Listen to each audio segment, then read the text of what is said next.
Good evening, everybody, and welcome to another Play Dicely actual play. My name is Teni Dicely, and I will be your game master for this evening. And as per the usual, I am joined by my friends and wonderful cast. Good evening to the lot of you. Hello. Hello. We are unfortunately down one Logan today, so I will be controlling Azaria for the purposes of this session. And what an unfortunate way for Azaria to go out. Wow. Brutal. Just kidding, of course. Yeah, it's so good to be back. Hello, everybody. And we're getting into the holiday season, so things are getting a bit crazy. So, of course, there might be some folks that we miss. The next session's supposed to be on, or would be on the 18th this month. We're going to discuss and make sure that we'll have enough people to be able to do that. But, of course, follow us on social media to ensure that you are kept up to date as I search for my commands. Particularly, join our Discord, Facebook, Twitter. You'll get notified in those places especially. Yeah, and we'll see what the dates are like for episodes moving forward going into the new year. Going into the new year, dear goodness. What is time? What is time? Oh, especially what is time. And I think those are the only announcements I have, so I'm gonna pass it over to Ryan with the tabletop. That was very quick. I know, right? Hi. I'm sorry. Hi, everybody. So, as we all know, you ever been sat at your table and you've been having some music playing and your DM uses Spotify, all right? And you're in a really, really, really intense moment and somebody lands a crit and all of a sudden you start hearing about how you can pay for Spotify and it's completely ruined the scene. An ad comes on. Boy, oh boy, do I love paying $10 a month. Actually, it's increased now, $15-ish a month for Spotify to get some music for my games, when I could instead just be paying $5 a month to get my D&D music from Timmy Tabletop. I suggest you hop on the Timmy train. That's all I gotta say. Go to his website, tabletopaudio.com, to get yourself some Timmy tunes for your D&D games. I like also that we had a sound check, and then as soon as Ryan was on the spotlight, he's like, all right, y'all, I gotta get up on this microphone here. I need you all to hear me. Oh, we can hear you, don't worry. Thank you, Ryan, for that. And thank you to Tim from Tabletop Audio. And over to Anthony. All right, so tonight we have a very important announcement. The Academy Award for the latest follower to Play Dicely goes to Mr. Jupiter 00. Oh my goodness. Everyone, please, the crowd goes wild. If you too would like to be thanked with varying degrees of celebration, follow Play Dicely today. We thank you for your support. And please, tell your friends. Well, thank you, Anthony. Thank you, Ryan. And, oh, gosh. Well, I guess there's not much left to do other than, are you guys ready to play some D&D? What's that? Woo, yeah. Very well, then.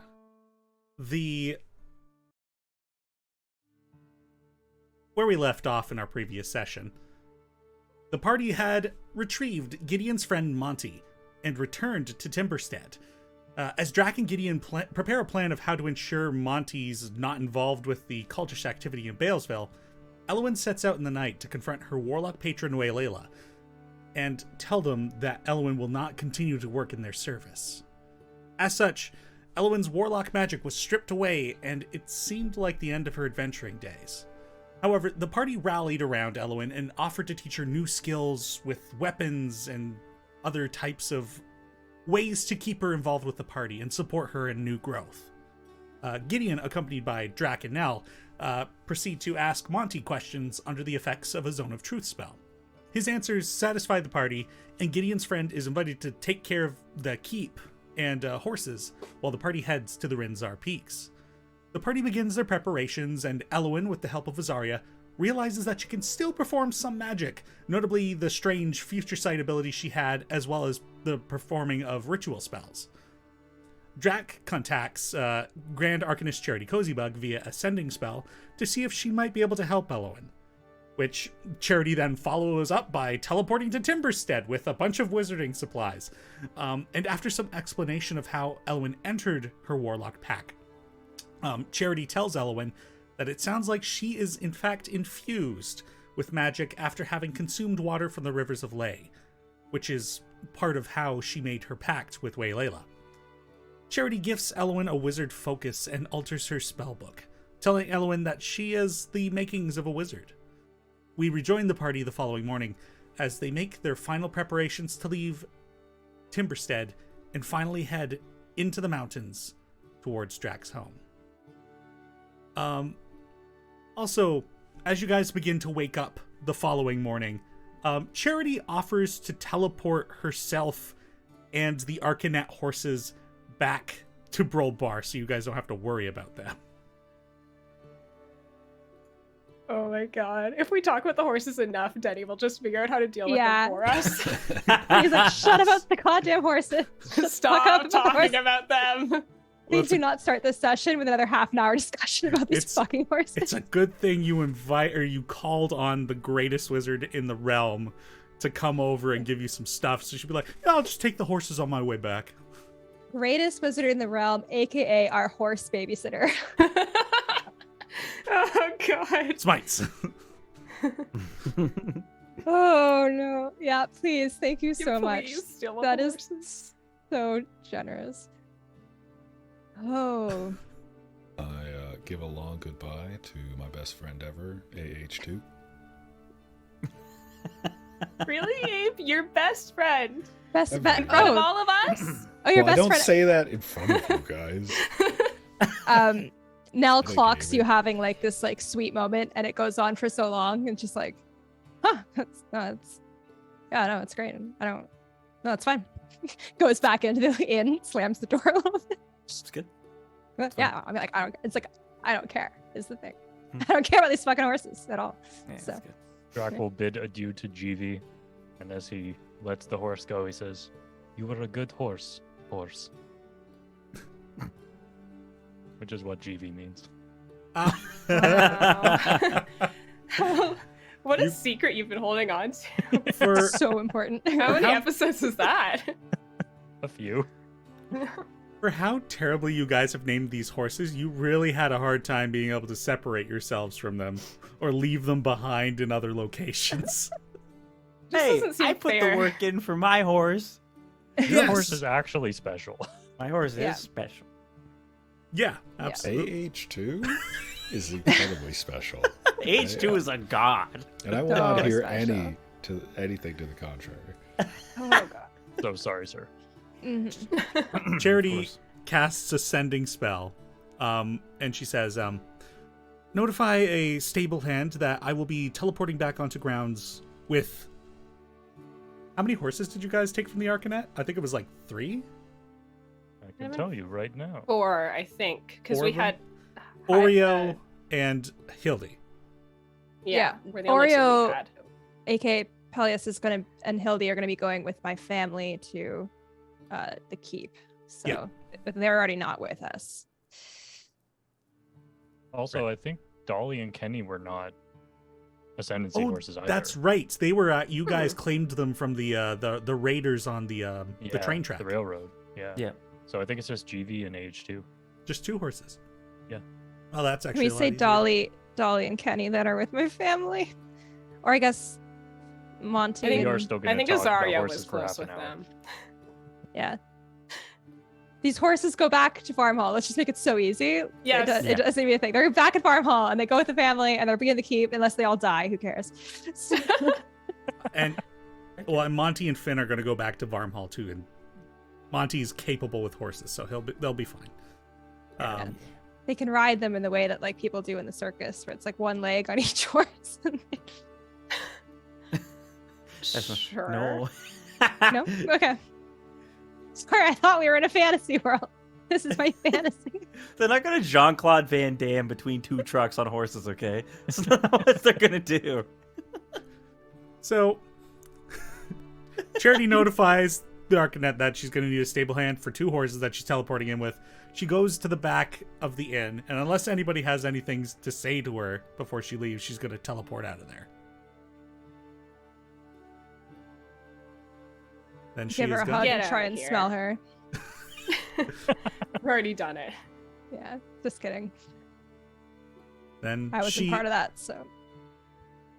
Then she, behind the inn, performs a teleportation spell, and her and AAH and GV are gone. Back to Brawl Bar. The rest of you, you'll have to figure out your situation on how you're proceeding. Finn and Monty are still both with you. Monty is still looking like the slightest bit rough, but he is pretty much almost fully recovered.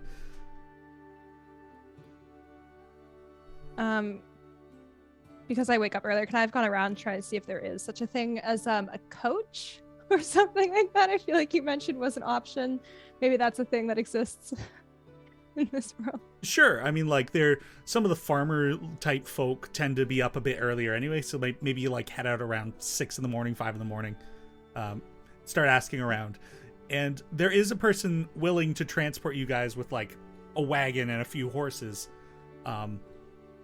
But you won't be going all the way to Eldontown for what you guys want to do, but the fare will need to be for him to get to Eldontown, because he basically does travel between the towns. How much is it? You'll be looking at 9 gold pieces and 4 silver each. Hell of a payday. Yeah, I think that's fine. Somebody be able to pay for me. I got you, Draq. Thank You you. do not have 9 gold pieces? No, I do not. I have 3 gold pieces. Fascinating. Oh my Fascinating. God. Oh, it's not true. I pull out a platinum piece. I have this thing. I think it's worth more. So I can It pay is. for myself. No, Draq, Not I got very you. Don't worry much. about it. Oh, okay. So 9 gold and how much? 9 gold, 4 profit. 4 silver.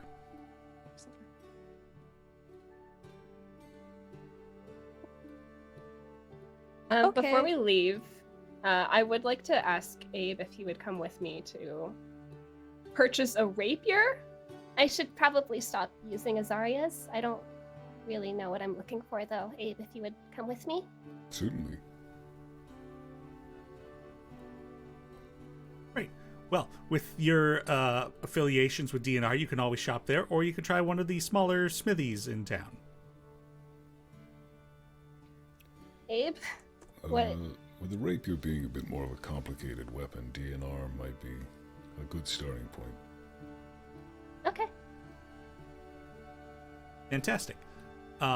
So is there anything particular, like, style-wise about this rapier you would like to purchase? Because you'll probably be looking at... I suppose I better pull out that document, too, to see how much that's going to cost you. As always, on the ball, Teni Dicely. You knew I was going to do this. I know, and yeah. Literally I'm- yesterday, you were like, buy a rapier before you leave. You asked me to do this. I said it would probably be in your best interest. Yeah. So right now, you're probably looking at about 38 gold pieces for a rapier. Okay. Is that a fair price, Abe? Does it sound like a fair price? Abe, make an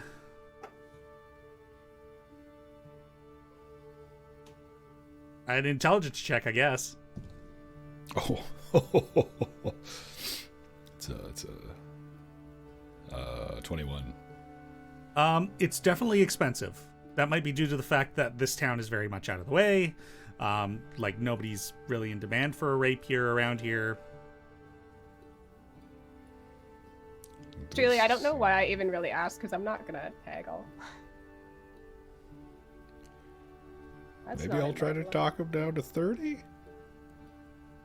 Sure, what do you say to him? And as with all the D&R proprietors, this guy's a goblinoid.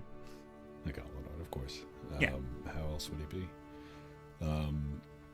I will talk about how we are heroes of the realm. We are also champions of the Prolam in Bropar, if he's heard of such a thing.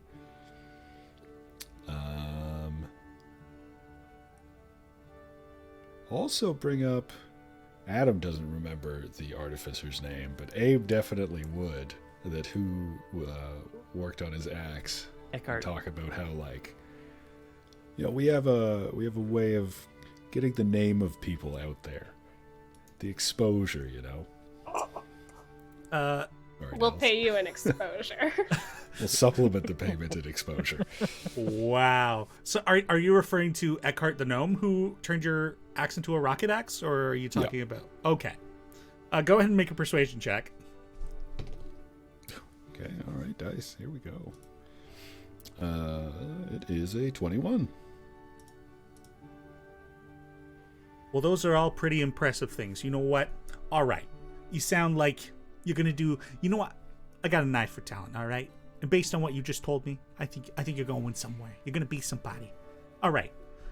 Sure, I'll sell it to you for 30. But I swear, if nobody knows my name by the end of the year, I'm going to be very disappointed, and I'm going to find you. And what was your name? I don't think you need to know that. You'll find out once it starts spreading, won't you? Okay. I'm not going to argue with this logic. Hey, we're never coming back here, right? I don't think so. Okay. In fact, I think we should leave quickly. Yeah. Did we just create the next campaign's biggest villain? I think We'll never know because we don't know his name. Villain. Let me tell you, these heroes of the realm, they came in, they said they spread my name, but they never did. I swore vengeance, I killed them all. Well, you've talked down to 30 gold pieces for the rapier. Incredible. I will absolutely pay that. Very well. On our walk back, I do kind of want to, like, as we're walking, I'm just going to say, Abe, there's actually something else I wanted to talk to you about. I talked with Nell the other night. She was telling me, she showed me a drawing she did back in New Fugleby when she had true sight. She could see what I really looked like. She said that she saw something with you as well. I assume she did a drawing for you also? She did, yes. I'll show you mine if you show me yours. Certainly. He takes his backpack off, does a quick rummage to find it, and unfolds it. And I'll hand you over the one that Nell did for me as well. I think also, Dallas, I'm going to get you to turn your audio up a little bit. Sorry, the Elwyn voice is quieter than the Dallas voice. Is that better? Yeah. You look very distinguished. That's one word for it. I'm old, huh? Older. But it's all in how you feel and how you act, right? I suppose. I think it surprised me. I've always used my sister as a benchmark.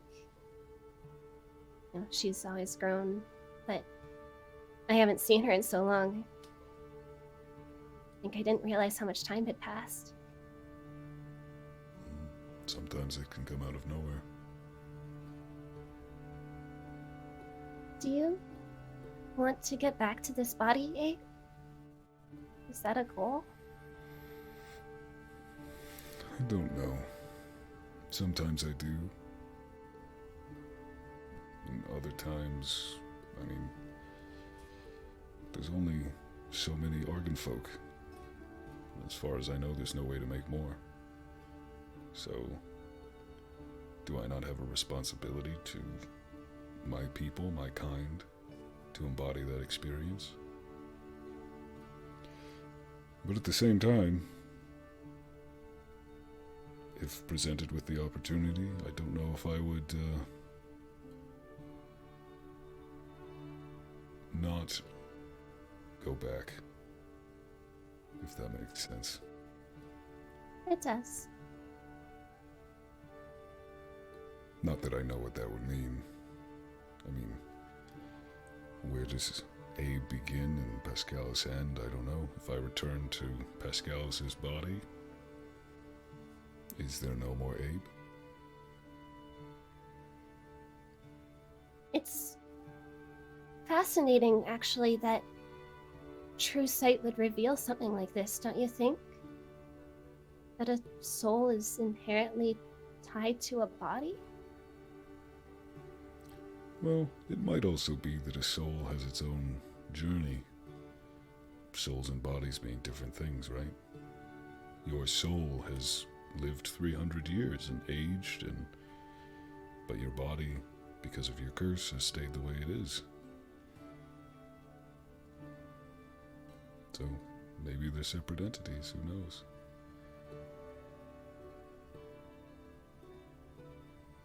I feel like we don't talk very much, Abe, but I mean, we're so similar.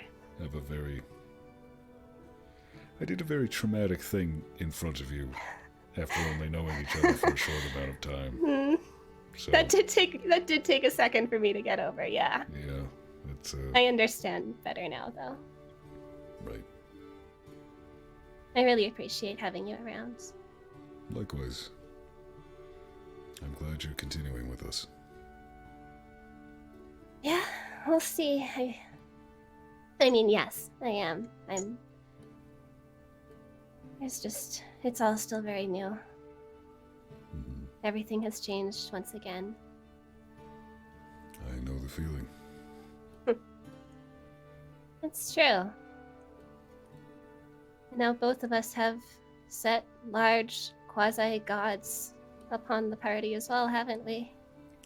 We have, but at least I feel like Nell is just happy to have a bigger list. It's true.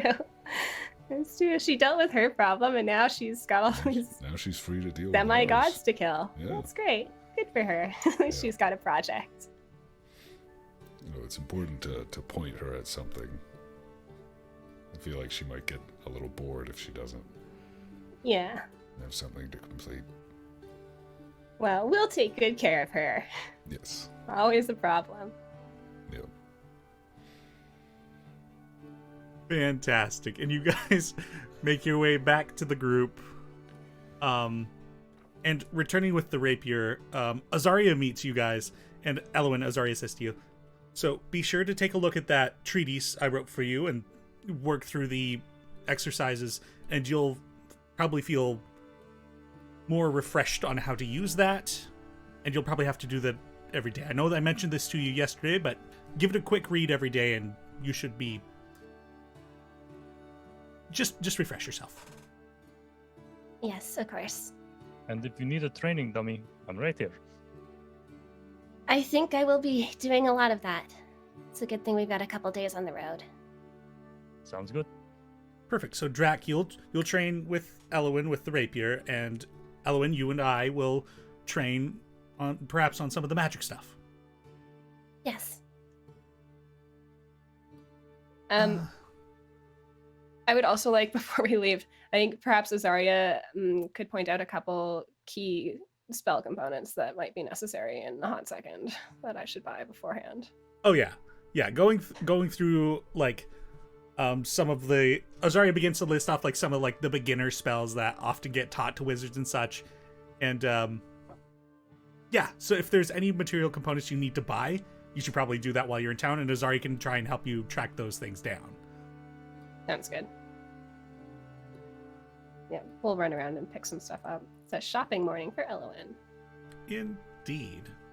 Can someone remind me if we had powdered more silver than we had needed for those holy waters?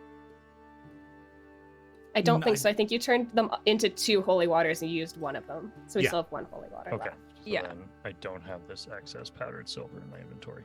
Got it. No. Cool. It But I was have holy just water that I should add to my inventory. because I think it Oh, was unless that 100. was for a different spell. No, I don't think it was. No, we're good. I feel like you inquired about powdered silver iron at the beginning of the campaign, but I don't think you followed through with it because you kept your instrument instead of selling it. Yeah, I did sell the instrument eventually. Yeah. But yeah, I think I used the stuff already. So Very well. And Finn and Monty come out of the inn, and I guess you guys are just kind of running around and hanging out in the inn and such. And Finn goes to you now. So are you guys planning on heading out today then? I think so.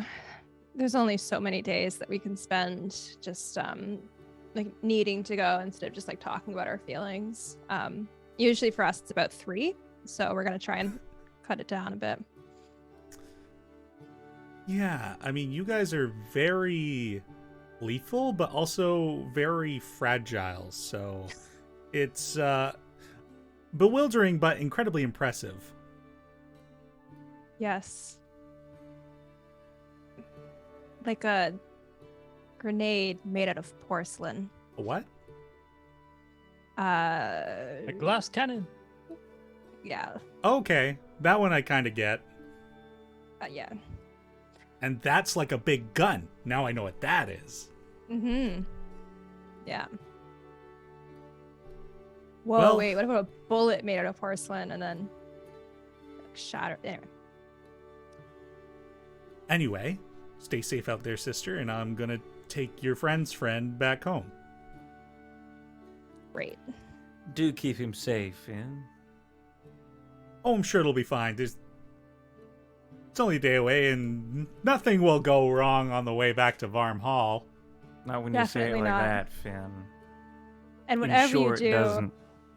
definitely don't teach him the fun trick you have where you like 2 horses by standing on their backs.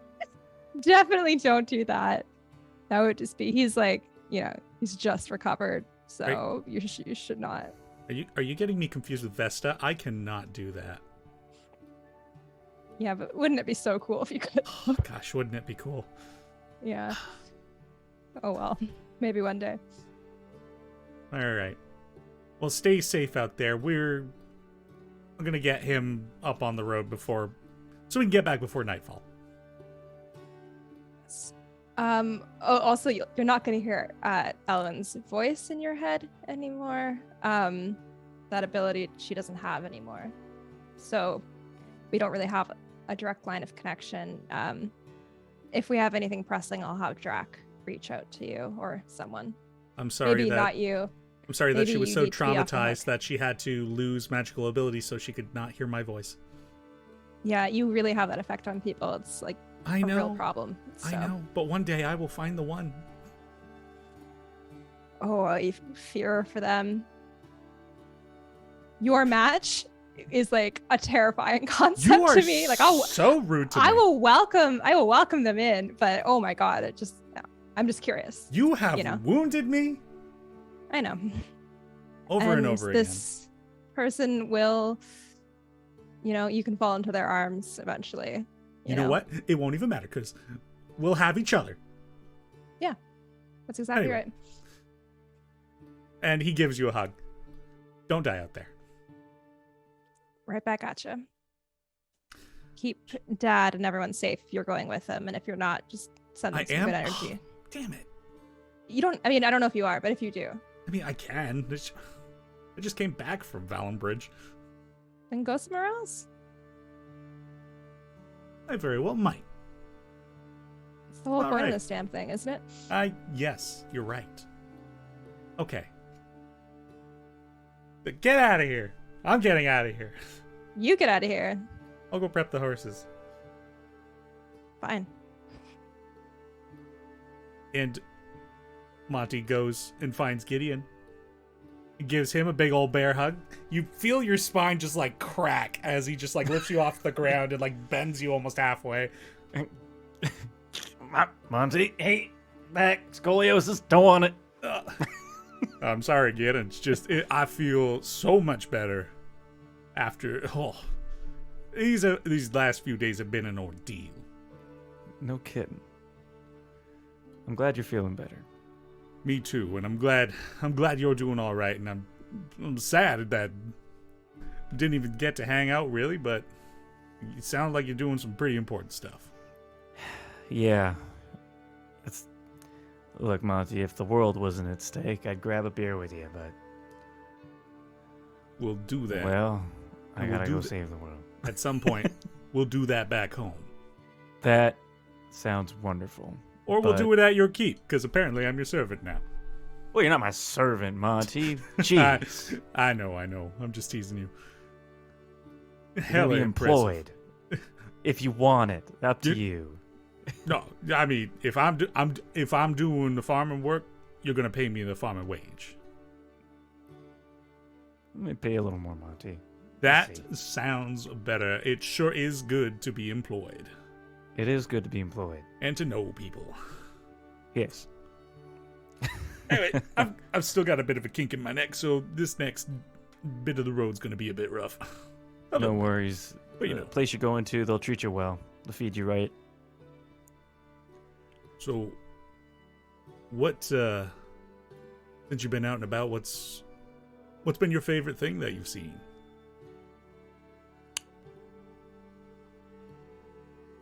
That is a tough question. Feels like every beautiful thing I've seen's been followed up by something pretty terrible. I mean, you've been gone for 9 years. You must have seen something great. You know what? The place you're going.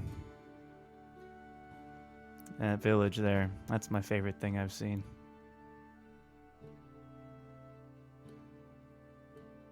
Well, that raises the bar really high, kid. Yeah. You'll see. And I'm looking forward to it. I better go help your buddy over there with those horses. He doesn't know what he's doing. Yeah, he's all right. Yeah, oh. He definitely needs your help with the horses. Yeah, go help Finn. Gideon will go in for one more bro hug. You be sure to say bye before you leave. Or Oh, of course, Monty. I'm not. Yeah, absolutely. all right. Take care, kid. You too. And he goes to help Finn with the horses because Finn's a disaster of a person. Yes. Are there any other preparations people need to do before you guys head out? Draq's been spending his morning making a couple more items for his party members that did not get one before. So he'll come out and hand Nell a headband to tie around her. It's a fur-lined headband to tie around her ears so that they don't get cold. And then I make Abe a scarf that just kind of rests around his neckline. I don't know if you actually get cold, but I figured fashion over function here would be nice for you. Don't actually know either, but We thank you. will certainly find out. Mm-hmm. He puts it on. It's a good look. Does it make my head look too small? No. Nope. It kind of erases your neck, though, so I don't know. You can wear it when we're in the cold and take it off when we're not. I don't know how attached you are to your neck. It's the joining part between my head and I shoulders. did not mean literally, my friend. Ugh, gosh. Okay.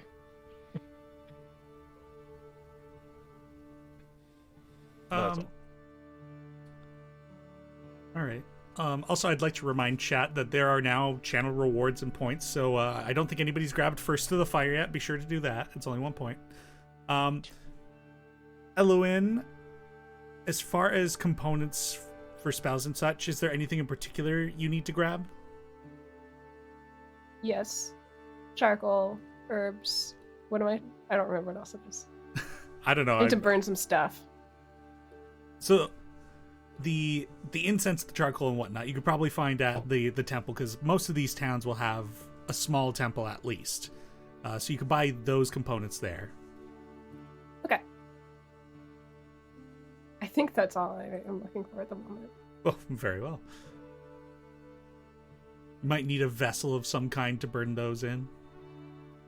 Probably Sure. find something simple. Teni, Yes. if I ever actually wanted to use my herbalism kit for anything, as in, you can make potions with it, right? You do need to track down the ingredients for those. But Yeah. I believe that, yes, you technically could. Cool. Can I see if they have any of those ingredients here? Right now, I'm just going to check the herbalism kit.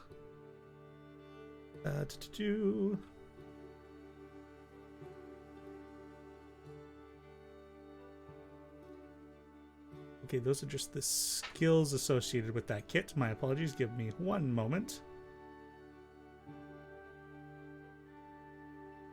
Let's have you roll a D100 for me. I didn't even do. It's not wild magic. I didn't do nothing. —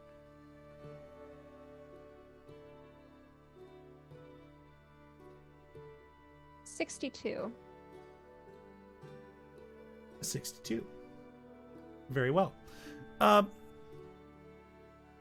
do not have the exact list of what goes into making a potion of healing, but you can spend about 20 gold pieces of material, or spend about 20 gold pieces, and you'll need to find one more magical ingredient, and then you'll be able to make a potion of healing. But you've got the mundane stuff here. Well, And I will let you know what that last magical ingredient is when I know. great.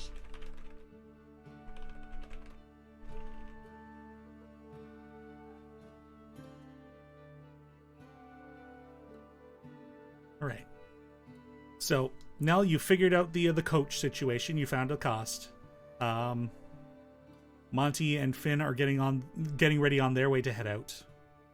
And I guess Elwyn, you've got all your material components. Anything else? Or you have any plans?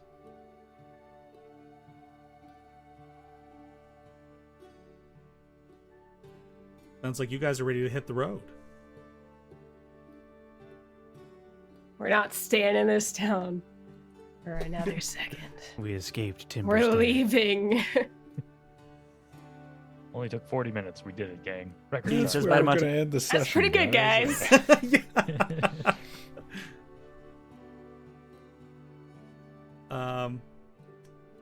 Fantastic. The driver you found, Christy, Nell, her name is Rika, and she is a human. Hell yeah.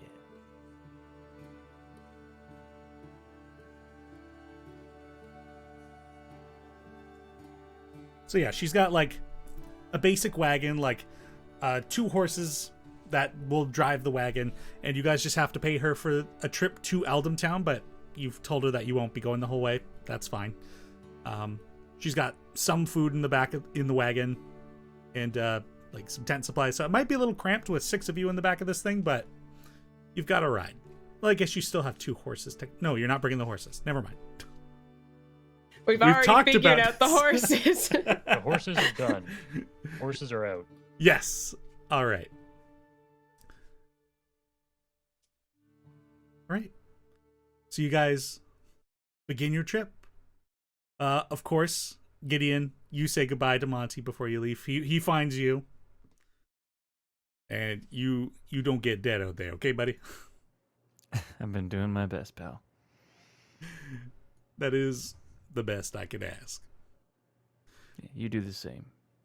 All right. Goodbye, Gid. Bye, Monty. Big hug. And big hug indeed. And you guys set off. So, with your trip will be following the main road connecting down to the Torvale Road, and then heading east towards Eldamtown. Eventually, like once the road kind of gets you like as close to the Pearly Pass as you can get, and Draq will kind of know that area a bit more. You guys will hop off there and probably hike your way into the mountain. On the way, you guys will stop at inns and probably camp where needed. Some of your payment to Rika will cover that. So won't have to worry too much on that. And if we stop at the inn where Nell and I met, or come close to it, I would like to have a chat with Nell. And it very well will be one of the inns that you guys stop at. Wonderful. That'll be about... Oh dear, looking at my map here. Here. That'd likely be on about the second or third night. Great. Elowen, over the courses of these days, you practice with Draq when you guys have a moment to stop with the rapier, and also Azaria will continue to go over like magic theory with you and help you like hone into like the magic that you've apparently got suffused within you. Oh no! Are there any days in which you're going to attempt to push this training? Because Azaria will train with you for an hour. Yeah. sorry, Elowen, I can't dedicate more than an hour to you. Wait, sorry, how many days is it going to be to get to the Pearly Pass? That was a question that was not asked, but you expect, based on the speed you're going and based on where Draq knows to go, probably about 6.5 days. And then it'll be hiking from there. I think like maybe after the first couple days, like I would like to feel fairly confident by the time we get to the Pearly Pass. So if after the first couple days I realize I'm not moving as quickly as I would like to be, then we probably start pushing it more. Okay. Because how these training days are going to go for you is, essentially, you're a 9th level wizard, but you don't have access to your spell slots. You've got access to all of your subclass features, which are basically the same features that you had as a warlock. And you'll be kind of learning or getting access to your spells as we go through this journey, provided that you take the time to train. You'll need 2 hours of training to get access to the next level of wizard spell slots. So after, say, the first day of 1 hour training, the second day, another hour of training, you now have access to your first level spell slots. Mm-hmm. So, 2 days of the journey pass, you now have access to those spell slots. Theoretically, if you continue at that pace, you'll have access to your third level wizard spell slots. Not third level spell slots, but third level wizard spell slots by the time you reach the Pearly Pass. Yeah. No, I would like to push myself. I would like to get to 5th level before we get to the Pearly Pass. Great. Let me take a look at what that will mean then. Wait, you want to get... you want to get to Anna? 5th level wizard or 5th level spell slot? I don't know what the difference is in the thing you're saying. I am sorry. So what I am saying is, after 2 hours of training, you get access to the spell slots available at the next wizard level. So like, from Timberstead, 2 hours in, you'll have your first level wizard spell slots, meaning you'll have 2 first level spell slots. After another 2 hours, whole second conversation level. about this and I didn't understand. After the Okay. So by the time you reach the Pearly Pass, if you go at that 1 hour per day, you'll have access to 4 first level spell slots and 2 second level spell slots as a third level wizard. Oh my god. I did say this was going to be difficult. This is too much math. Can we do someone else's roleplay while I do math? Yeah, okay, very well. So we'll say those first 2 days you went at that hour per day. After 2 days, I figured out how long I need to move up, and then from there, we'll figure out what else is going on. Very well. So, on the third night, Draq and Nell, you guys end up staying at the inn that you two first met when your journeys began together. Here we are back again at the... I wish I recorded what the name of it was. Oh, The New Friendship Inn. I was looking at my journal. Like I wrote down like what I assume was the day of the month. So I guess I had made a decision on that. I hope it was the same as what you had, Denny. But I don't have an inn. That's for sure. Well, let's come up with a name for it now, because I had a name for it somewhere, and it's gotten lost in all the documents. The Woolly Badger. The Woolly That's Badger, I great. love it. Perfect. Love it. Here we are, back at the Woolly Badger. Wow, it's great. I'm just doing the math quickly because I was looking. I have a journal entry about you from the day that we met. Wow. Io Day 1st of Linger Light. So the first day of Linger Light is when we met. So it's been like 3 months in a week. It's pretty exciting. I'd say so. Yeah. Are you excited to trek through the high snow and cold weather? I mean, I've experienced winter before, but perhaps not on the scale that you're accustomed to. So I am a little bit worried about that. But I'm excited to see your home. I feel like we might have a lot in common, like our think we villages do. might. So Indeed. yeah. It's kind of interesting because we're almost neighbors in a sense, but I never even knew that your village was there. So Nor I yours, or I anywhere, really. yeah. But it's just nice to be back here and to experience this all again. Yeah. It's it's so crazy to be back here now because where I was when I was here before mentally was a much different place. So to be here now, not just with you, but all of our friends, I definitely wouldn't have expected this if you had asked me then what we were about to walk into. Indeed. I feel like we've all had our expectations shattered over the course of this journey so far. Yeah. It's just difficult because I don't think I had any going into it necessarily. You sure about that? Well, I mean, my expectations were shattered during the ceremony because my expectation always was to travel with Runa. So True. after that wasn't a reality, I just was kind of spiraling. I don't know.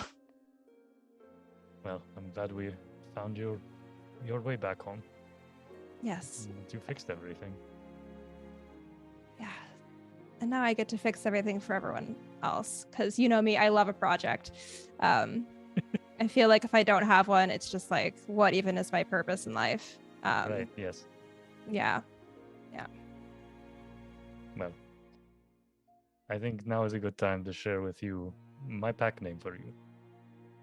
Ooh, So, you what really is that? were I don't the- think I've heard you talk about this or anything. It's all been private conversations, right? Oh. Yes. Sorry, I do this thing sometimes where I think if I tell one person, I feel like everyone just knows immediately. Mhm. Because I don't know, I assume people talk to each other, but I guess not. But yes, pack name, and he'll point to the bracelet on your wrist. We're a hunting pack. That is what this bracelet signifies.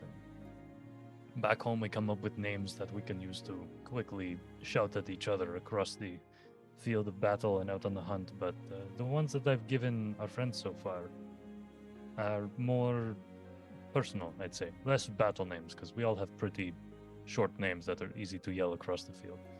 Yeah, I was gonna say mine's already one syllable, so Yes, I've I never don't really think had I a will nickname be- for it, but Yes, I don't think I'll be replacing your name out on the field anytime soon. But it's fine. back home, you should see some of the names that people have. They're very long. Ooh, excited to I want to meet the person with the longest name. I think that's my new goal. All right, we'll find them. Great. I don't know everyone in the village, but Hmm. it's pretty big, actually. Oh, bigger than mine? Yes. Oh. All right, interesting. Mm-hmm. Anyways, you'll see it later. But, Nell, you were the spark of my journey, at least. So, to you, I give you the name of Ajiki sneaks you. Wild spark. I do like that. I think it fits you quite well. Thank you, Draq. Thank you, my friend. If you want to stand in the rain tonight, just to like kind of recreate what it was like when we first met, because I have that written in my journal too, just about you standing in the rain. That, yes. Yeah. Well, I did have to ask Fishtalk if it was okay if I went with you, because I wasn't sure who I could trust or talk to really at all. Yeah, that is honestly so fair. I think truly what I had written about you standing in the rain was I ended up crossing it out because I felt a bit too salty, but I guess as God told him to come with me, it must be nice to have a God that talks to you. But I crossed it out because it felt a bit too rude, but just to see where I was headspace wise during that time. But that's very funny to look back on, and I'm very proud of you for where you are now. yeah. But well, to the rest of our adventure, and now you going home as well. Mm-hmm. Almost there. Are you excited to return? Somewhat. I think going home without my brother is a failure in a way, but I don't think I tried the way that I thought was the right way, which was just confronting him, and that clearly did not work out for me. So, more information is a good thing to have, I think, as we've learned. And maybe I can convince the elders, or maybe even my parents, to tell me what Buzz is off doing for real.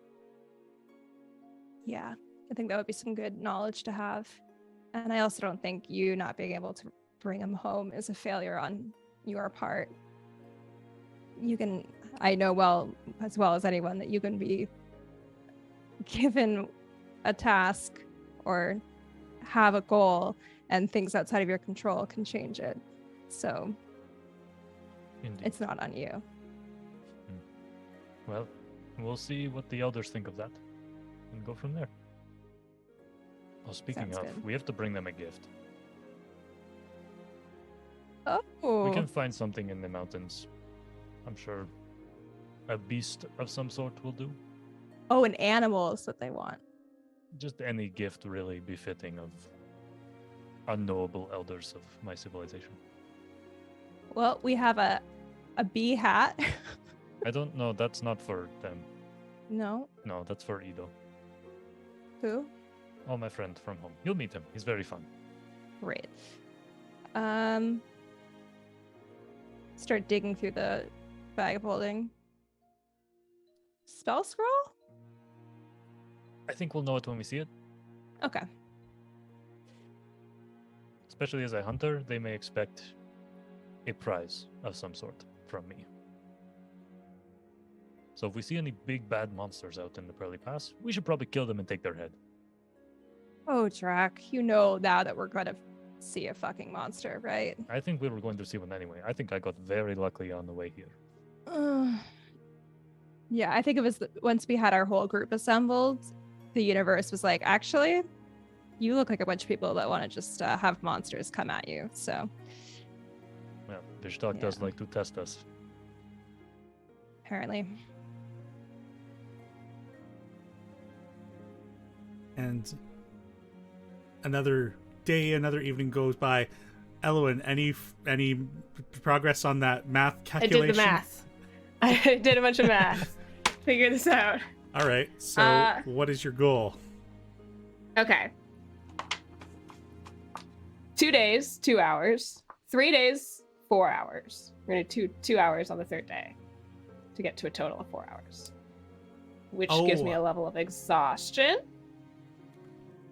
Well, you would make a Is that con what we're save. doing? I'm never gonna not do 2 hours if it's con saves, baby. Okay. So, sorry. So, we've already gone past the first 2 days. So, you're 2 hours in. You've got access to first level wizard. This night, Yeah. the third night at this inn, how many are you doing? 2 more hours. 2 more hours right now. All right. Make a con save for me. 21. Your progress is now level 2 wizard spell slots.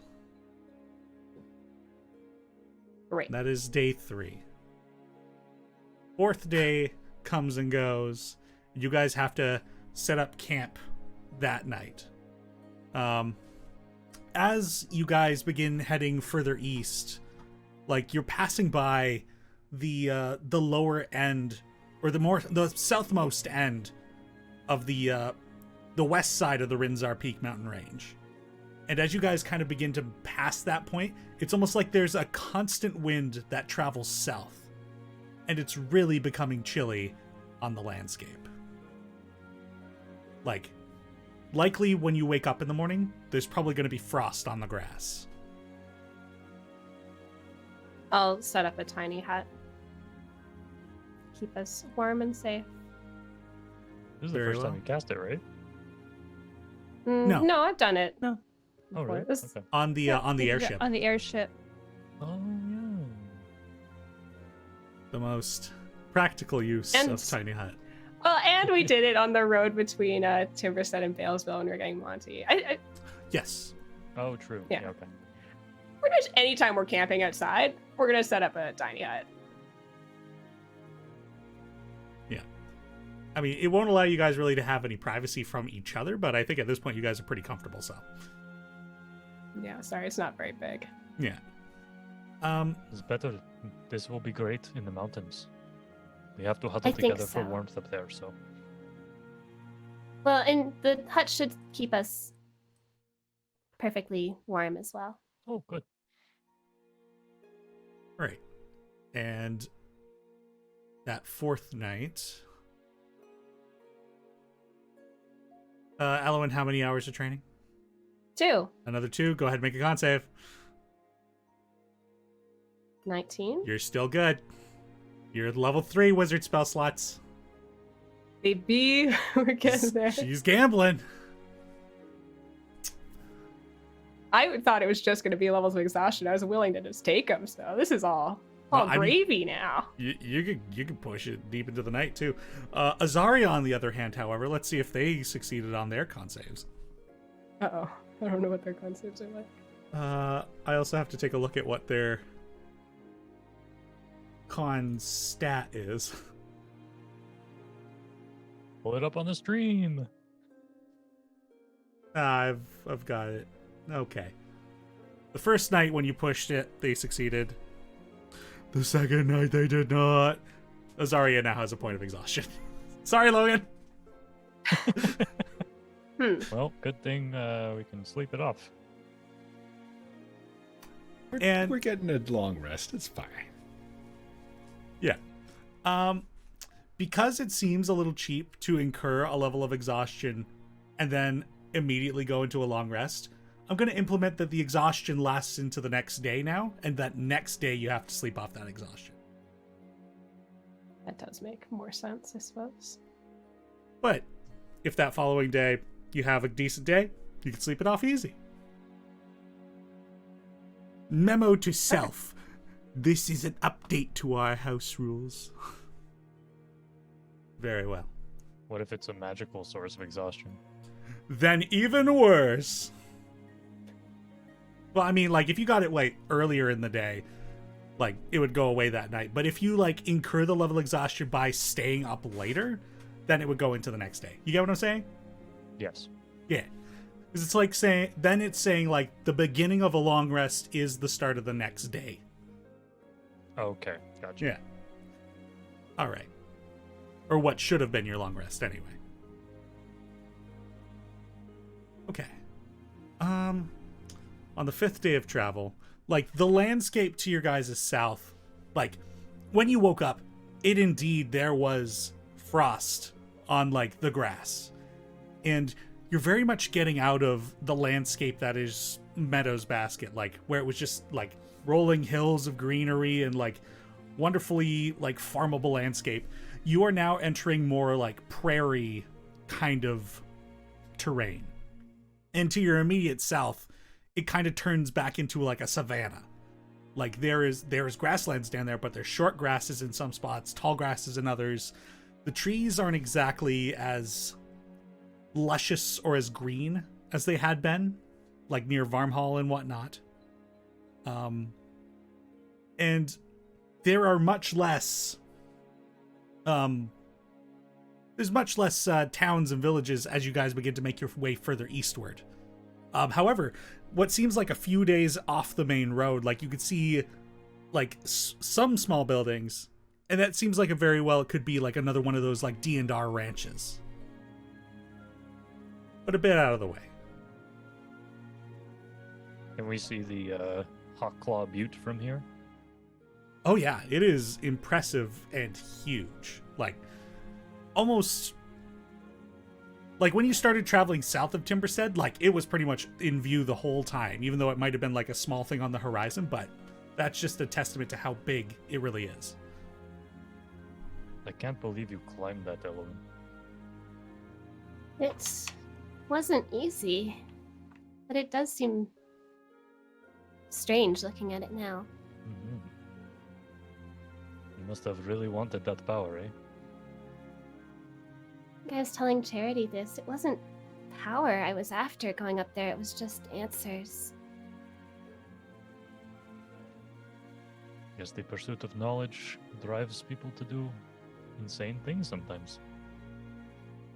Like I climb a know giant that. rock shooting out of the ground. Yes, I know that feeling all too well.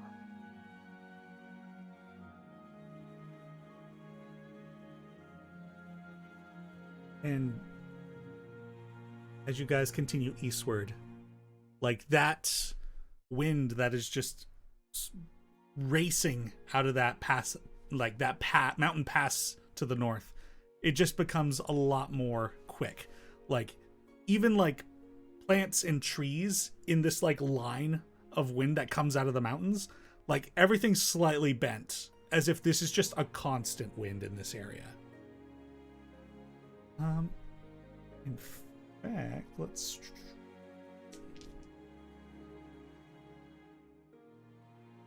But it is kind of a welcome respite, because had this been in any other part of where you guys had just been, today is scorching hot. So this constant wind is actually life-saving. As you get towards the end of the summer, and it's like the sun is just trying to struggle to stay on before the fall season comes in. Elwyn, how many trainings hours this day? Well, see, now I have to worry about Azaria. Interesting. So we'll that. just do an hour. I'll let Azaria rest. All right. So you're halfway to 4th level, and Azaria will get to rest off that level of exhaustion. And then a 6th day. And it's about at this point where, Draq, you realize you guys are getting very close to the point where you had merged onto the road after coming out of the mountains yourself. And it was probably around this area as well where you had a run-in with bandits on the road too. Like, this was one of your first interactions with society beyond Darokarth. As with some people who tried to mug you. Yeah, I'll relay that to my friends here. Just saying. And here we are again. This is where I first met people outside of Darokarth. They tried to take what little coin I had, and I accidentally killed one of them. I was just trying to scare them off. I think I heard about this. What? I think that's a story that traveled. I heard people talking about this in Starcross. Wow, okay. Huh. I didn't put the pieces together that was you. Mm-hmm. Well, they probably deserved it. Looking back at it now, sure, but still doesn't feel great. I mean, they were probably just struggling to survive, and they're not so lucky as I am to have friends like these.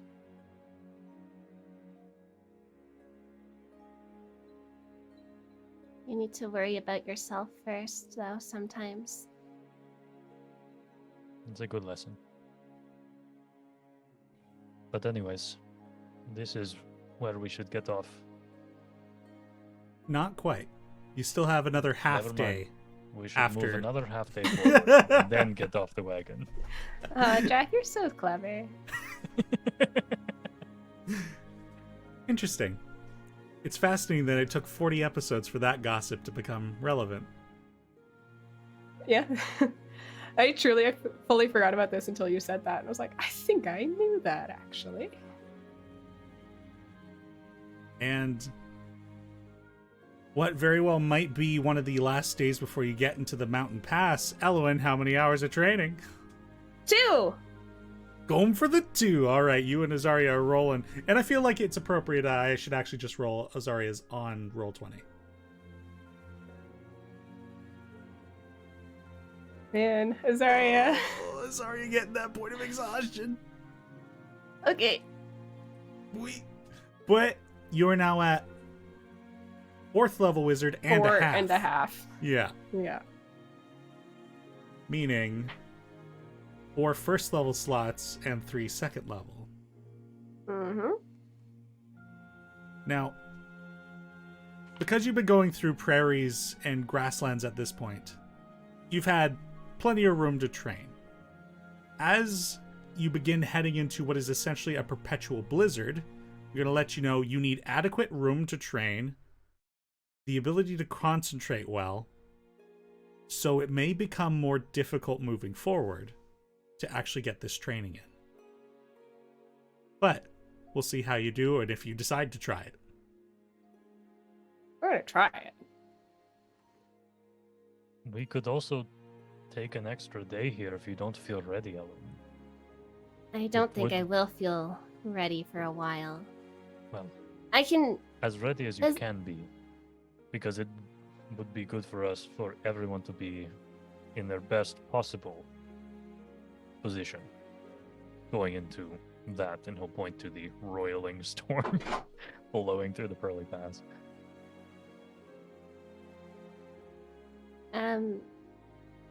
We can take an extra day. It's okay. We could take a day. That might help a bit, but we'll still continue to practice once we get in there. Okay. All right.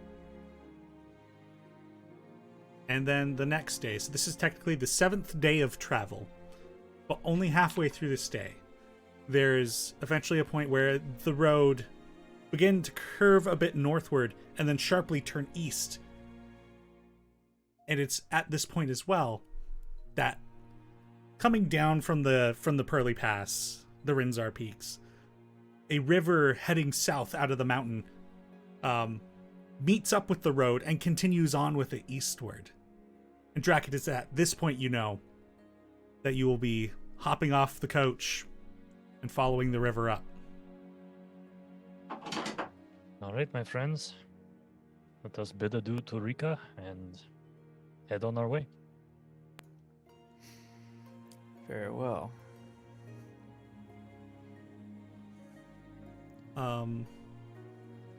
You won't get into the blizzard this day, but you'll follow the river up and get pretty close. Wait. So this- Sorry. I yes? approach Nell. Nell, just when we get off the road a ways, I want to plant the bean. Oh my god, I honestly forgot. I was like, what did I do? Hell yeah. Oh, yeah. I mean, I guess now is good of a time as any. We seem to have a tradition of kind of planting one before, like a major area, so. Ryan, do you have a point of Yes. inspiration? I don't know, probably not. All right, take it. You might need it. I spend it like, what the hell is that supposed to mean? God. You want us to do this. Yes. Oh wait! I actually do. Does anybody not have inspiration? I don't. Take it, Nell. Thank you. Everybody does. has their inspiration. Okay. Yeah, I mean, I think best practice with this would just be if you want your bean, I'll grab the pouch out of the bag of holding, and then maybe we all stand like. Just trying to think of my most devastating magic surges. I guess 60 feet back from you. Yeah, If it that sounds seems fair. fair. Yeah, Okay. just be ready to like administer possible medical attention in case Yeah. it happens to destroy me and everything around me. That would be ideal. Sure. All right. Well, yeah, I'll fish out the bag of beans and hand one to Gideon. Is it bean time? Are we Yes, doing the beans Draq. now? It is bean time. Yes. Okay. Are we all planting beans? Well, if you want, I'm gonna do mine. No, I I'm want going to to save keep mine. I mine. might. Yes, I'm gonna save them for later. I want to see how Gideon's goes, and then maybe. Yeah, let's see what Yeah. others do. I'll be the guinea pig. I don't mind. Beanie pig. Yeah, there you go. Yay, beanie pig. Beanie pig. Stand back, everybody, and Gideon will take the bean and set it on the ground. Do we have to water this? How does this work? You have to bury it in dirt and water it. Okay, so Gideon will bury it in dirt, and then he'll pull out his like water skin, and he'll just pour a little bit on it, close it, put it back into his like satchel, and sort of just back up. All Or his right. bag, I guess.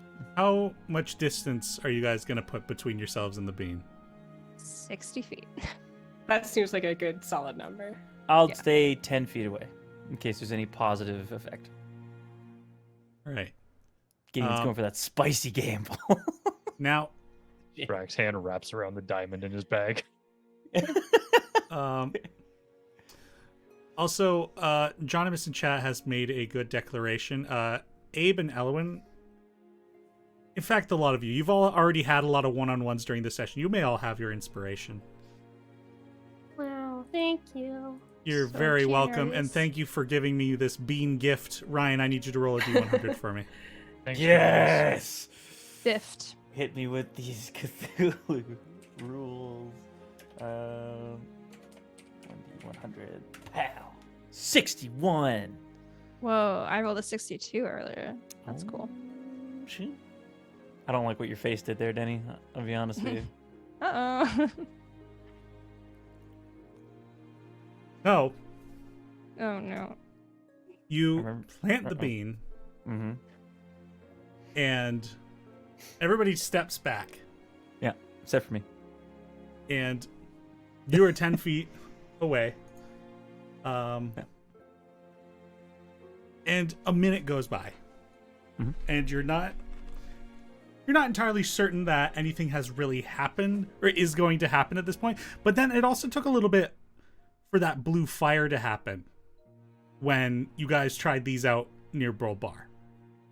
Right. But then Hey, no, I don't think this thing works. the do ground another one. underneath you feel it shift as suddenly from coming up through the ground, Beanstalk! a form you recognize.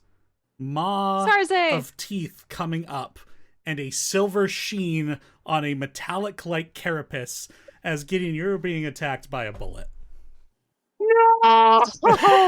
See, this is why we didn't So plant the the bullet beans. comes out of the ground, and I go, I'm- Draq, we found your gift! You're gonna need a 17. Does a 17 hit? Sorry. Yeah, it does. I'm getting chomped. Through Oh the my ground. God. I have no battle map ready for this, so this is all gonna be theater of the mind. Hell yeah, dude! Okay. Let's go. Oh, Oh, fuck. shit! All right. Okay. Hell. Wow, okay. I'm so glad You I didn't look take at these beans. 24 piercing damage as this bullet leaps up, grabs hold of Gideon, lands, and starts like whipping him around. Oh, my Oh. God. Gideon And is then- screaming in pain, shouting for help. Oh, jeez. Oh, shit, my dude. fucking God. Okay, spiritual weapon, go run. Are we rolling initiative? Sure, go Yeah. ahead. Let's roll initiative. Why not? Yeah, let's Oh, just boy. plant the beat. It's just a good I idea. want to channel Thank divinity. you, Ryan. Here, I was thinking Holy planting shit, the bean dude, would be amazing. a great You'd like to idea. channel divinity, you'll have to do it on your turn. Damn it. Because Denny, this are we thing gonna has the surprise round. Are we gonna use a roll 20 turn initiative or just paper? I'm just gonna paper this because, like I said, I have no battle map ready for this. Got you. And did we take that extra day yet, or have we not done that? Not that I'm aware of. Talking about? No. Okay. Nice. Neat. Are you gonna call it down from the top, Denny? That's a great point. 20 to 25. It's been a while. 23. I got a natural 20 on my initiative. Ooh. 25 for Gid. Holy fuck. God damn it! I started so far up the page. Get 23 Draq. The bullet got 21. Wait a minute, no it didn't. Got a 19. 15 to 20. 19 for Abe. Alright, Abe, Elowen, and the Wow. bullet are going at the same time. Nice. What are your dexterity abilities? 16. Oh, they're the same. 16. You two are going You before the can- bullet. You go ahead, Delve. You can have the first, Fair. first crack. Bullet, Abe, then bullet. We're gonna leave Azaria out of this fight just so it's one thing we have to keep track of. Nell, what did you get? Well, I guess you're going last. What? Shocker. But do you Yeah, I want to got tell a- us? Oh my god, yeah, I rolled a 10 minus 1, 10. so it's 9. Oh. Okay. Oh, not bad. Yeah. All right, Gideon. This thing has jumped up, chomped on you, and then thrown you. You're now first. Great. Gideon looks to Nell and says, "Burn the fucking bag!" And he pulls out his gun and shoots the thing. Go ahead and make an attack roll. Violent shot. He's angry. The Thank you, lure Ryan. of the unknown is so tempting until it's not. And all of y'all. But it could be One so taste. good. No, I doubt that. I don't believe you anymore. Oh. I hope whoever homebrewed this item is really sad after we It's burn not this bag. homebrewed. It's an official item. Oh, I hope whoever's idea it was Wow. to give us this is sad because we're gonna burn it. Yeah, Jonathan Uh, actually had a question about that. Is this the base version of the beans that we're It using? is. Yes. Wow, this is just an option? Jesus Christ. Yep.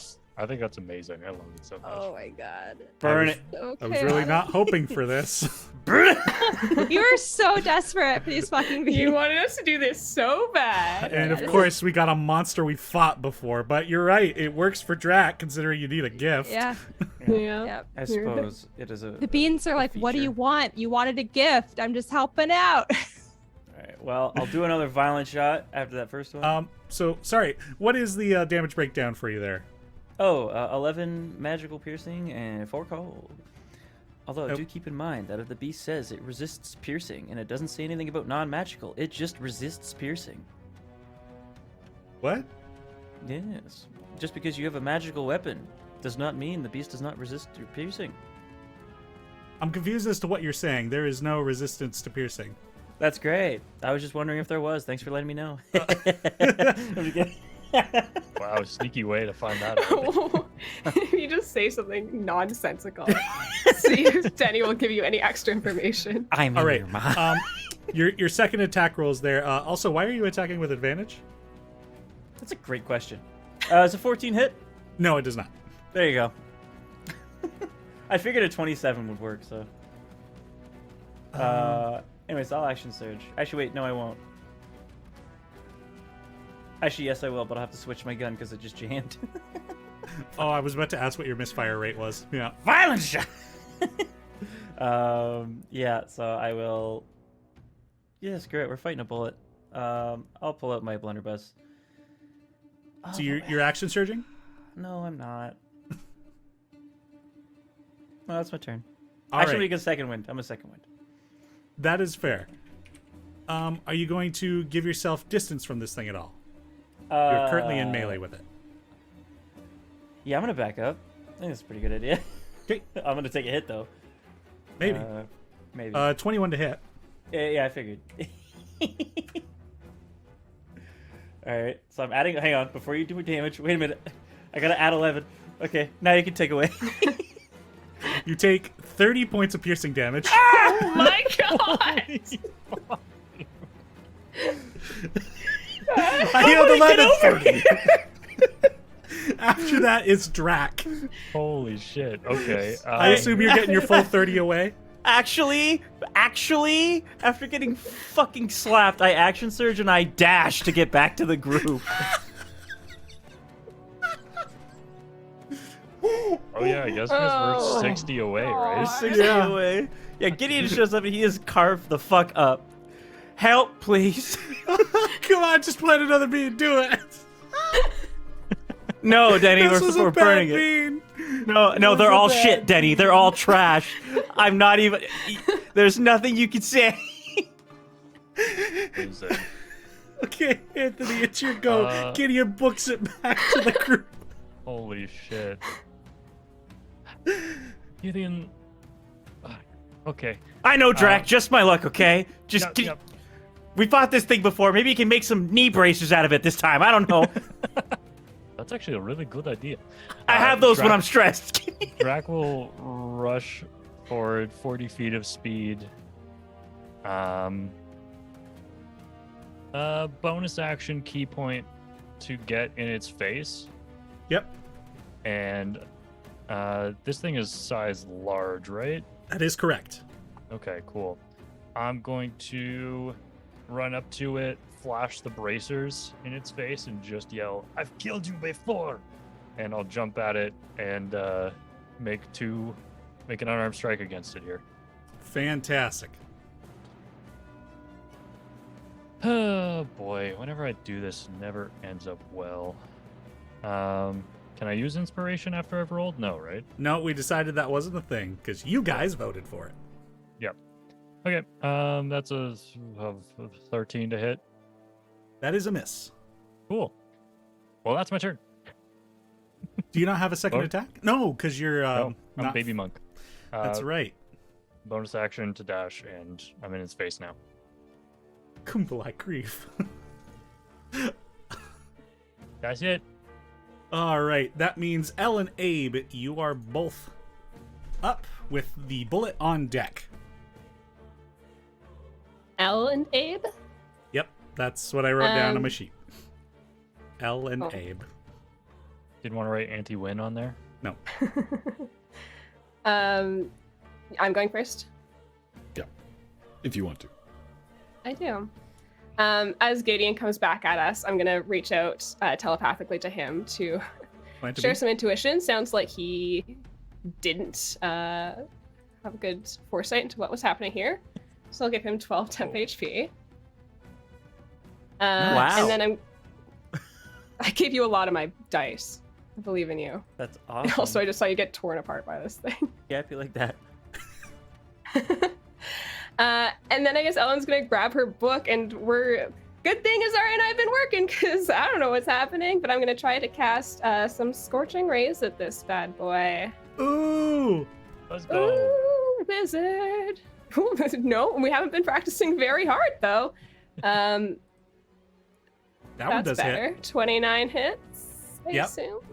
For 9 fire. Oops, sorry, I clicked the wrong button. I'm just clicking buttons all over the place now. Either 21 or 25. I guess they were the same, actually. They both hit. They're yeah. both plus 11s. Well, there's a... So, I think the scorching rays come out of Elwyn as kind of like gold, spirally fire. It's not like... Yeah, they kind of like sparkly gold fire that erupts from Elwyn's. I guess I'm holding a crystal is what I'm working with right now. Yes. Also, I assume Um, during the 5 days you took time to attune to it. Yes. Yes. Of course marked I it off did. on my attunement slots, so I can only assume I have. Yeah, that's the turn.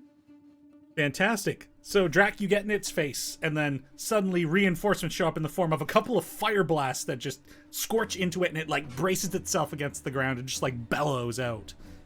I'm gonna try to duck around if there's any good little mountains or rocks around here. Just hide myself behind one of those. Sure. All right. Stand on the rocks. Boom.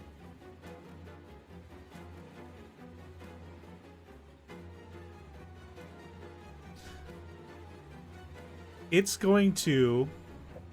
What about Abe? That's true. It's still Abe's turn. Big turn, guys. I move up 35 feet. I take the dodge action. Ah, yeah. I pass the turn. Very well. It's very good, very good. As Draq is the one in melee with it, he's going to try and take a bite at Draq. With a 18 to hit. That misses. You, like, it goes to chomp on you, and you, like, put your hands out like this and lift up, and the spikes actually cause it to, like, recoil as it attempted to bite down on the armor made out of... Familiar? yeah, one of its own. And it'll then, like, bury underground. You may go ahead and take a reaction attack if you'd like. Sure. See if I can punch this thing. 15. That is a miss. Okay. As the hide of the bullets is both effective and effective. Mm-hmm. And underground it goes. Do I feel where it goes? What's the range out to which? About 30 feet. 30 feet? Yeah. You feel it go underneath you and toward the rest of the group. Can I call out, it's coming our way? Yeah, absolutely. Okay, I do too. Great. Okay. That brings us to Nell's turn. Yay! So it's coming towards us. That's good. I'm just gonna use my action to chant. Excellent.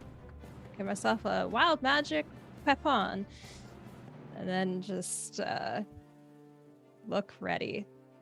I'll try. I guess if we're like bunched together, I'll move away a bit so we're not all in the same area. But Yeah, is there anywhere you'd like to go? Because currently Drax's like 60 feet away from you. Gideon's where you, Eloin, and Azaria technically are. And Abe is 35 feet ahead. So he's kind of like, you guys are far away, Abe's in the middle, and Drax up ahead. I'll move kind of more parallel with Abe, but like... But not kind of bunched on the together. other- Yeah. Okay. That brings us back to the top with Gideon.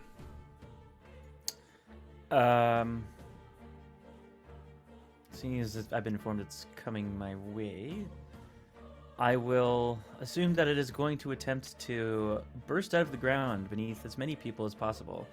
So I'm going to distance myself a wee from the party, and I'm going to prepare a violent, extra violent, spicy violent shot with my musket. And I'm going to use inspiration on that shot when that comes around. Just to let you know. Very well. That brings us down to Draq. Draq will, using his ability to sense where the creature is, or at least its direction, will go in the direction of the creature, Mhm. kind of towards Abe, but maybe going the other direction from where Nell was, so the opposite side. So kind of making like a line, I guess. Yep. If that works. And then I will hold a... Let's do... I will hold Toll the Dead for when it appears. All right, very well. That brings us to Eloin and Abe. I guess Eloin first. I guess I'll look to Draq. Why not? And I'll give you luck. So you can have a D8 to add to a D20 roll. Sweet. And I will just prep.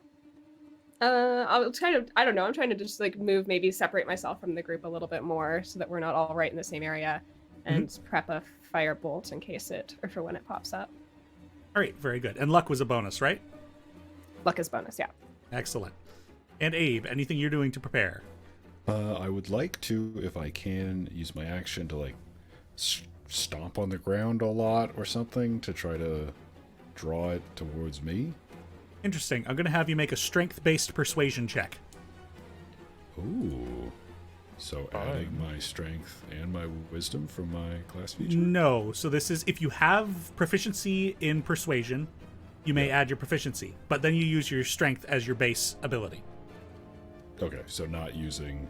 No elegant wisdom courtier. involved. Okay. That is going to be. Well, actually, sorry. What does your samurai persuasion thingy do? Whenever you make a charisma persuasion check, all right, there you go. Okay. You gain bonus to your wisdom saving. Or sorry, you get your wisdom modifier bonus. So it's 12 on the die, so it's going to be plus 9, so 21. Very well. Draq, as you are running along and like following I its frozen? trajectory. No, I hear you. Abe, Adam. Uh-oh. Oh, he's frozen. He is. Oh no, he's there. Oh, there. Adam. I'll message him on Facebook. I'm back right now. Hi. if that Yeah, we makes can a hear difference. We heard everything. We heard everything you wanted to Okay. do. I was just getting to describe. As Draq was running back toward you, and it seemed like he was about to run past you as he's following where it was going, Draq, you come to a halt as suddenly you realize it's decided to come upward as Abe began to stop. I just point at the ground where Abe is standing. All right, and that brings us to the bullet's turn. Oh boy. Okay.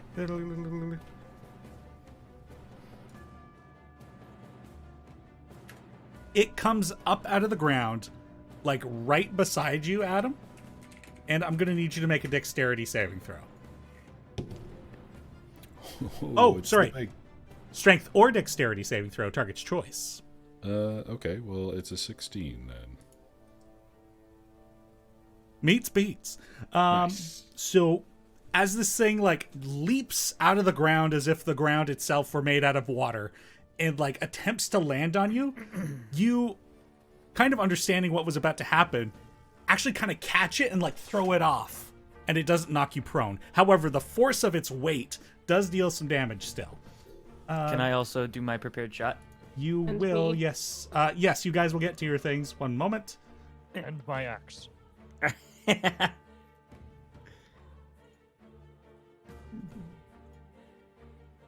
Okay, very well. I just had to read all the print to see how much damage this would be.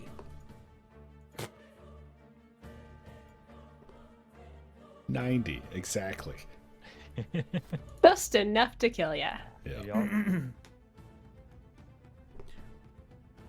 You take half of 28 combination of piercing and slashing and bludgeoning damage. Okay, so 14 becomes 11. Yep, because of your armor or your feet. And now those of you who readied actions, go ahead and take your actions. Ooh, yeah. You just go in initiative order. Sure, Gideon, already you clicked the readied button. first. Oh, Elowen click the button. Yeah, I didn't click the button very well. Okay, let's see. So, are we going with the inspiration rule where we can just re-roll it after, or are we? No, doing you this have to time? roll it before because that's what you guys agreed to. Very well. That's what you guys told me you wanted to do. I know, but that was because one D&D did. Oh, let's fucking go. That's a good roll. Yeah, 26 will hit, the 13 will not. That's okay. The 26 is what I needed to roll an extra 2d12 damage because I double violent shotted it. Holy shit. Super spicy.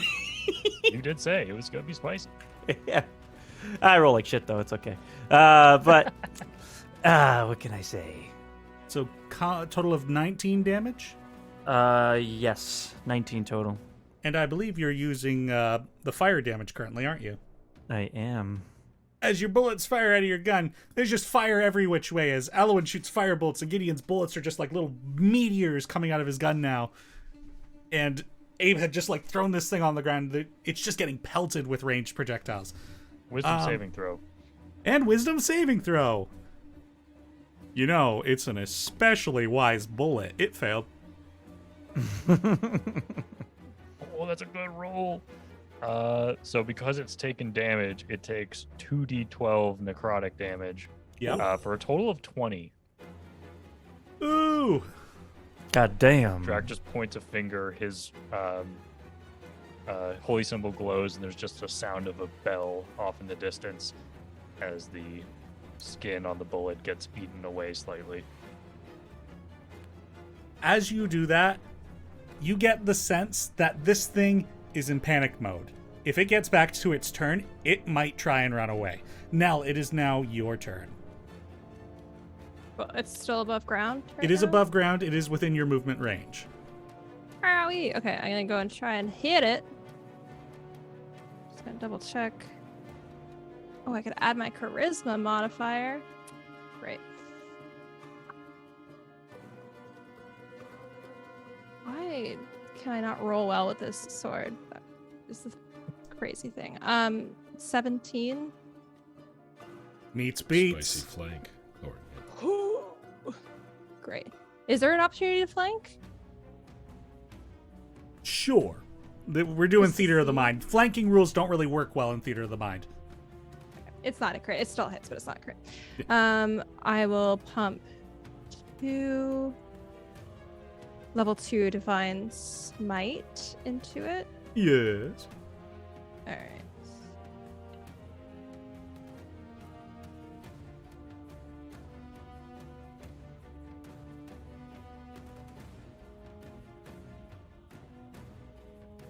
How goes the math? Oh, so okay, so 12 from Divine Smite, and then 9 just from my sword. How do you want to do this now? Really? You dealt just enough to kill it. Oh my god.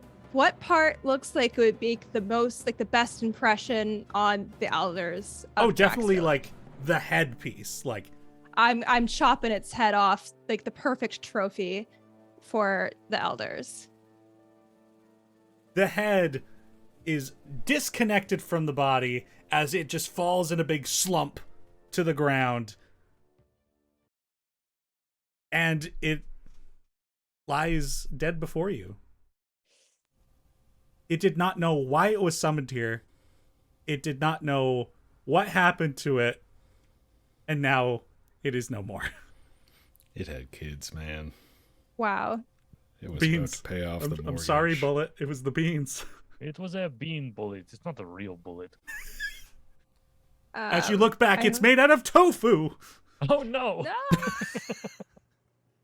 I hold up the crown of the bullet, like, well,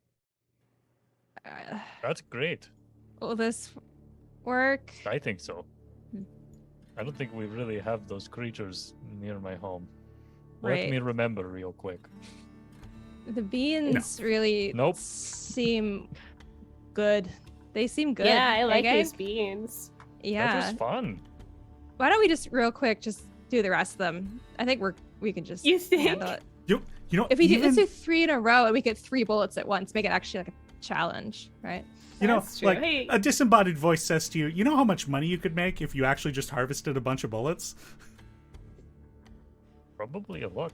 And Drax That's broke. assuming But that's Draq what we has get. 2 gold to his name, so maybe that's not a bad plan. And- I have and Elowin's- 3 gold to my name. Thank you very much. And whatever this piece of platinum is. And Elowin's a wizard now, which is the most expensive class. Yeah, it's true. If we could start making more money, that actually would be very helpful, guys. Speaking of, you were amazing, Elowen. Great job. It's all Azaria's help.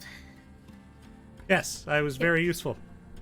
Yeah, Zarya, it kind of phoned it in for that one. Just saying. I'm sorry, it was Uh, almost They like were I my couldn't emotional do anything. support, my moral support in this. They were That's directing Elowen which way to fire her attacks. It was fantastic. That's great flavor as to how Azaria wasn't involved in the fight. They were coaching. Yeah. Yeah. Yeah. They said themselves, if you can't do it, teach. So, as much as I wanted to do this back in, like, I think Valenbridge or Rollbar, we never did find like a bag that was had like a cold interior to preserve things. Don't worry. Once we get into the mountains, that thing will stay nice and fresh. Okay, I was just thinking like if we wanted to harvest anything else, I just like we're in the same predicament as last time you did this with the other bullet, where I just like don't want to be carrying around like a bloody. We do Animal have 2 corpse. bags now, though. We can put everything we care about in the bag of holding, We can and put all it the gross in things in the- the hole. Yes, exactly. Put it in the Okay, hole. I like. Gross hole. Yeah, the hole That's that the no one goes into except for Draq. That's Yep. fine. I The don't mind the smell. nastiest thing I've ever heard in my life. So I'll just take everything out of the portable hole right now Do it. and move it into the bag of holding. Great. Okay. Should Love that. Draq and I butcher what's left of this creature then, and we can take plates? That's a and good meat? idea. You know, I mean, I can create a bunch of food for us, but if we want to try something different, we could always cook this thing. We're also, if Darokarth doesn't have this creature, this could be an exotic meat. Mm-hmm. Not to, drain your sounds great. village of money, but No, that is how we survive. We hunt. So this would be a great boon. We would walk in with all this food and be heralded as heroes, provided we can keep it fresh.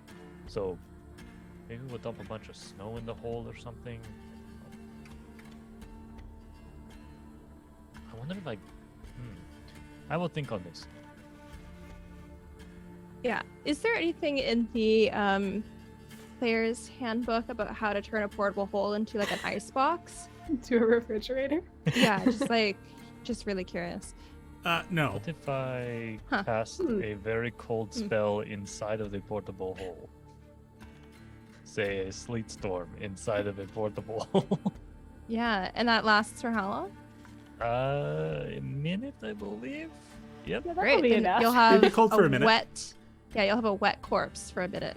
But You're once right. you close it, do you think it'll like retain that temperature at least a little bit? It sounds know if like that what you works. guys want is to hire an enchanter to make something.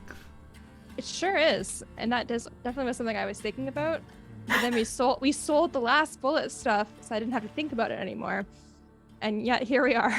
Here we are. The stock gave us more bullets. I have to have a talk with Shock because I'm not so sure about the gifts that we're receiving, if I'm being honest. Well, don't worry about it. Abe and I will get to hacking, and then we can. Elwin, you can do some more training, maybe if you're feeling up to it, or if Azari is feeling up to it, and then we can head out tomorrow. All right. So, who's harvesting the bullet? This guy. I can aid Draq. I am proficient with survival. I too Unfortunately, am proficient. what I'm going to need proficiency in is nature. Nature. Oh, What? As per these rules of Could harvesting. Azaria help? Azaria could absolutely help. I mean, I feel like before I would cut up the last bullet with survival. I think that might be the case, and that was me making a quick rule, but since you guys were Okay. talking, I had time to actually look up the rules. Okay. I already cut off the Interesting. head. I even though I was not as good as Runa, I did take classes in hunting and the like, so I can actually harvest this as well, like a combo between me and Rhea. You have nature proficiency? I did. All right, so Nell and Azaria, does anybody else have nature proficiency? I also do. Okay. So, the first step in this is somebody needs to make a nature check firstly to identify the parts, though you'll make this with advantage because you've harvested a bullet before. And I think Azaria will probably be the best one to do that because their skills are insane. My skills are pretty insane as well. Just so Do you we're have a clear. 13 in nature? Okay, well, I don't. Azaria rolled a 7 and got a 20. Wow. Okay. So I have a that's the 13 first step. Easy game, History. easy life. I'm playing the game now because Azaria's not here. The second step to do is make a dexterity check based on a nature dexterity check, essentially. And so it would probably be Nell helping Azaria with it. Is how I'm assuming that's going to go. If Rhea's skills are better, then yeah. Because even making it a dexterity means they'll add 12 to the roll. Yep. All right, we'll do that with advantage because Nell's helping. As I wonder why I'm here. Azaria is the skill monkey. I Yeah. don't know. It's insane. All right. with the 29, you're basically going to get everything you need out of the bullet. So let me tell you what that's going to be. Can add it to the dock. Yeah, we have an ongoing dock for all our inventory. I can't help but notice that the portable hole has been renamed Portable Hole of Nastiness in this dock. Yeah, I think that is only fitting. It's gonna be full of fucking bullet bits. I have a solution, don't worry.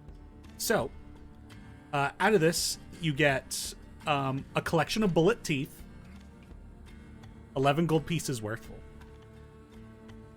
Azari is able to appraise everything. 4 bullet claws, which value at about 8 gold pieces. Each or total? Sorry? Each or total? Total 4 claws. Sorry, I see what you mean. Total for the 4 of them. No, that wouldn't make sense. So I think it would be 8 gold pieces each. Cool. So the collection of teeth is 11 gold pieces altogether. 4 bullet claws, each valued at 8 gold pieces. And then the bullet hide and crown, totaling at about 60. Together? Altogether, the hide. Okay.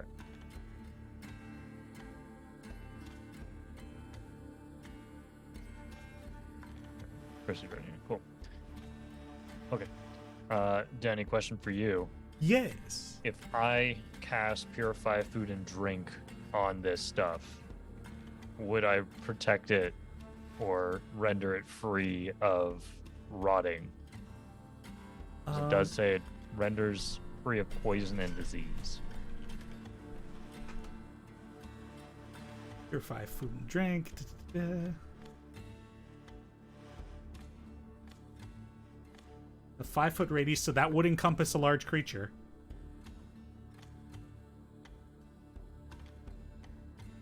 I would say if you continue to cast this every once in a while during your journey, you could preserve the meats.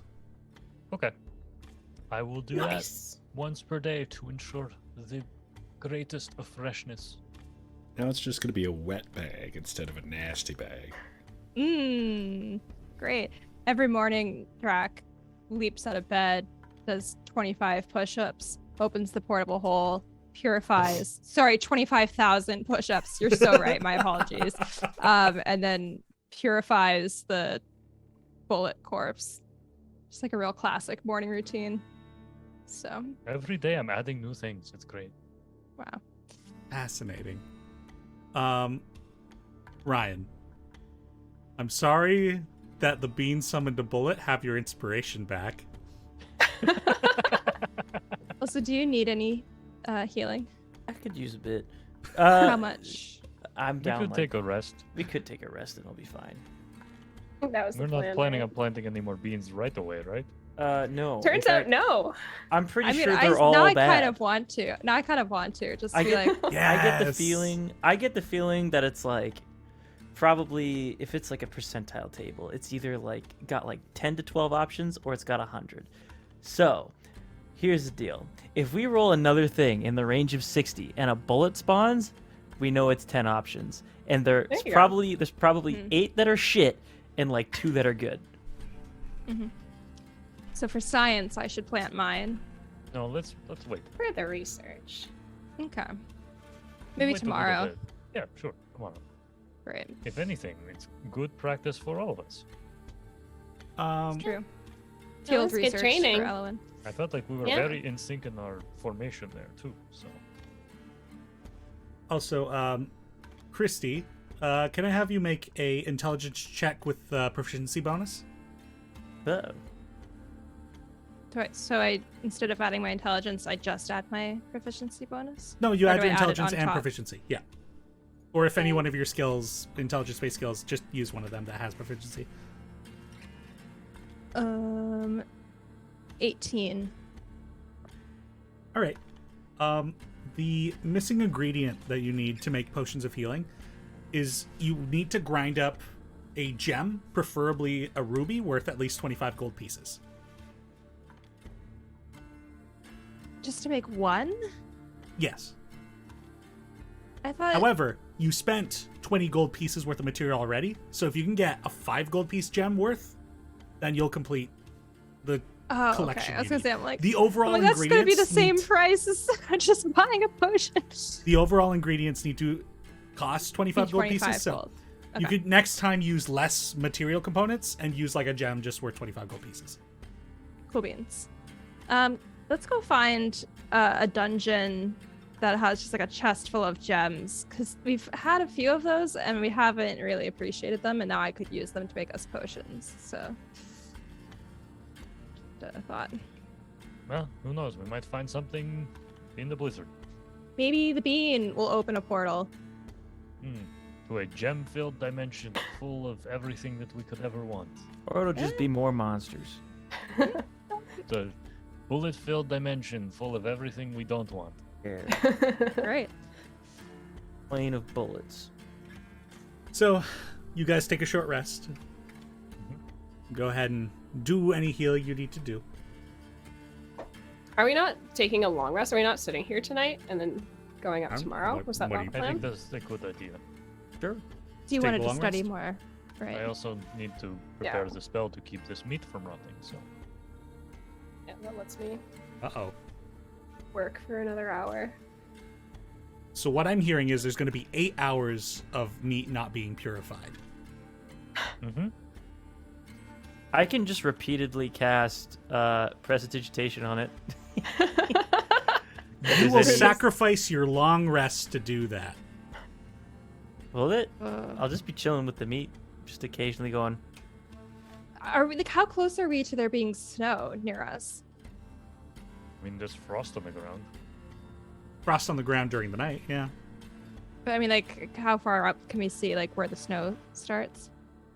How It'll far probably away be are we like you'll start experiencing some of the snow like probably halfway through the next day. Okay. Yeah, no, I'm not going to sacrifice my long rest. I need the HP. Because the body's going to become, the meat will become bad after an hour. Oof. The meat's in the Damage. danger zone. The blood becomes bad after a day. The organs become decomposed after 3 days. Okay, so rethinking this, maybe we just don't keep the meat. Just keep Well, the teeth, the claws. Just eat the meat tonight. Oh, So eat some of it tonight. If like we're gonna be chilling here anyways, I've got a shit ton of time on my hands. Can I make some jerky or something? Or Gideon, if you want to help. Like, happily why don't we help. just smoke some? We're here forever, so oh, that's a good idea. yeah. Oh, it'll be like home. Yeah, I was gonna say, I'm like, it's crazy to think that we can just bring raw meat with us. Why don't we just make it smoked? Works for me. This is why Cook you're the something leader good. now. Yeah, it's how my mom got her position too. Just, she made a bunch of jerky and won everyone over. Seems like a good way to establish a leader. All right. Well, with Draq's guidance as a hunter, you guys are able to carve into the meat and begin prepping yourselves a pretty decent barbecue. And with Gideon's cooking finesse, you guys are going to have quite the dinner. Except for cook check. Azaria, who is going to find Okay. other things. Can we get a cook check? Oh, cook check? Yeah, give us a cook check, Gideon. It's been so long. Can I help give him that advantage? Sure, because you've done the butchering, he does the cooking. Sure, why not? All right. Is it time for another crit? Is it time? Oh, I was so close. 23. Yeah. That's still pretty dang good. You guys are able to prep yourselves at least. Prep yourselves dinner and enough preparation as well to get 3 days worth of decent like smoked meat, a little bit of dried meat. That'll probably be more prepared in the morning to allow you guys some decent food when you go into the mountains. Gonna have some pulled bullet. However, So Draq, with that, Denny, will I have to purify the other parts? Because the other parts aren't technically food. No, they're technically not. Those parts I'm not going to worry about because that's more like treasure. Okay. That is my reward for you for dealing with my being bullshit. Okay. The secrets of the sauce. I just saw that. However, like I said, you'll have enough of these dried meats and whatnot for 3 days. Draq, you know at this point, it's probably going to be another 10 days before you get to Darokarth. Yeah. We will find some other wonderful gift, I'm sure. There are creatures aplenty in those mountains. But the head is fine. The crown of it is Crown fine. is fine. We'll have to cut it off from the rest of the head. Cool. Yeah. Is that not enough of a gift? Seems pretty cool to me. It should suffice. Yeah, you figure the head of this thing is like the noteworthy thing, so like the crown would do just fine. Alright, cool. Right. Elwyn, how many hours of training tonight? Okay, we're doing 1 hour of training. But I would also like, if we're going to sit here for a short rest and longer, we're just hanging out. I'd like to take the time as well to, practice being a wizard even more. I have a Featherfall spell scroll that we bought ages ago. And I'd like to take the 2 hours to copy that into my spell book while we're hanging out. First level spell, right? Mm-hmm. Right. We'll say that for this first one, Charity gave you the inks necessary to do this. I assume I had them because I've been copying ritual spells into my book before. Right? I've been a wizard this whole time, Denny. I don't know. Has your ritual invocation required you to have those inks? I don't know. I got rid of the spell character sheet, Denny. Oi. Well, you just said you would let me do it. We don't have to look it Yeah, up. for this first one at least. Okay. Right. And it uses all of that ink. So that ink is now gone. It's not like you buy 50 gold pieces of ink and then you still have 50 gold pieces of ink. No. It's used on the scroll. Okay. Yeah. All right. And I guess you also advance to that next wizard level, which would be level 5 wizard now? Yes. All right. Very well. Does Elwyn have the feature that halves the cost to copy spells? No. I don't think so. I was looking that up. Okay. Those are each based on the specific subclasses, and she is not Mhm. one of those school subclasses. She's special. She essentially got to keep all of the subclass features from the warlock she had been, and just turned it into a wizard. Oh. Right. Is anybody doing anything else during that night? Draq will step outside of the tiny hut before heading to bed and do some meditation, just like facing the Pearly Pass, and just kind of inwardly prepare himself for trekking through those mountains again.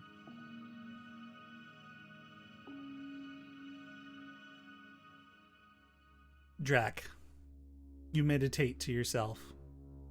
Focus on that coming journey back toward home. You've been gone for months. Set out to find your brother, and you did. But not all is well. It's a bit heavy on you that you will be returning without him. There's also, it feels like home is actually reaching out to you. Like something, the timing of this almost seems perfect. despite how you may be feeling, the mountains are calling to you. And you close your eyes in this meditation, and you feel like, it almost feels like you just blinked, and you're now amongst the blizzard of the mountains. And the wind howls past you. You feel the chill over your scales. And you focus your sight trying to see ahead of you amidst all the snow. And you see light somewhere up ahead. A shifting of rainbow hues. An animalistic form. Like a bear. And as you try and focus in further, you get the sense that it peers over its shoulder and looks in your direction. It's not like the whole bear is of this shifting rainbow hue. It's almost like it's a contour, like the outline of a bear. And when the two of you make eye contact, or what you think might be eye contact, it runs off into the storm. And you blink again. Chase it. And when you close your eyes and begin moving after it, you're back where you were meditating.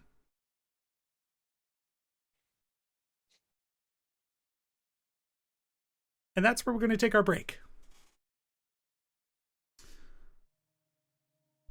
Well, thank you everybody for joining us on this, our 40th episode of Play Dicely, which I think is just crazy. That is wild. Yeah. Yeah, always a great time. I was not expecting a bullet fight in this session, but here we are. I knew it was a possibility, and I'm so sad it happened. I'm sure you are, Denny. I'm sure you are. Don't worry. I bet the rest of those are just awful.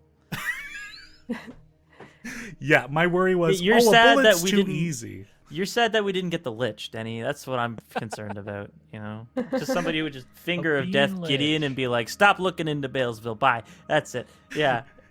You're not even the Bean first person lich to of get finger of Balesville. death. Oh, you don't think... You know what? Maybe you're right, but that's fine.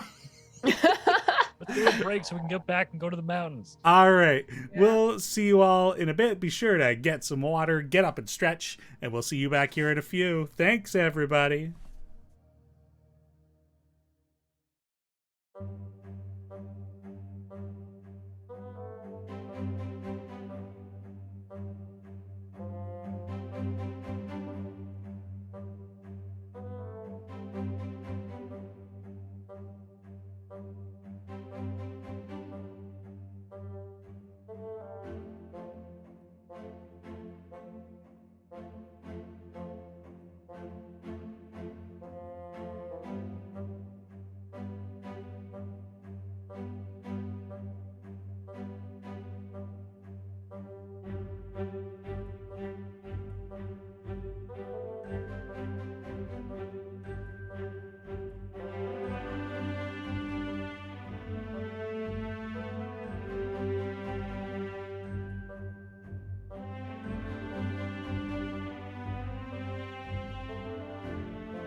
Hello again, everybody, and welcome back from break.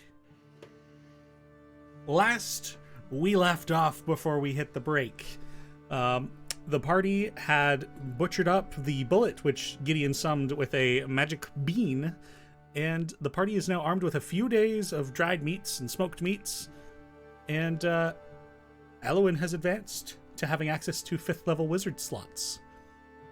Superb.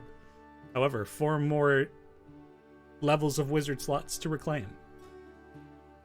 And it'll probably be halfway through this day that you begin experiencing some of the snow of the Pearly Pass.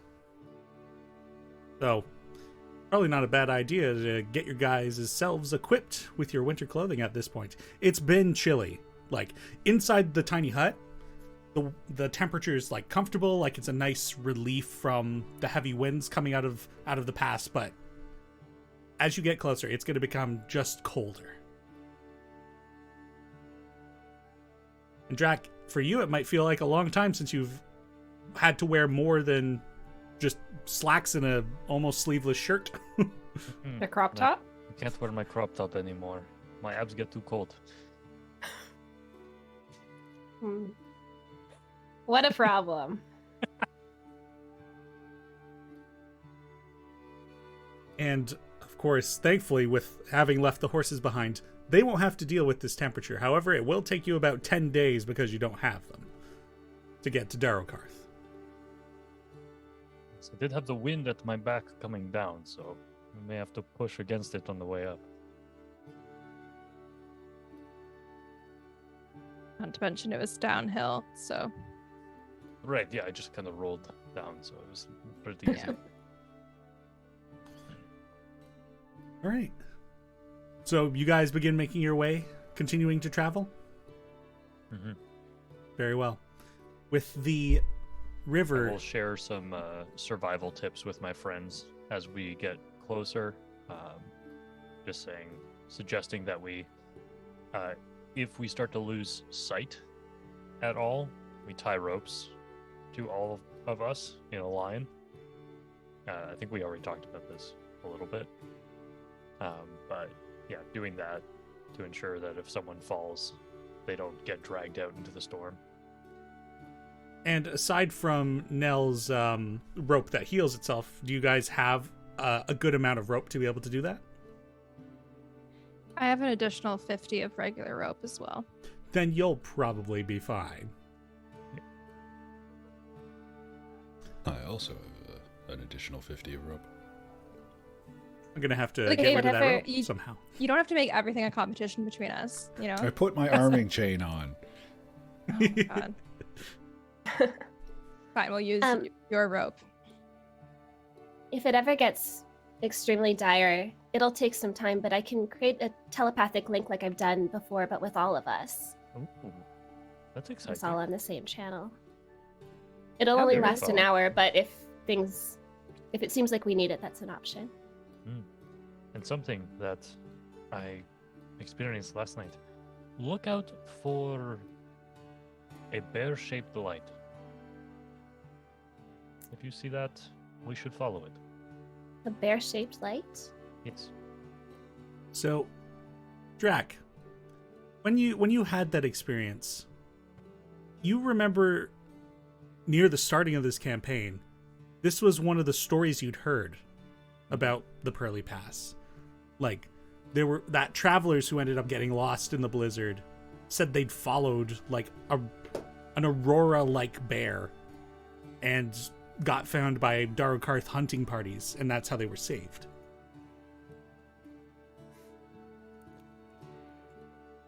I will relay that.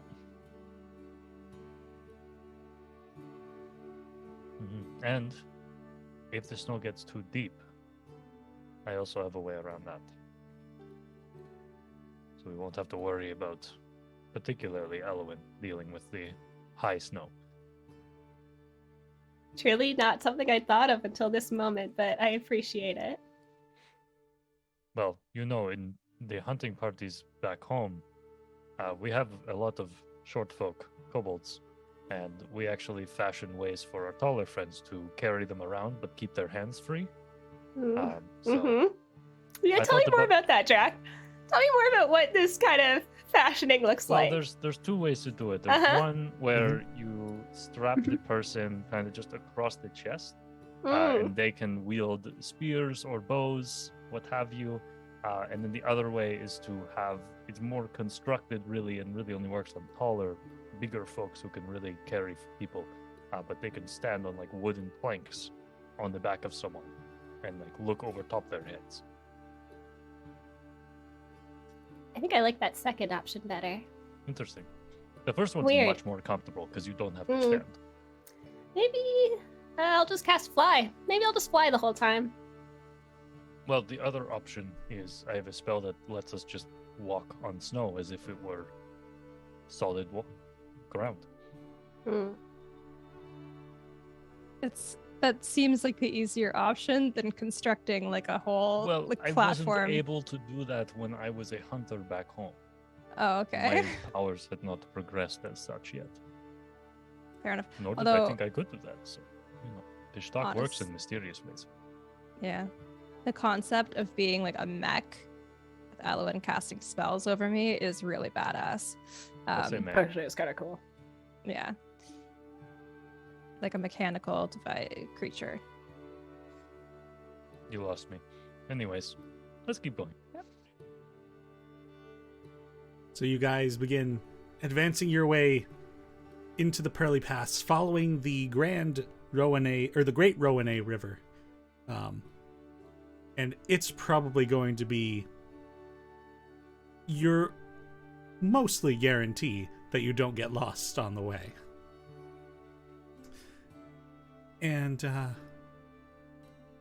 you go through a half day of travel, and the temperature gets colder and colder. Even Grobo, whom Draq has prepared like a little something for, is like bundling himself up in Azaria's first layer of cloak and then second layer of leaf cloak. Like he is searching for the warmth. Well, Zarya also has that big head wrap, so he could kind of like tuck himself in there if he wanted to. Yeah, very well could. And then the snow starts. And it is so weird for those of you accustomed to the seasons to experience snow at the end of the summer. There would be normally at least a couple of more months before you would ever have to experience this. And already, with how windy it is, like, there are only a few, like, snowflakes coming out of the pass at this moment, but it is just biting through you and chilling you to the bone. But you continue to press on. And as you do, the snow thickens underneath your feet. I said that weird. Underneath your feet. I think I started to say underfoot, but I said underneath your foot. Language comes so naturally sometimes. You guys follow the river. And the snow piles up and up. And eventually, those of you who are wearing boots, it's almost to the point where the snow is almost higher than your boots. And this is only the first day. At that point, I would pull everyone aside and ritually cast Water Walk on all of us, and we can just walk on the snow as if it were harmless solid ground. The spell lasts an hour, so every hour I will pull us aside and ritually cast it again. So, what I'm hearing is, for every 6 hours of travel, you're going to lose an hour of travel. Right, but if were we to push through the snow, I feel like it would equal about the same if we were just going to walk through it, because we'd be going slow anyways. True enough. This is a fair point. Very well. Well argued. So, we'll say it'll still take 10 days to get to your destination. It'll just be a bit more comfortable. And As you guys make your way a decent way into the Pearly Pass, the snow has really picked up at this point. The wind is just constant. Snow flying sideways, and even already at this point, your vision becomes much less than it had been. The mountains on either side of you, difficult to see, but amidst the constant snow that's falling, they feel like an ominous presence, tall shadows watching you from a distance, not quite able to make out their faces as if they were people. It is a little unnerving traveling this way. And you all carry on. Until the point where you find that you've all become quite weary from travel and have to set up. Elwyn, you cast your tiny hut and sets it on top of the snow. And quickly, the snow underneath that hut dissolves and just melts away, exposing solid permafrost ground beneath it. And you guys have essentially dug a circular ditch in the snow. And this will probably take maybe a day to fill over once you guys clear out, but this will look interesting to anybody passing by. Or it'll get covered in snow, and in the morning you'll have a rude awakening. If possible, Denny, I would have tried to scope out a good position to set that hut up in. Just kind of in the crevice of a cliff or something like that, just somewhere defensible if possible. Well, are you following the river, or are you going to deter from it to go find shelter? I can set up alarms as well. Around. Sure. It's not quite the same, but it at least will wake us up if anything's coming. Okay. Very well. Okay, we'll stay by the river then. Leaving the river will probably incur some survival checks and possibly more time. But following the river will almost guarantee that you'll make it to Darokarth.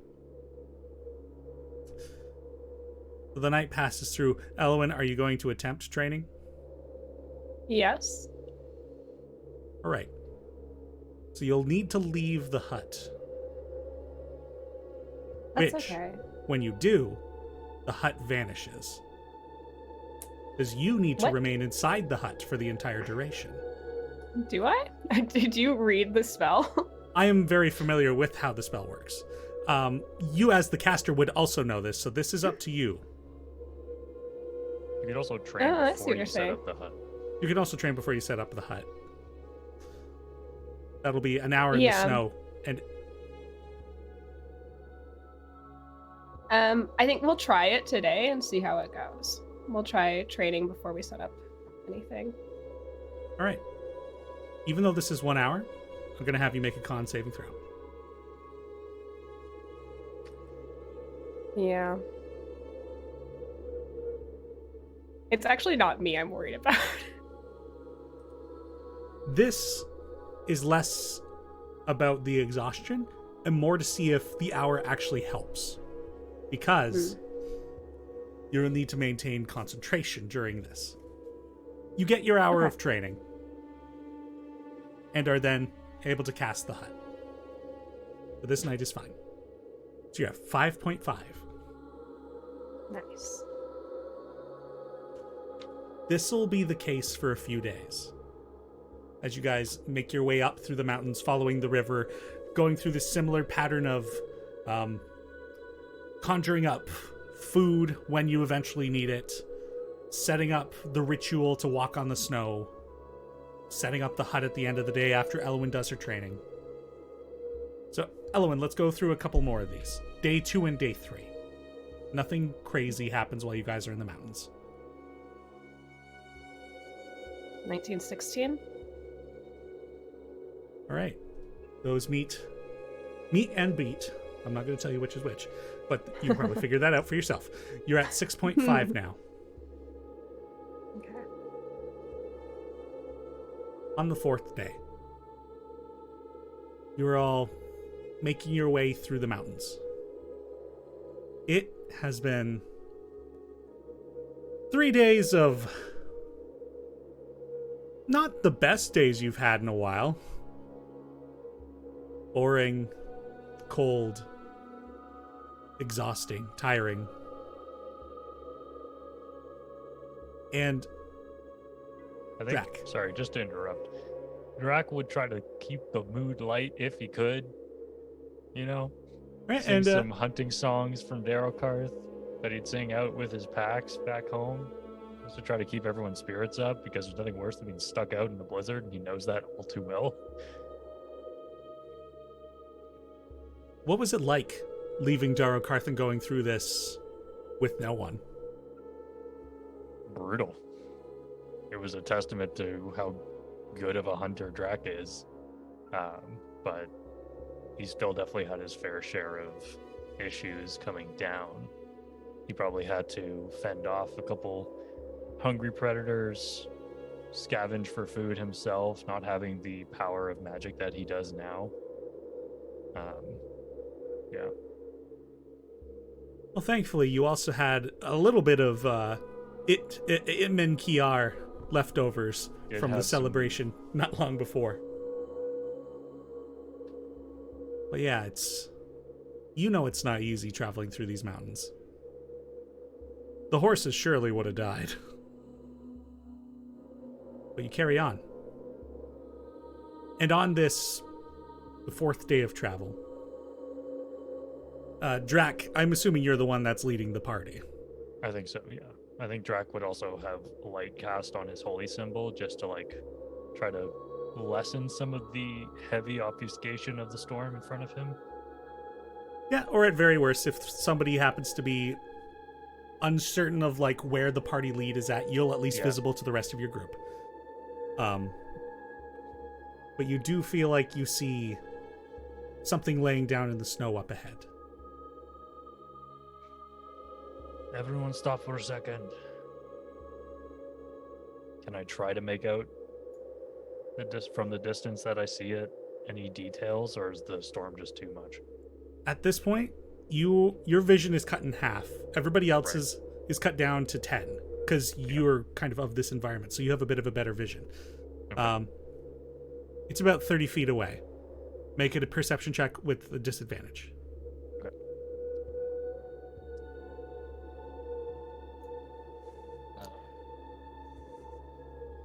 That is going to be a 19. Something humanoid. Something not moving. It looks like a person. Let's get closer slowly, though. Be careful. All right. Draq will draw his spear and just kind of hold it out in front of him as he approaches slowly. Every step, he's trying to get details on this thing. Also, Gideon's just repeatedly prestidigitationing to make a little bit of heat here and there to help keep people somewhat warm. And now I'm sure at this point you've gotten that coal you've got and are holding it. Yes, it has a practical use. My trinket. Oh yeah. Very good. Draq, as you inch closer to it with your spirit hand, there is a thin layer of snow over top of it, but you could see enough of the body to identify it from a distance. It is a human. Frozen, dead. A man dressed for the journey, but maybe not well equipped otherwise. Do I find any injury marks on it? Go ahead and make a medicine check. And what are you doing to interact with this thing? I think he would just he would first check to see if it's actually dead. He would check for a pulse or something. Right. And then turn the body over and check for obvious wounds. So Turn the that's body over. 16 medicine. As you turn the body over and begin investigating, There is no pulse. They have an expression of peace, and their eyes are closed, as it is not uncommon to just fall asleep in the cold and pass on. There are no wounds to the body.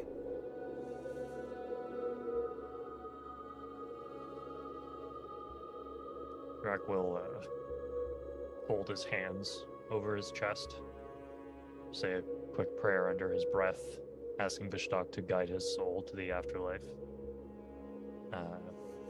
and then call to his friends to come over. A poor soul. This is why What you were should they- never travel alone. What were they doing out here? Did you have human visitors very often? Every once in a while, folks from outside of Darokarth would find their way there. Many of them, like I said, would say they saw this bear made of light. So, maybe a There were- spirit guiding people to safety. If there were envoys sent to Varmhall village, maybe this could be an envoy from Balesville. Yeah. Interesting. I had the same thought. Is there anything interesting about his clothing? Not particularly. It's like heavy leather coat with like fur lining. Yeah, fur lining along the edge of their hood, so as to really attempt to keep cold.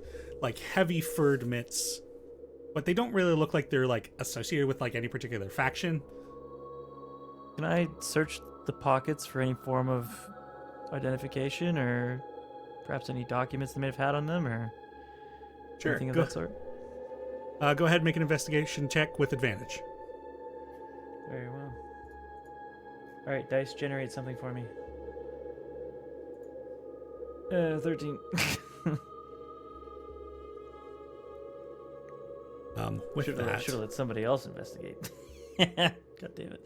Maybe something would appear. Is he wearing With- a backpack? he does have a backpack on. It's a very small backpack. Gideon, you like search the pockets and whatnot. You don't really find anything that would like give a hint of an identity or anything like a motive. Okay. I'll just search through the backpack to see what's in there. They had a small tent. They had a bedroll.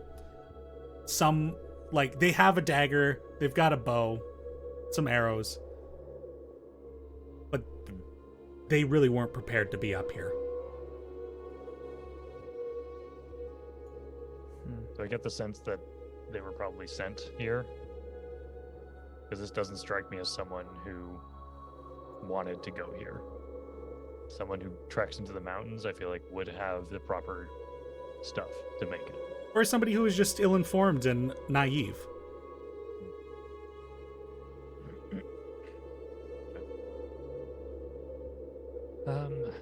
Well,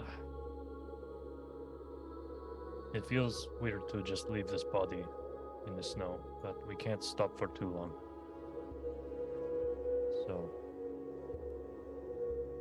we can pack him underneath some snow and move along. Yeah, that works. How long does it look like they've been here? Can you tell? With Draq's medicine check. And Gideon rolled the investigation already. Draq, with your medicine check, they could have been. They might have been here for like a day, maybe. Like they might have just been ahead of you on this journey.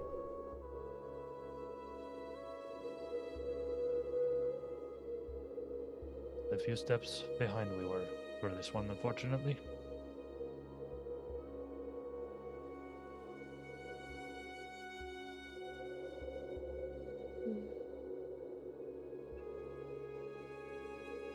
Such is the wrath of nature. Whatever the hell's causing this storm. Indeed. Did you Come. speak with it? I've seen you talk to the dead before. I'm not sure if it's worth our time, unfortunately. Can't hurt. Maybe it's I'm us. sorry. I think we should keep moving. Very well. What's your call? Draq will use his spear to like push some snow aside and put the body into this divot and then cover it up.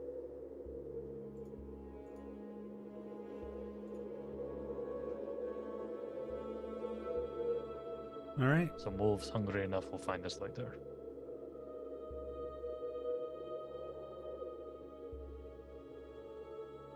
And you carry on? Now, I would like to know, aside from Draq in the lead, who's making up different ranks in this? Who's in the middle? Who's in the back? I'll be in the middle because I can, with prestidigitation. God, that's hard to say. I can warm up non-living material, so I can warm up your clothes.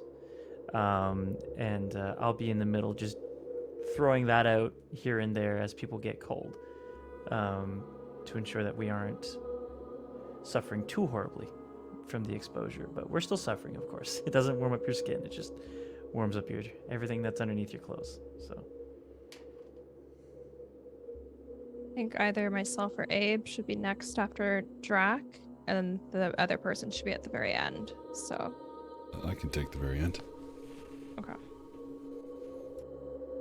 I can kind of go mid as well.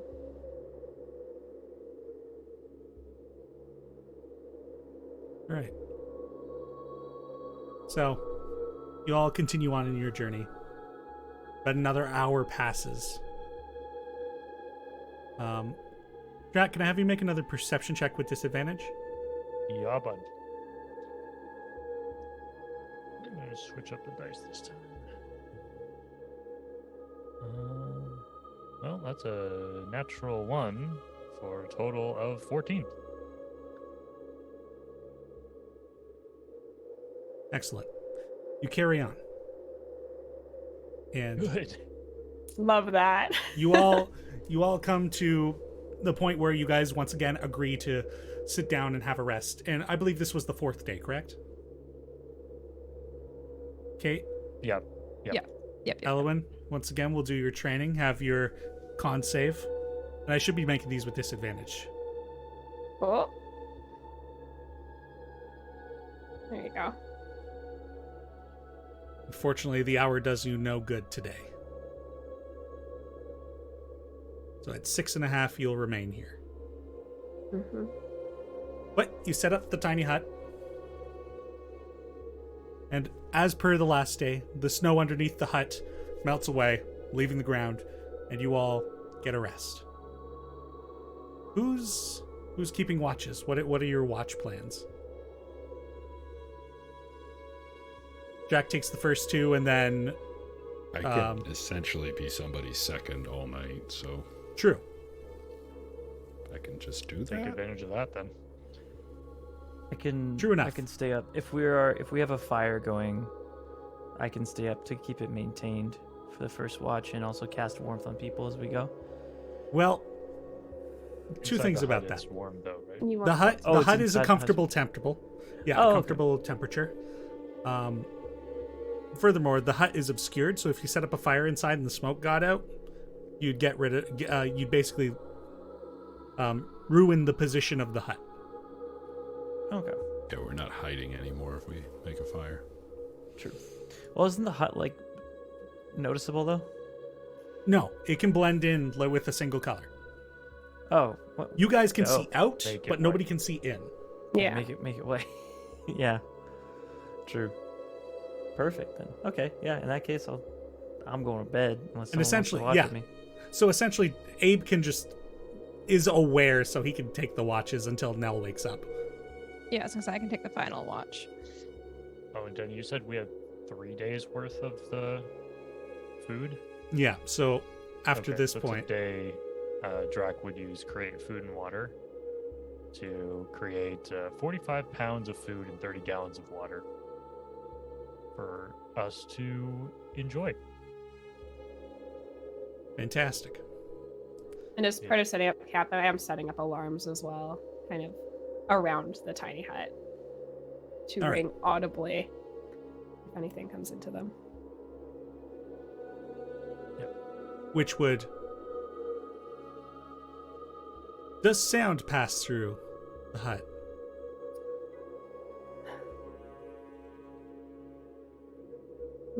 Spells and other magical effects don't.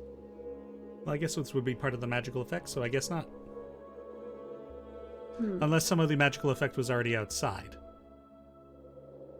Which would mean if we set it up outside, you wouldn't be able to hear it inside. I set it up to ring in my head then. I guess, I don't know, does that make any sense?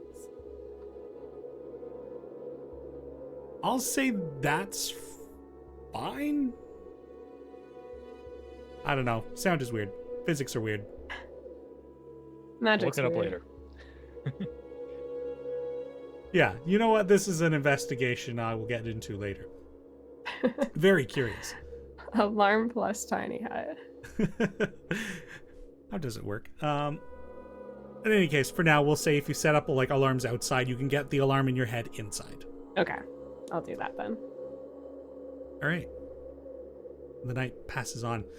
Something that begins to occur to the lot of you as you've been traveling in the snow the last few days and lay on your backs looking up out of the hut, which slowly begins to get covered in snow. You've not been able to see the sky the last 4 days you've been in the Pearly Pass. And Azaria lets you guys know that this is something that bugs them immensely.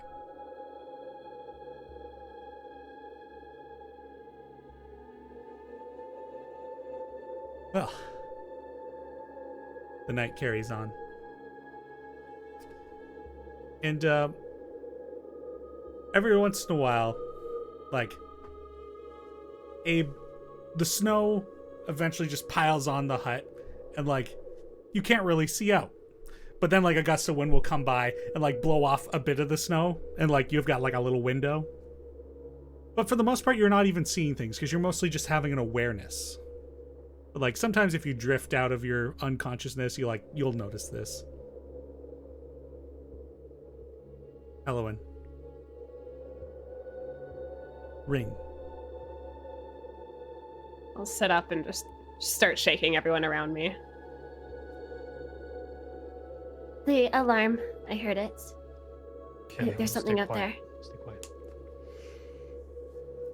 Draq will put his hands on the ground, see if he can feel anything, even though they're probably trucking on top of the snow.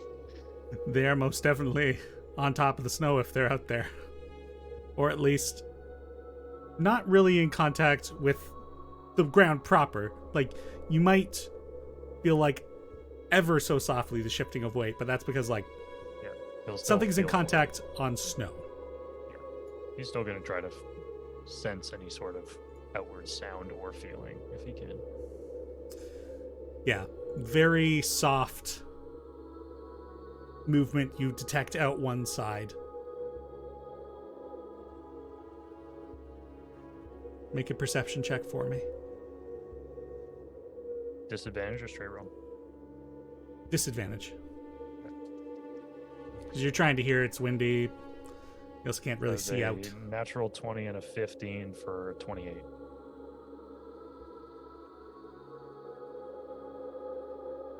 You really have to focus in on your hearing because you can't see outside the hut because it's just piled in snow now. But honing in, you feel like you hear the crunching of snow outside. Like a step. And then like a shifting as if something were like looking around. Can I tell the gate? Like how many legs? Bipedal.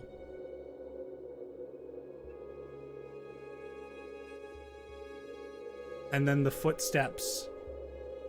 1, 2. Move on past. and continue the way you were going.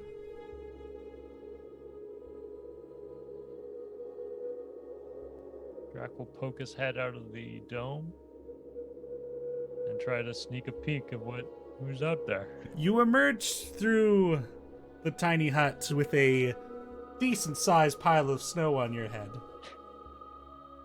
Brush it away. We'll continue with your perception, but I'm going to need you to make a stealth check as well.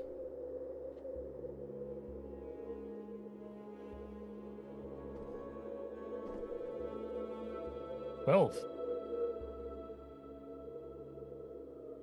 Well, the good news is, anything trying to perceive you is going to have a really tough time because of the storm. As you poke your head out and look at whatever had just walked past, you see the dark form amidst the blizzard walking the journey ahead.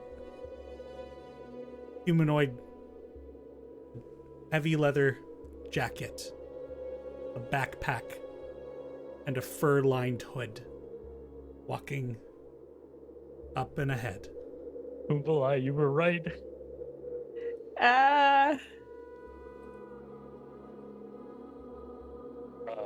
Draq will dip back down into the dome.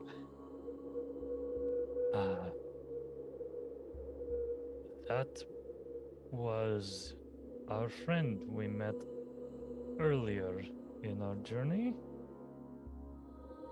Was it him?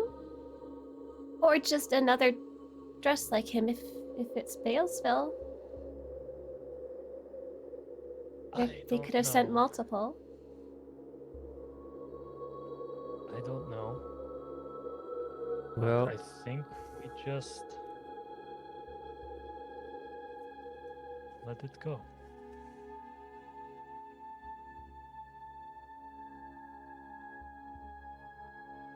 It was I think that's right dead for when now. we saw it. I am certain. so are we? What are we doing? Are we burning everything that we come past next? What's the deal? Maybe give it proper burial rites. Maybe a good idea.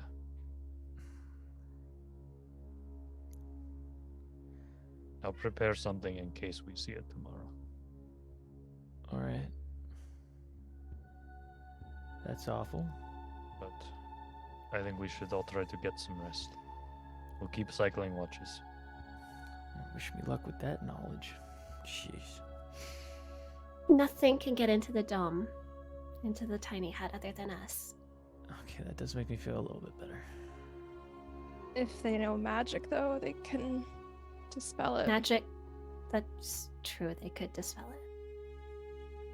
So. That's powerful magic, though.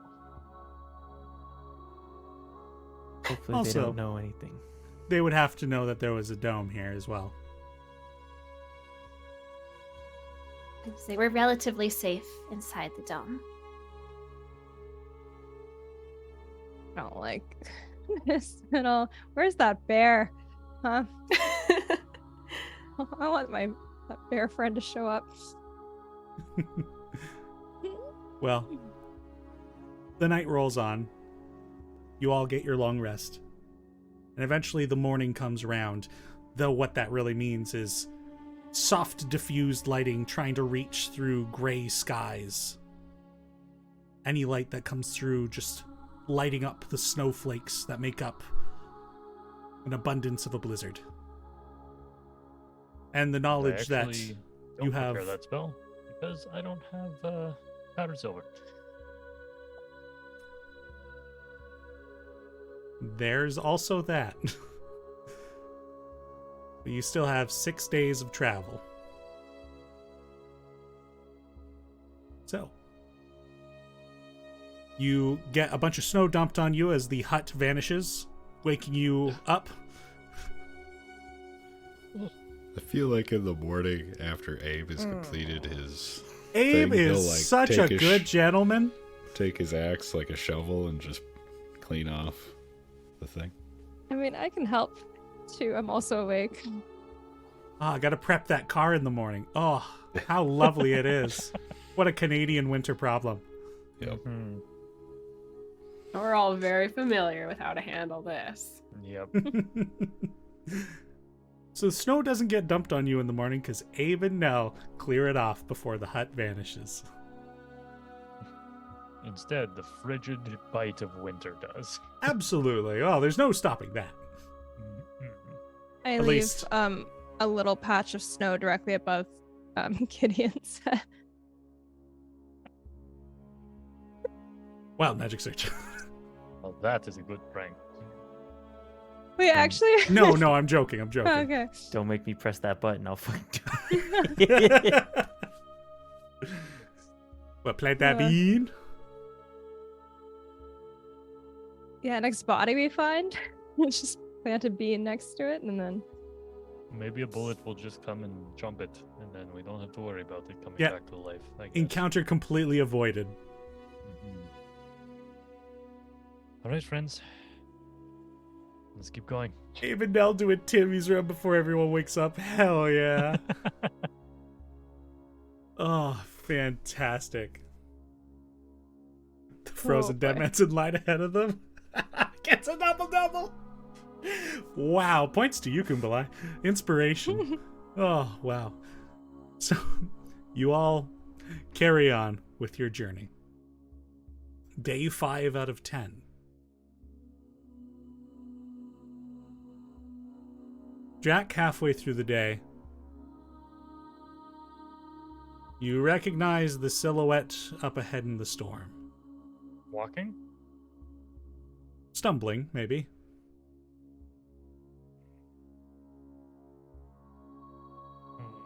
should I blast my horn at him? I was going to suggest maybe sending it a message, Oh. asking if it's okay. If it responds in a normal human fashion, then Draq, that thing looked pretty dead yesterday. it was. There was no pulse. Why are we trying to talk to it, Draq? It's I mean, I have walking in questions. front of us, Gideon. Yeah, I could just, make it not a threat anymore from over here. But I this, want to know more about it. Gideon pulls his musket off his back. Be a pretty easy shot. He's just stumbling real slow. Draq will put the musket down with his hand. Just wait. Let's I see. know. All right. Nell, do you mind? Yeah. If I can... Can I see it? Can Draq point it out to me? Because I think I have to see it to be able to cast. Oh, and you've got the magic item now that does it, right?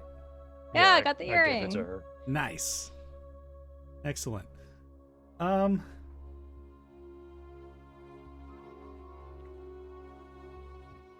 I think it's just a creature that you're aware of within range. Yeah.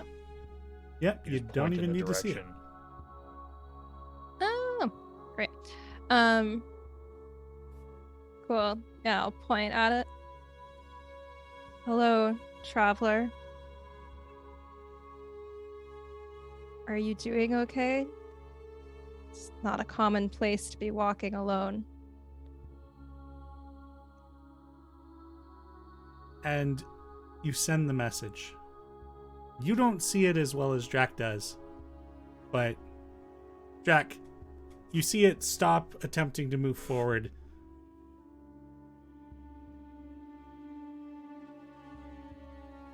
Now, you get no response. It stopped. How can I blast my horn at it? I don't think this thing is alive. Yeah, some sort of puppet. Its master can't control it constantly, so it took a little rusty poo when we encountered it before, but the strings are back up and now it's Rusty poo, that's a good word. It continues trudging forward. Be a soul lost. Maybe was not properly buried, so its soul is trapped here in the pass. more we theorize about this, the more terrified I get of this place, Draq. This is a dangerous place, Gideon. Darokarth is a haven, a cradle within it. Perhaps Nell and I can move forward. Engage it, not necessarily in combat. See what it does. The rest of you hang back. We should Don't not know stray that far from splitting each up. other, though. No. I mean, Unless, Elwyn, how far of a range does your mind link do? Once I set it up, any distance. I'm only talking 20 feet behind us, just in case it lashes out at one of us. Alright. So we approach as a group, and then two of us can get closer. I agree. Let's move. I put my arming chain on. Gonna use it, damn it. We got a counter just in the top left. Says Adam says he puts his arming chain on. It's only at 2, but it's early. But It's only episode 40, folks. there's still time. There's still time. All right. So, Nell and Abe, you two are going 20 feet ahead of the rest of the group? Yeah, I think so. All right. You advance forward. And of course, the benefit of the water walk on you guys allows you to easily catch up to this individual who's just trudging through heavy snow, like almost up to their knees. And you get closer and closer. Are you guys trying to be stealthy, or are you trying to make your presence known? Like, how are you approaching? I don't think we can be stealthy, the two of us. Yeah, I feel like within 10 feet of it, like I'm trying to actively get its attention. Yeah, we want it to look at us. Yeah. I have my hand on the bottle of holy water that I have. Just in case. Oh, wait, no. Wait, oh my god, the one time this might actually be fucking useful. I use my goddamn divine sense while we're still 20 feet away from it. I forgot to ask Christ. you about that before. Oh my god, it never is useful. Celestial fiend undead within 60 feet, or something affected by the Hallow spell. Something undead walks ahead of you. Ooh! We got a zombie, folks. Zombie alert here. So within 20 feet then, I'll tell everyone obviously that, and I'm just gonna say I am not entirely convinced that it actually has senses of its own. So let's give this a test, shall we? Hail, traveler. I'm gonna yell at it. Could you actually loud enough to actually be heard? And you have a hard time seeing it because your vision is basically just like 10 feet and then it's snow. Like, you've got the rough silhouette beyond that, but like, you know that's where it is. But when you yell out into the storm like that, a quick turnaround and trudging through the snow in your direction at a quicker pace than it had been. Can I see its face? Are you moving up to where Nell and Abe are? I think I get like slightly closer. Maybe split the difference.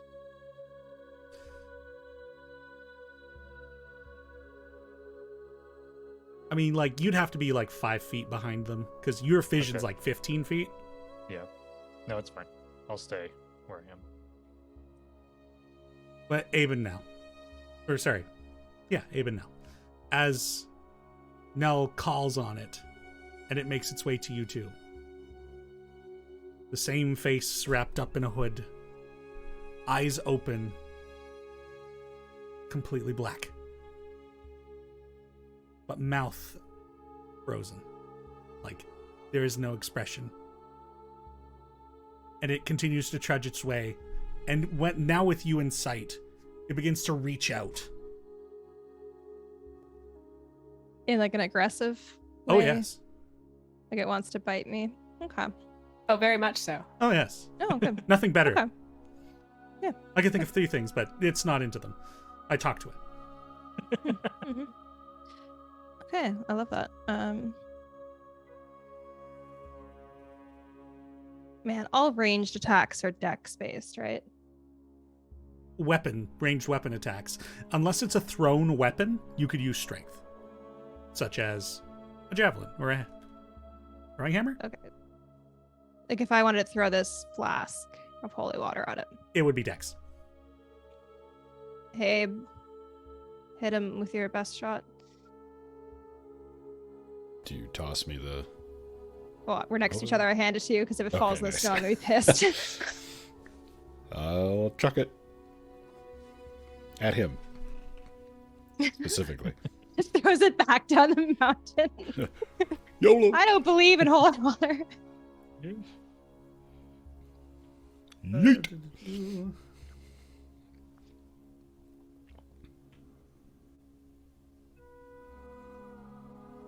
Right, go ahead and make an attack throw using your dexterity, not adding your proficiency, Adam. Yep. No disadvantage or anything? Yeah, it would be disadvantage for the wind. Okay. Bless. I bless you. Bless you. Oh, no. 11. Sorry, 9. 3s and 2s. Roll your Similar 2d6 with an armor class of 8. Ha! Whew. 8 on the dice. Am I adding anything to this? I believe it's plus nothing. Just kidding. Plus nothing. Yeah, no, it's just 2d6. So you rolled an 8. Yep.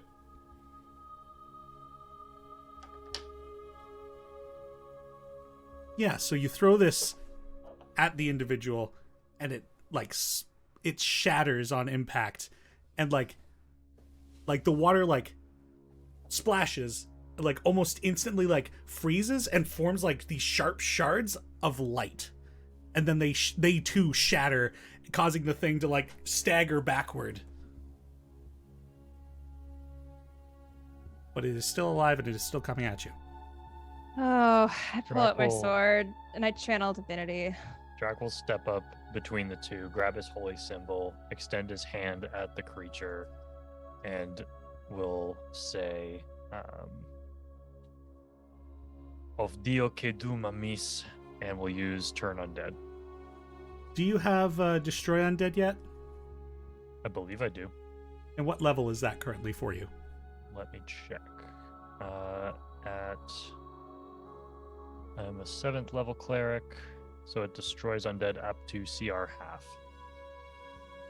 As you utter these clerical words, the individual would frozen in the snow erupts in lightning that has come out of the ground and begins encapsulating it and just disintegrating pieces of it to ash slowly at a time, and eventually it too dust in the blizzard.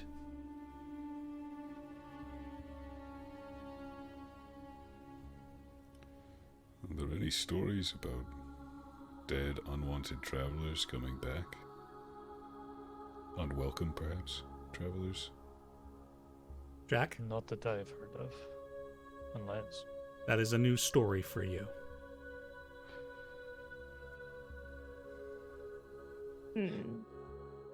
Good. Sorry, I was slow in the draw there. I feel like that holy water could have come in handy later. Ah. That could have been some sort of monster in disguise. We have no idea. You're right. Well, if it's the monsters that don't get you, standing still will. Let's keep going. You all carry on. Eventually comes to the end of this day, end of day 5. Elwyn, you may attempt your training again. Disadvantage on the con save.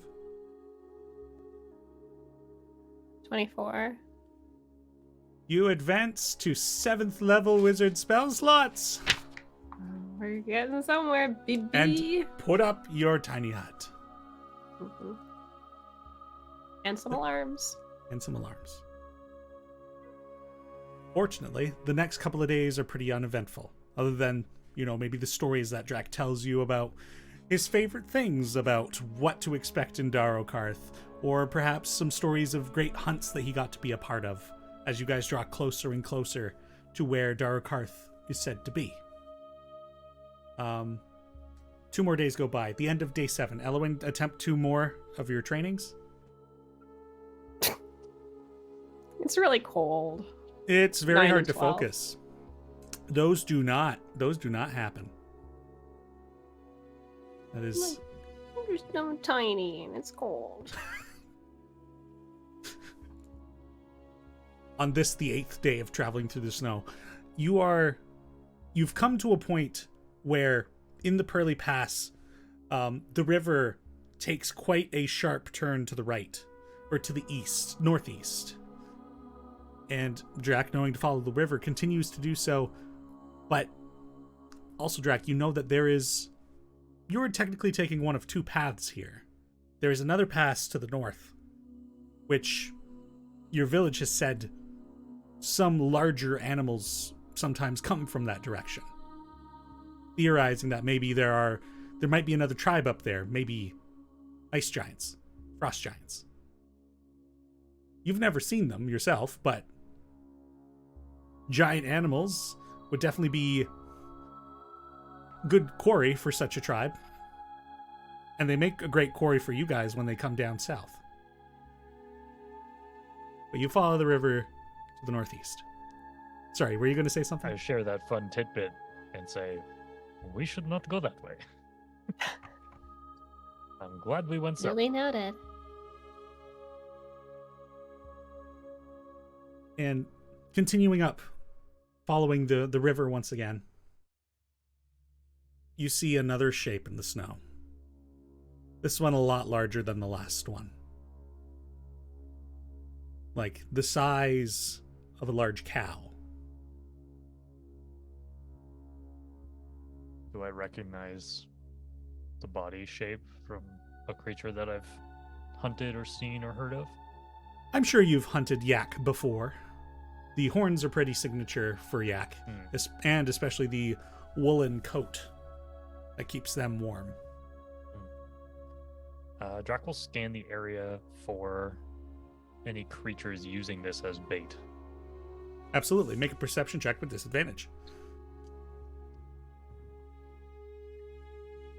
That's another natural one for 14. You do not see anything amidst the snow, but you also hope that means that if anything is out there, they also don't see you. Furthermore, you'd probably maybe feel them if they approached because of your gauntlets. True. He's a dead yak. I don't think we really need to stop for this.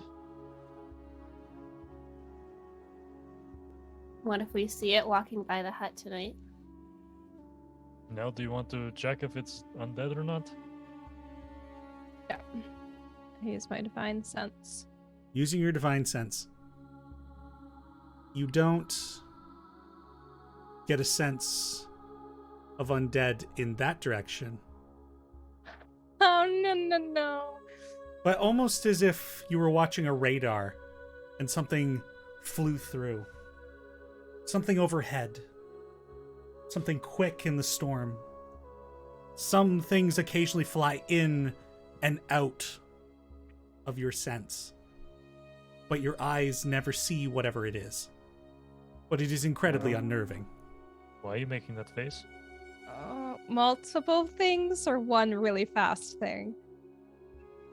I guess you would actually know that information, wouldn't you? It tells you number, right? Yeah. I know the location of any undead, etc. Fair enough. How many of these fucked up things? Well, it seems like things will fly into range and then fly out, but you recognize maybe like 4 at the same time at one point. But it's not like, one flies through and goes, I'm Paul, I'm David. That would be so helpful, though. They should. I agree. But Have some self-worth. You're not just part of like a pack. You know what I'm saying? Hey, Draq. Yes? So it's like a common thing in Darokarth. You've got like zombie bats or something. Yeah. No recollection of that, actually. Okay. Well, something undead, multiple somethings undead are flying around above us. Just a heads up. Okay. Are they doing anything, or are they just flying around? Seems like they're just flitting, like kind of like a bat, like kind of, or what's it like, Teni? well, it's like they fly in, and it's like they're trying to go in the direction of the yak, and then they fly out of range again. And after a while, they just stop altogether. Oh. I think they wanted to eat the yak, but This spell doesn't maybe- tell you their method of flying. It could be gliding, it could be flapping of wings. You just know that Yeah. they're above ground level. okay. Yeah.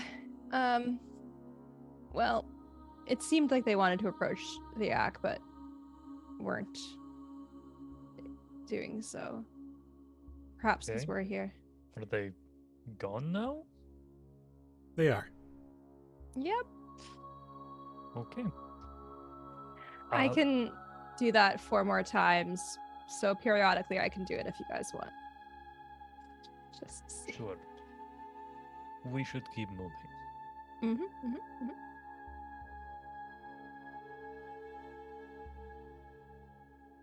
So you press on? Is there anything weird about the yak as we walk by it? Well, you'd have to go to the yak to find that out. Was it not along the path, or is it like No, it's off to the not. side? Oh, It is okay. off. I wasn't sure. I thought you said it was in front of us, so Fair enough. Ahead, but not on track. okay. Then no.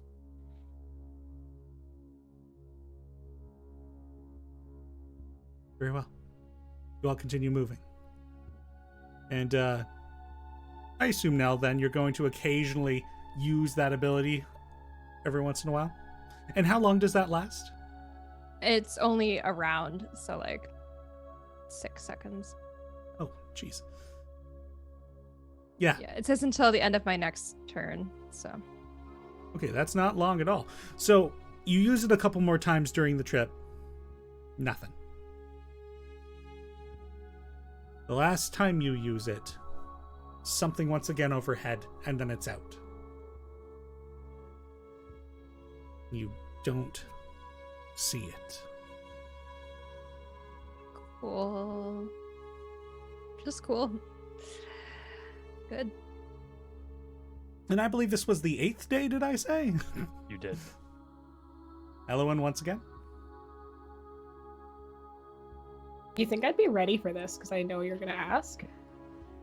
9. With everything that's happened during this trip now, it's just the nerves are a little fried. The cold is really getting to you. You're having so much difficulty being able to focus on this wizard training. Another day. Fair enough, honestly. Yeah. Day 9. You feel like the snow is beginning to lessen. The sky is still gray and heavily clouded over, but occasionally it almost feels like a weak beam of sun fights its way through the cloud top, shines down on a patch of trees, snow, and it is quickly ripped away from any joy that might be out in this blizzard. But not all joy is ripped away, because Draq knows you're very close. And with the softening of the blizzard, it won't be long now until you'll at least be a bit more comfortable. Thankfully, you all dressed well. You've got spellcasters, and we're ready for the journey. And assuming Nell casts that ability a few times during the day, you get no pings of undead this day. Elowen, one more night of training. 17? I guess that brings you to 7.5. And on the 10th day,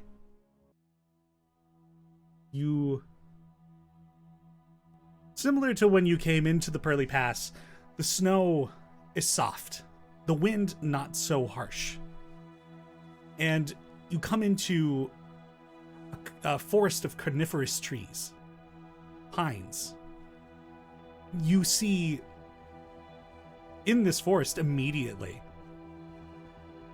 you hear the noises of birds in some trees. There are squirrels and rabbits that jump from behind tree to tree or scramble up into the branches. You feel like already you're in a safer place now. And the river continues through this forest. And it's like you're following a path now, a well-traveled path through these woods. Draq, you're so close to being home. And following that river a little further through these forests, and thankfully also the trees shield you from the wind too, so it is a hug from nature itself, a promise of protection. And you follow the river to its source. An opening from the forest. And tiers of mountain as this path you've taken begins to veer off course away from this spring ahead of the lot of you. And you see, while your path will take you further up to a higher elevation, this spring you've come to, there are currently dozens of animals drinking from this spring. A pack of wolves, several rabbits, deer, a saber-toothed tiger. There is an element of like primal animal here. And all the creatures at this spring seem to be at peace with the other creatures that are here. None of them looking at each other, the predators not looking at anything else as prey, as if a silent truce were over this place. Draq, this is the first true sign, landmark of your home. Skelua di Tubor, the root of life. Welcome, my friends. Please, let us drink of the spring together. Is it safe? No creature shall harm another here. Hunters do not hunt around the spring. Okay. Draq will excitedly run down to the water and pretty much just stick his whole face in. As you run to the spring, there's like a few animals who like look in your direction and like shimmy like away from where your trajectory is. Yeah. But they don't like take off into the woods or like attack you or anything like that. They just like are like, this guy might be a bit much. I'm gonna go over there. But the water. Do you ever have that experience where like you're just like, some water is actually better than others? 100%. It has been a long time since you've drank from what the rest of the world might refer to as the Rowanay Springs. But it is crisp and clean.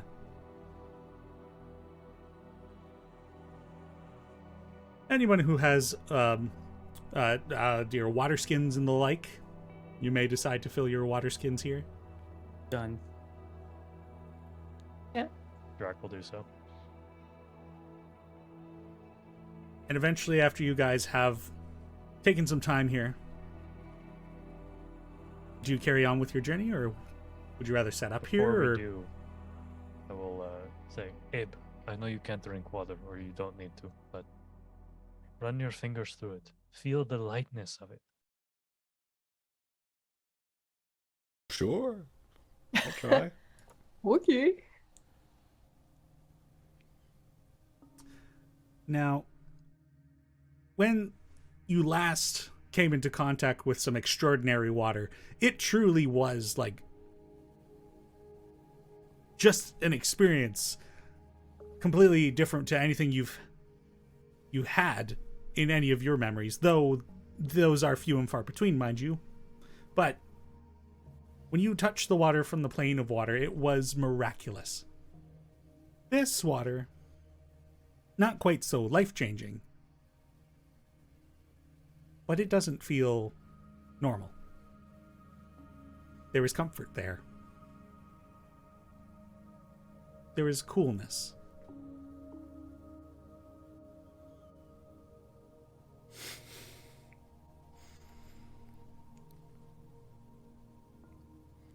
Cool. I think I'll just run my fingers through it a bit. Do you know, Draq, if there's anything at the center of this lake? I'm not sure. That would make sense. You mean like some sort of magical force? I suppose so.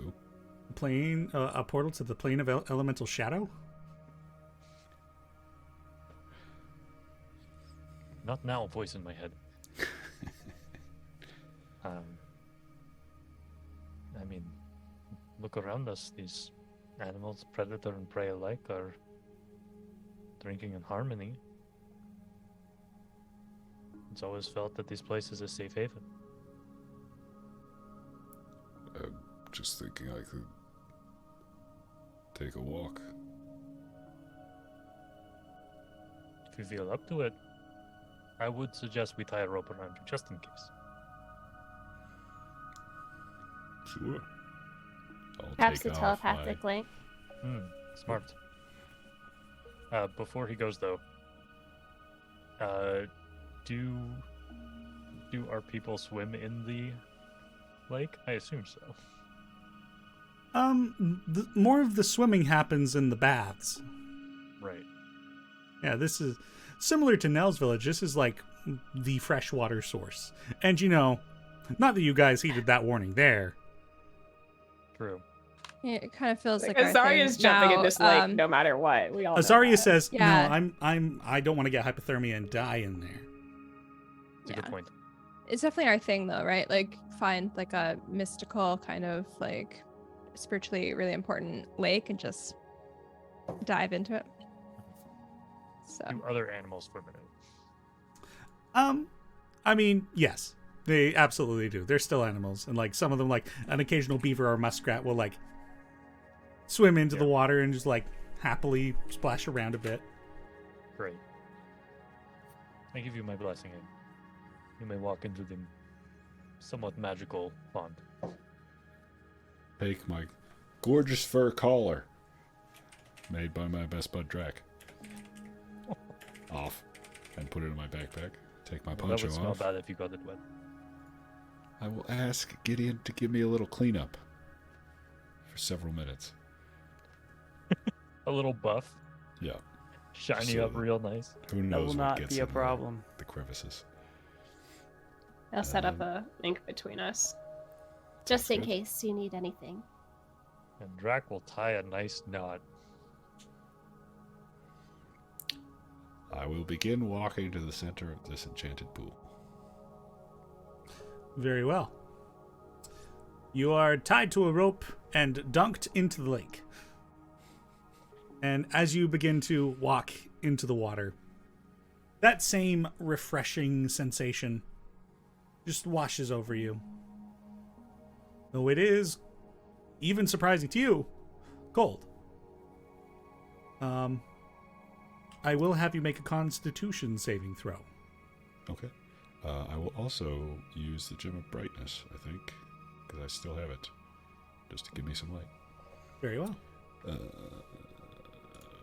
I adding to this? I'm adding that. A 23 for the con save. You're absolutely fine. As you... It's not, like, the biggest lake. In fact, I don't know if I'd even call it a lake. But you walk into it, and it is quite deep. But you walk along the bottom. You don't note anything of particular oddity down there. Make a perception check.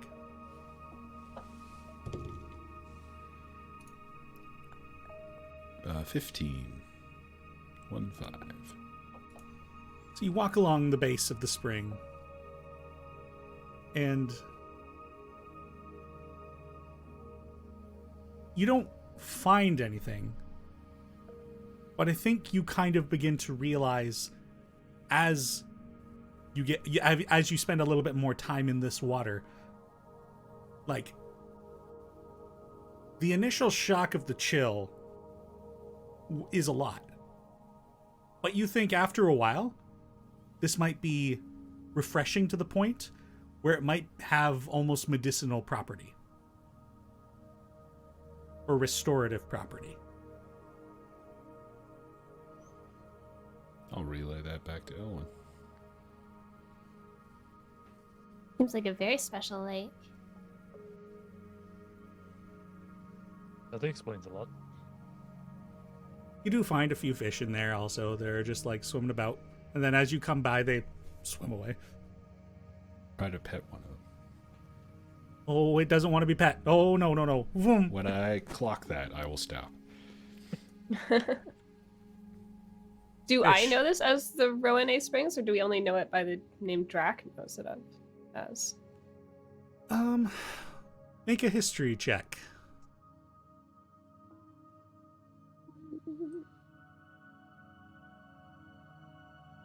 24. Yeah, I mean, some travelers who've managed to come this way have identified it on, like, ascendancy maps as the Rowan Springs. Or the, sorry. I believe that's right. Yeah, the Rowan Yeah, that is Springs. right. That's what it says on the map. I'm referencing the map. Fantastic. You know, Draq, this is named after, at least by the members of the Ascendancy, named after the gods of the waters. Interesting. We just call it the root of life. I feel like this is a special pool. I used to come down here a lot as a kid. Me and Buzz would sometimes fool around in the snowbanks up there, tumble down the hill a bit, and sometimes crash into the water.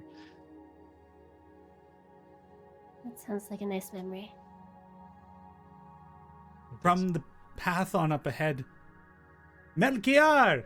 And the sound draws your guys' attention who are on the shore, and you see that there's a lizard folk and a dragonborn coming down the path carrying like large buckets, and they're waving. Melchior! Do I recognize either of them? They're not anybody close to you, but they're from your village. Amazing. I will give the rope to Nell, that is currently affixed to Abe, who's still in the pond, and run to meet them on the path. And as they make their way down, they're this is a gold dragonborn and a pretty standard lizard folk as far as like the ascendancy is used to, you know, green coloration, frill down the spine. But they wave to you as you approach. Hello, how is it going? Well, it's fantastic. Are you're of the village? I am. Yes, I was away for some time. I've just returned with new companions of mine. I am of the Brilliant clan. Silver Tongue is my mother. Bright Scale my father. The two of them look at each other. Oh, you're one of the ones who got to leave. Yes. Whoa! Well, that's exciting. We came down to get water. Hold on. Do you need a hand with anything? We're actually doing quite okay. My friend is currently in the pool, just kind of exploring because they were curious about it. Well, I guess it's not the first time. Sure. All right. Anyway, let's grab the water and we'll come back to the village with you. Wonderful. Yes, please come meet my friends if you'd like. And sorry, your names were. I don't think we're familiar. The Dragonborn says, "My name is Tazmash," and the other one says, "And I am Denu." Drakul, Biradrish. Pleasure to meet. I guess pleasure to see you again. It's been some time. I'm sure we've talked over many community dinners. Yeah, it's possible. It's been so long. How long were you gone?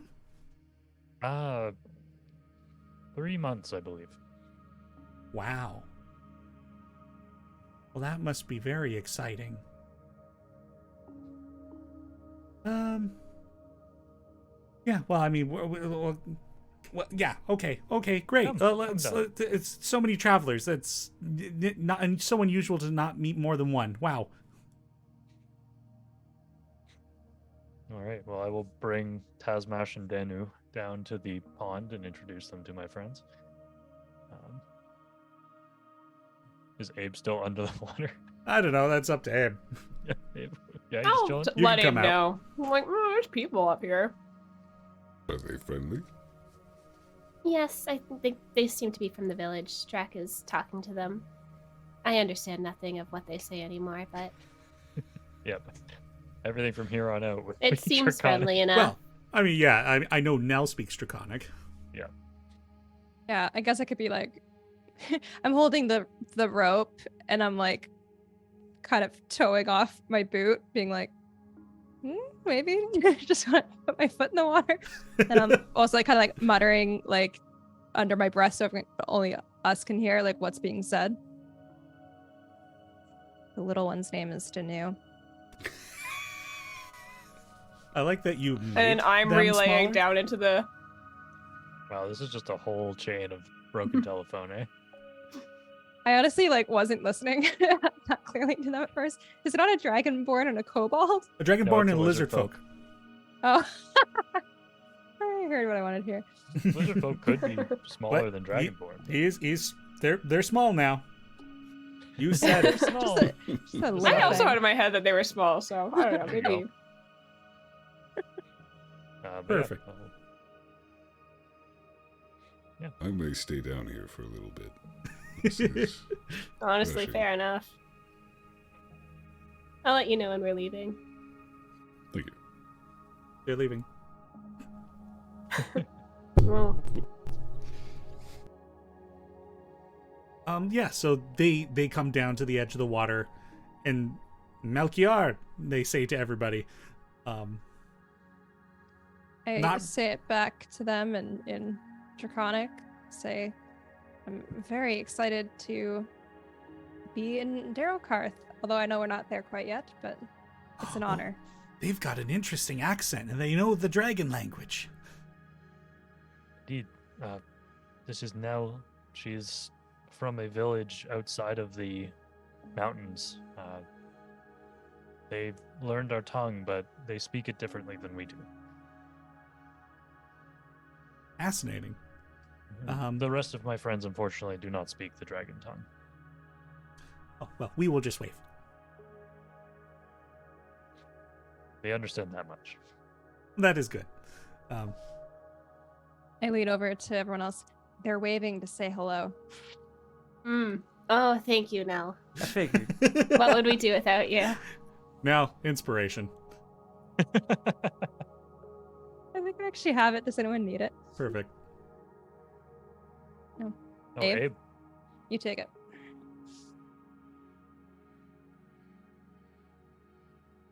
So, Is your friend attached to that rope in the pond? Does he not know how to Yes. swim? He's more of a sinker, really, but That he are you going to pull him out? eventually, I believe he's okay on his own. It was a precaution because we weren't actually sure what was down there. I don't think I've ever been to the bottom. How does he breathe?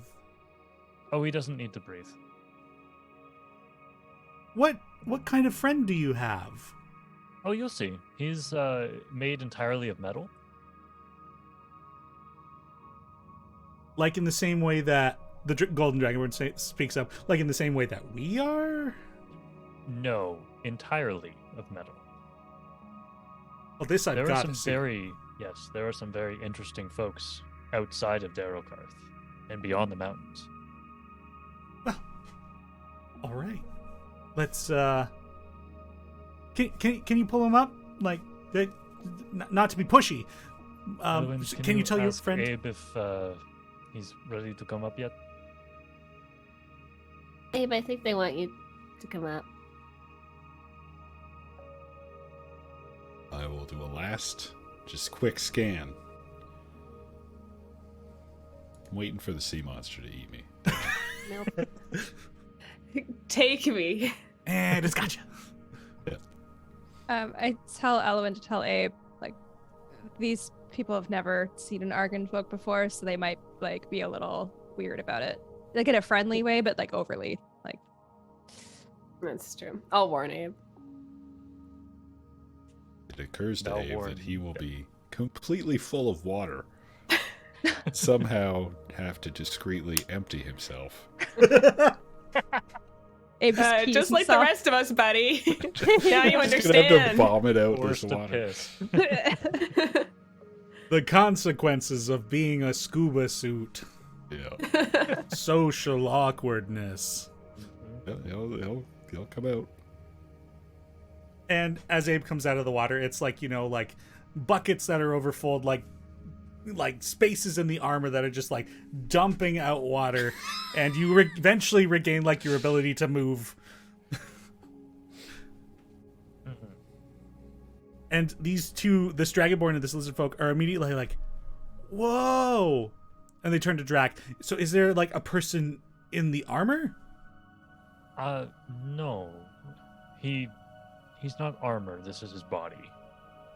Whoa! These two put down the bucket they've filled from the spring and just like come over to you and like they each No, like I take one of stopped your them. hands and shake. I stopped. Oh, okay. I say- Sorry. Gently now.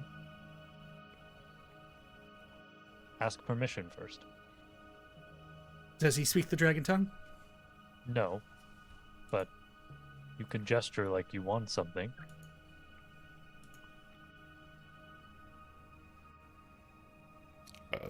Abe, they wish to shake your hand.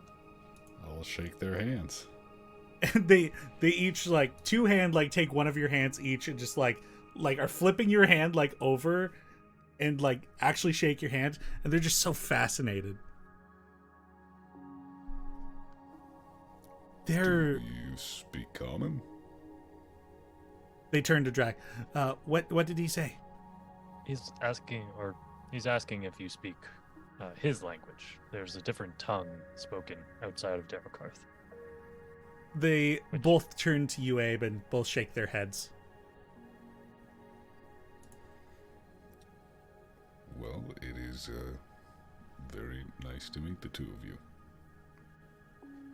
I'll They both translate. smile and like nod a little bit. Well, are you all making your way back up to the village then? I think so. I'd quite like to see my parents. Well, we can all go together. Sounds good. Well, Are we well, done here, my friends? I just need a second. Sure. Oh, privacy. Understood. Sorry. Oh, Kumbalai, I don't know why that would be.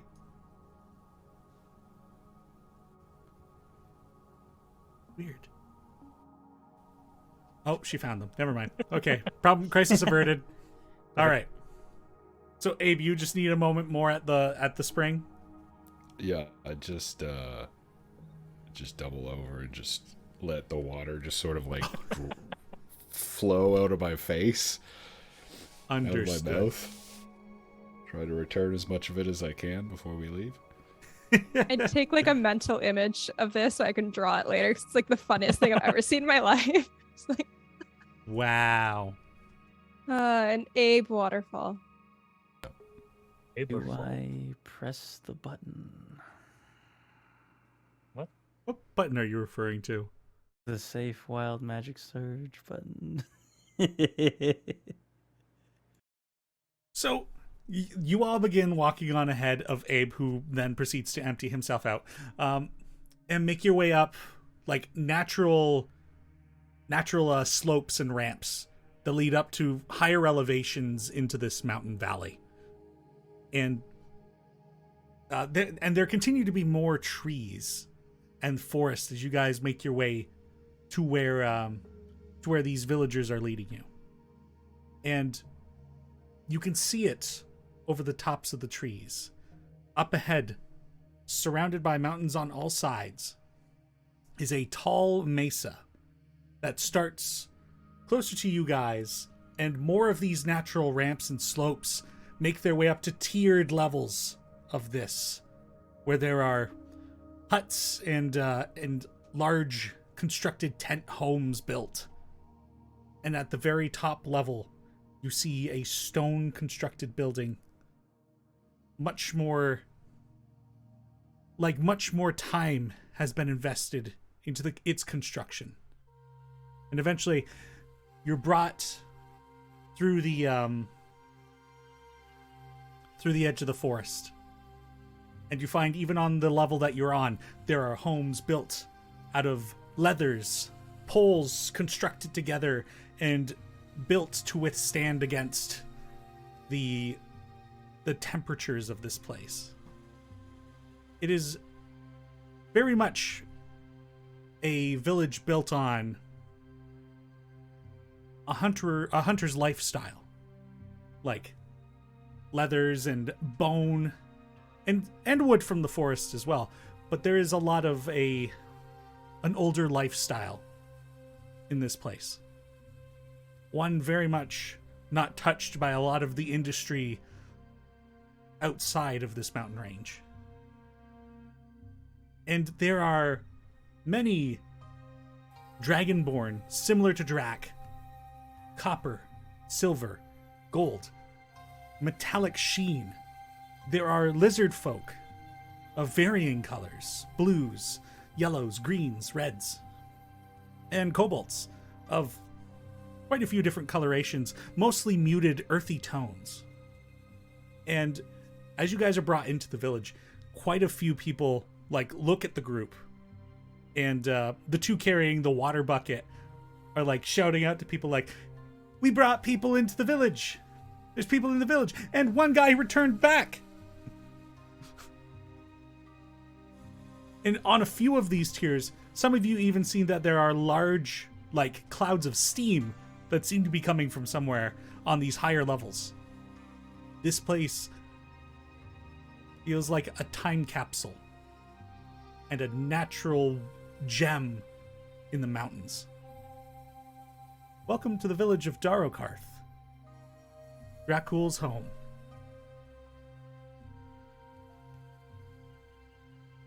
Eventually, the two villagers who found you guys down at the springs, they'll turn to Draq and be like, "Well, welcome home. It's very exciting. But Thank you, friends.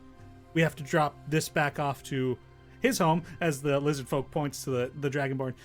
"And I imagine you've probably got a family you want to see too." Yes, please. Go do what you meant to do. Thank you for the escort. It's nice to meet you. What was your name again? Dracul. Dracul. Okay. Hopefully we run into you again. Yes, I hope so. And the two take off.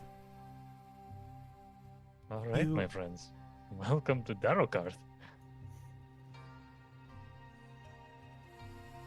I'm starting to think the Ascendancy might be doing a lot of things wrong. Why do you say that?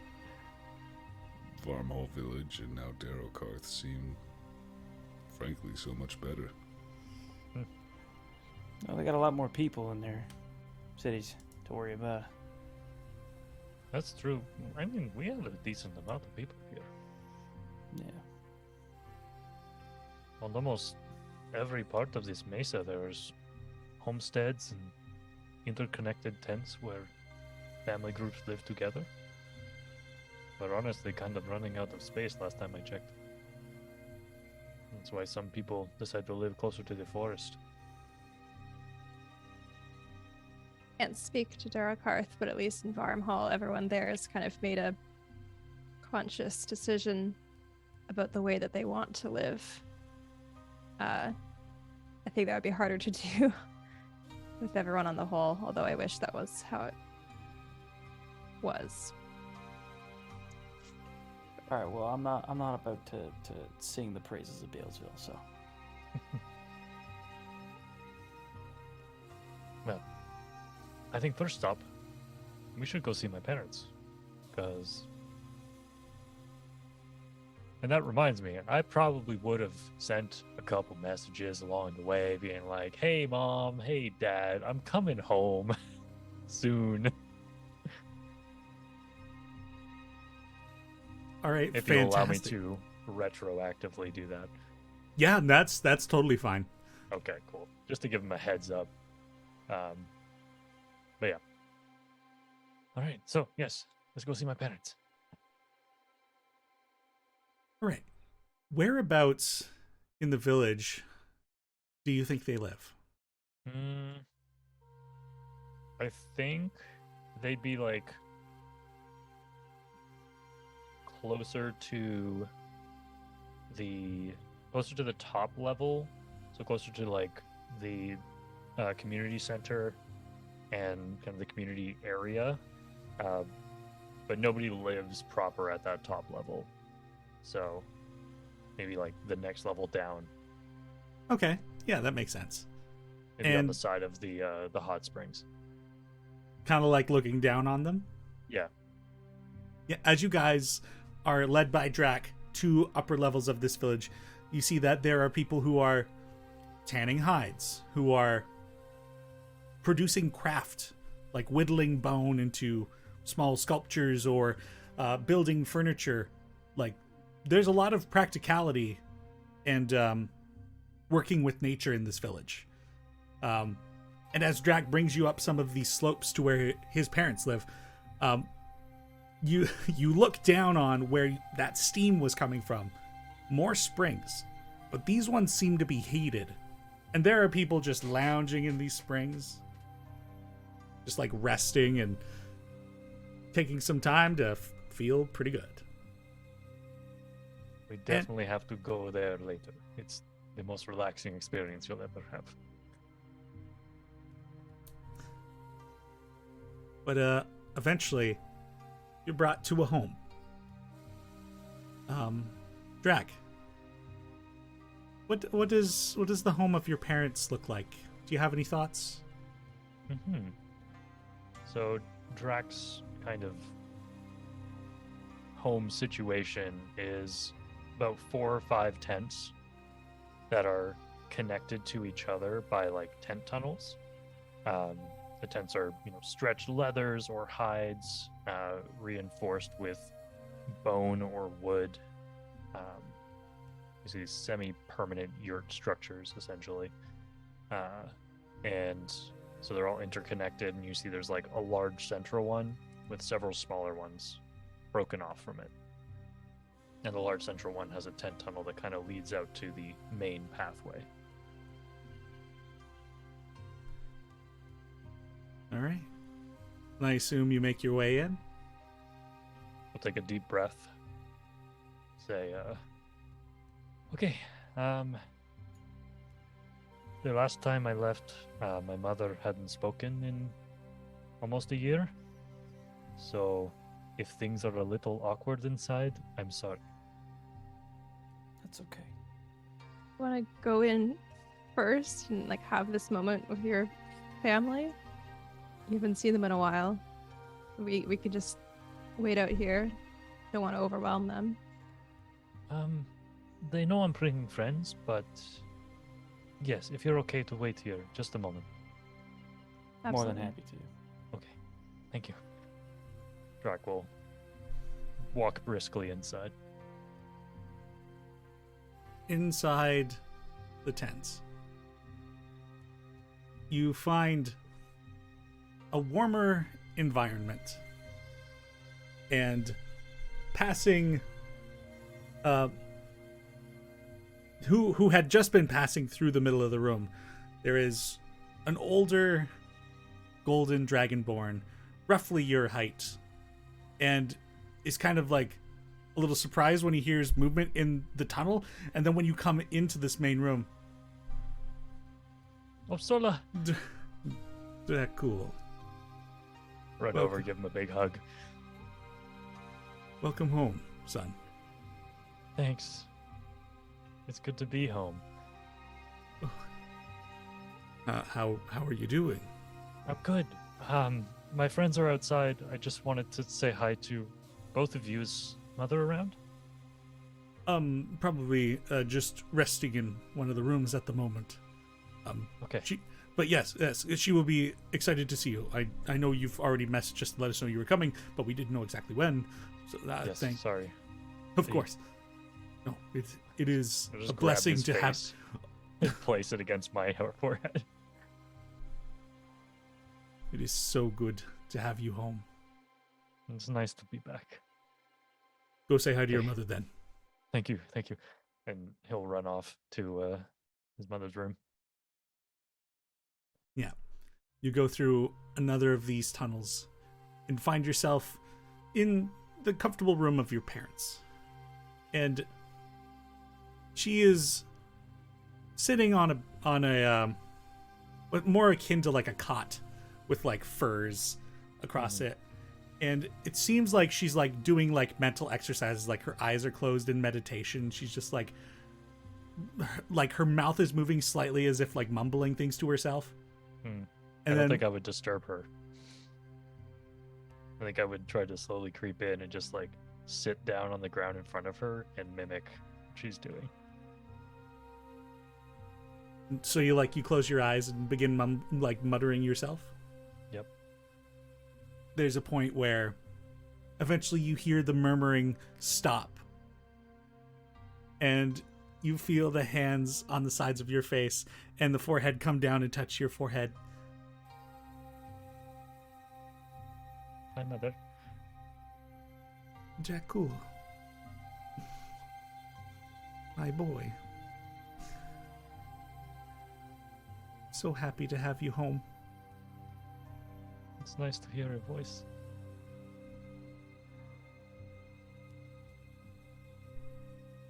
It's nice to be heard. I mean, your father is here, but I'm sure he missed it too. how is your journey? Long, tiring. Not over, not far from it. Or very far from it, rather. And your brother didn't come back with you?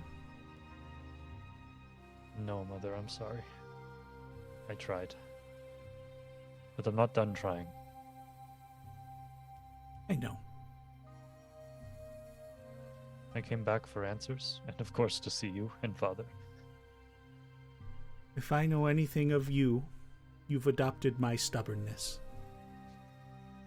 You should say the same for Boss. I suppose that's true. I also wonder what possibly you two could have taken from your father. Unfortunately, you're both duplicates of me. Well, I like to think that I'm just as kind as Father. I suppose that is true. I can be a bit harder than he can. We're stronger for it. My heart is healed a little better today, with your return. I'm glad to hear it. Do you want to meet my friends? I was just about to ask. Here, come. Hmm. And he'll take her arm in the crux of his and lead her out of the room. And she like puts her hand on your arm and is just like holding you close as the two of you walk side by side back into the main room. Okay. Sit down. They're just waiting outside. I'll go get them. Oh, okay. Very well. And she pats on the furniture, like a bench with like more furs on it. She pats on it to like get your father to come sit down on it as well. I will run back out the tent, like coming out a little bit blurry-eyed, wiping tears. Okay, they're ready for us. We can go in. All right. So, Draq leads the group of you into his home, and it opens up into a rather spacious tent, and definitely a lot more comfortable than the outside. And seated on a wooden bench with furs underneath for the cushioning, there is a golden dragonborn, roughly the same height as Draq, with just not many people can pick up on like reptilian expressions, but even on his father's face you can find like the crow's feet of many smiles over years, and just a relaxed smiling position. And seated next to him, a silver dragonborn, Draq's mother, with a face marked with lines that show many battles fought, many engagements with many people. I mean, there's still kindness there, but it's hard to compete against the beaming of the man next to her. But as you all come in, they both say, Melchior. My friends, this is my father, Odrish Brightscale, my mother, Vera Silvertongue. You may refer to them by their titles, Brightscale and Silvertongue. And your mother turns to you, Draq. Well, you really picked up on the traveler's tongue while you were out, didn't you? I did. I had to learn quickly. And everybody else in the room, you can understand that. And it's Draq's father who is kind of back and forth between figuring out what are they saying. I also had help from my friend Nell here, who does know the dragon tongue, though she speaks it slightly differently than we do. Hello. I've forgotten your father's name in real life. Brightscale. Brightscale. Hello, Brightscale and Silver Tongue. Thank you for inviting us into your home. It is an honor. And she replies back to you with the Darokarthian Dragonborn. Very polite. That is very nice. And I will go around the room here and say, this is my friend Gideon. He is from a town called Balesville, which is a farming town. It's very nice and quaint. The people there are known for their hospitality, and Gideon is a testament to that. Gideon will bow his head and take off his hat. This is Azaria. They are a wonderful teacher. They've taught many a generation of student the ways of the world, and they've taught me very much as well. This is Elowen. She is more powerful than any of us could possibly imagine. She may look young, but she has the wisdom of centuries within her. I'll kind of just bow my head as well. And this is my friend Abe. He is not a suit of armor. He is an entire being into and of himself. He is a stalwart friend and a fierce companion. Bow my head as well.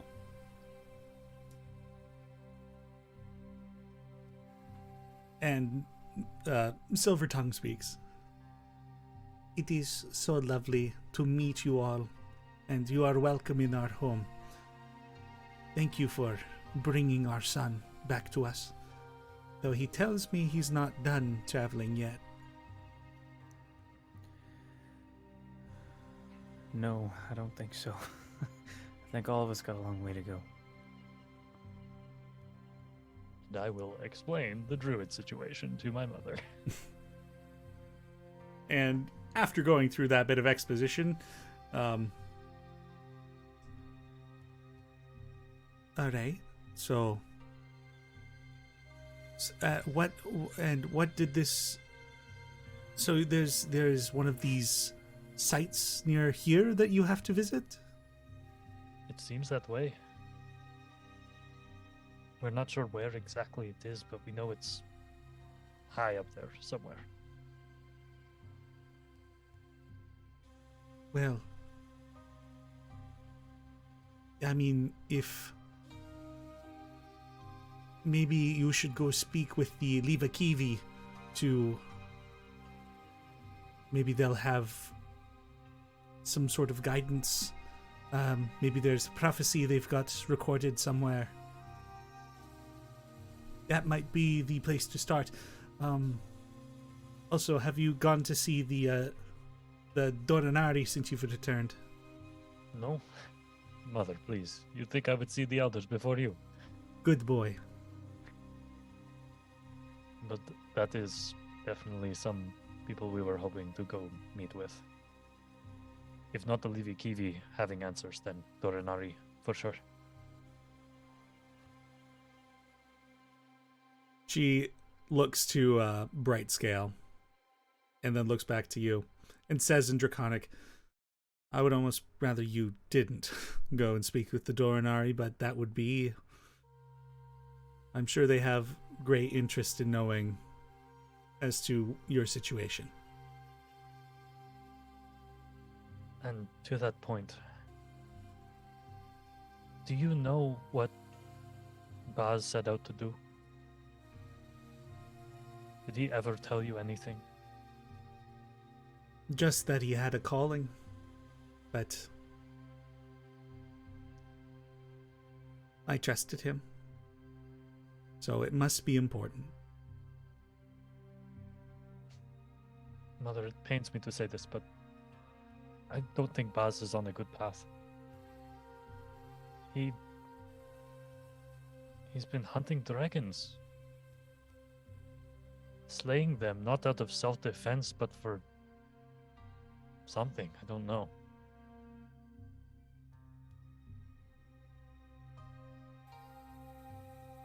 They're very clearly in Draq, due to your own awareness of others. She is having a great internal struggle right now, and as such is more in thought than engaged now. And your father pipes in, though only in the Draconic because he doesn't speak the common tongue.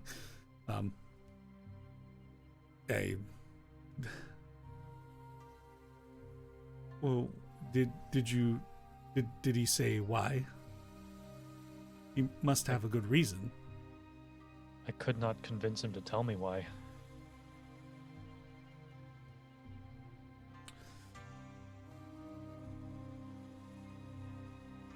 No.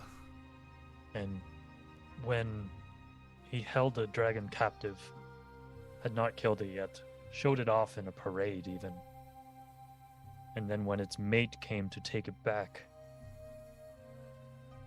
he did the cruelest thing I've ever seen. He banished the dragon, the one captive. And this sent its mate into a fury, and we could not talk it down. We were lucky to escape with our lives that day.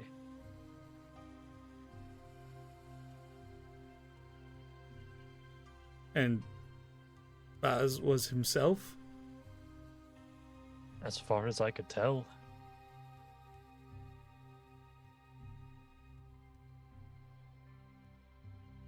I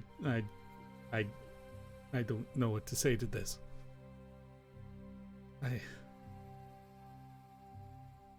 It's fantastic that you've come back. I'm sorry to bring bad news with my return. There is a lot of emotion right now. And he turns to his wife, who's just like shut herself in. We should give them some time, my friends. If that is all right, I'll Of course, Father. stay with your mother. Do you want us to leave for now? It pains me to say it, but if you don't mind. We'll be back later. Maybe we'll go to the hot springs for a bit. Very good. Show your friends around the village. Thank you, Father. Mother. Come, friends, let's go. And your parents sit in silence as the rest of you walk out.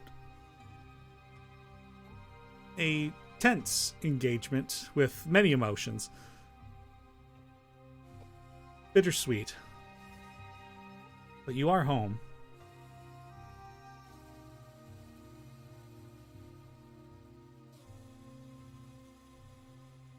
Sorry, that was a lot.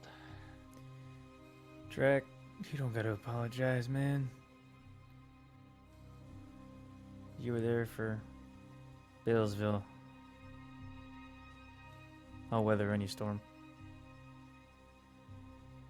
You certainly weathered the storm to get here, so Yeah, everybody gets one of those. I'm kidding. I think maybe some rest and relaxation is in order for us. So let me show you the hot springs. We can get ourselves comfortable, at least. Sounds like a plan. And Draq brings a lot of you down to one of the lower levels where the hot springs are. Well, I guess the directly lower level. And making your way down,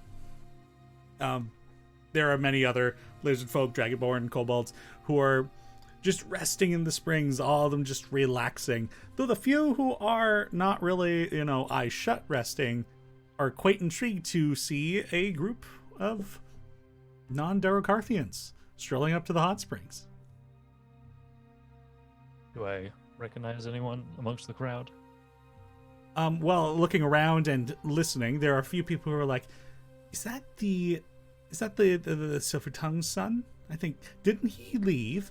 And then you also hear from one of the springs some splashing as somebody rushedly gets out of one of the pools. Well, if my eyes don't deceive me, is that Draq cool? In this, just like a bit of a kind of, how do you describe this? He's got a tone that is just comedic almost naturally, but also confident. As strolling up to the group of you guys, a cobalt that is with gray coloration, two horns, though one of them is shorn off, or broken, really.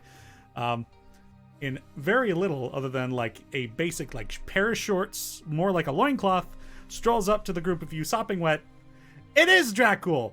Well, when did you get back? Oh, my friend, come here. Hey! I will scoop him up and put him on my shoulder.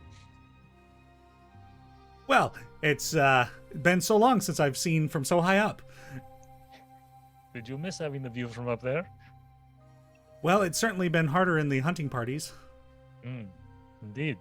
Ido, these are all my friends. I met them out on my journeys. Friends, this is Ido. Gideon, Azaria, Elwin, Nell, Abe. Put me down! This is embarrassing. I didn't know you had people. Put him down. I'm gonna guess they don't speak Draconic. Nell does. Melchior. And to the rest of you, Melchior. I'm figuring that one word out. I know that one word. It's like a greeting, I think. I think good so. Day. Means good day?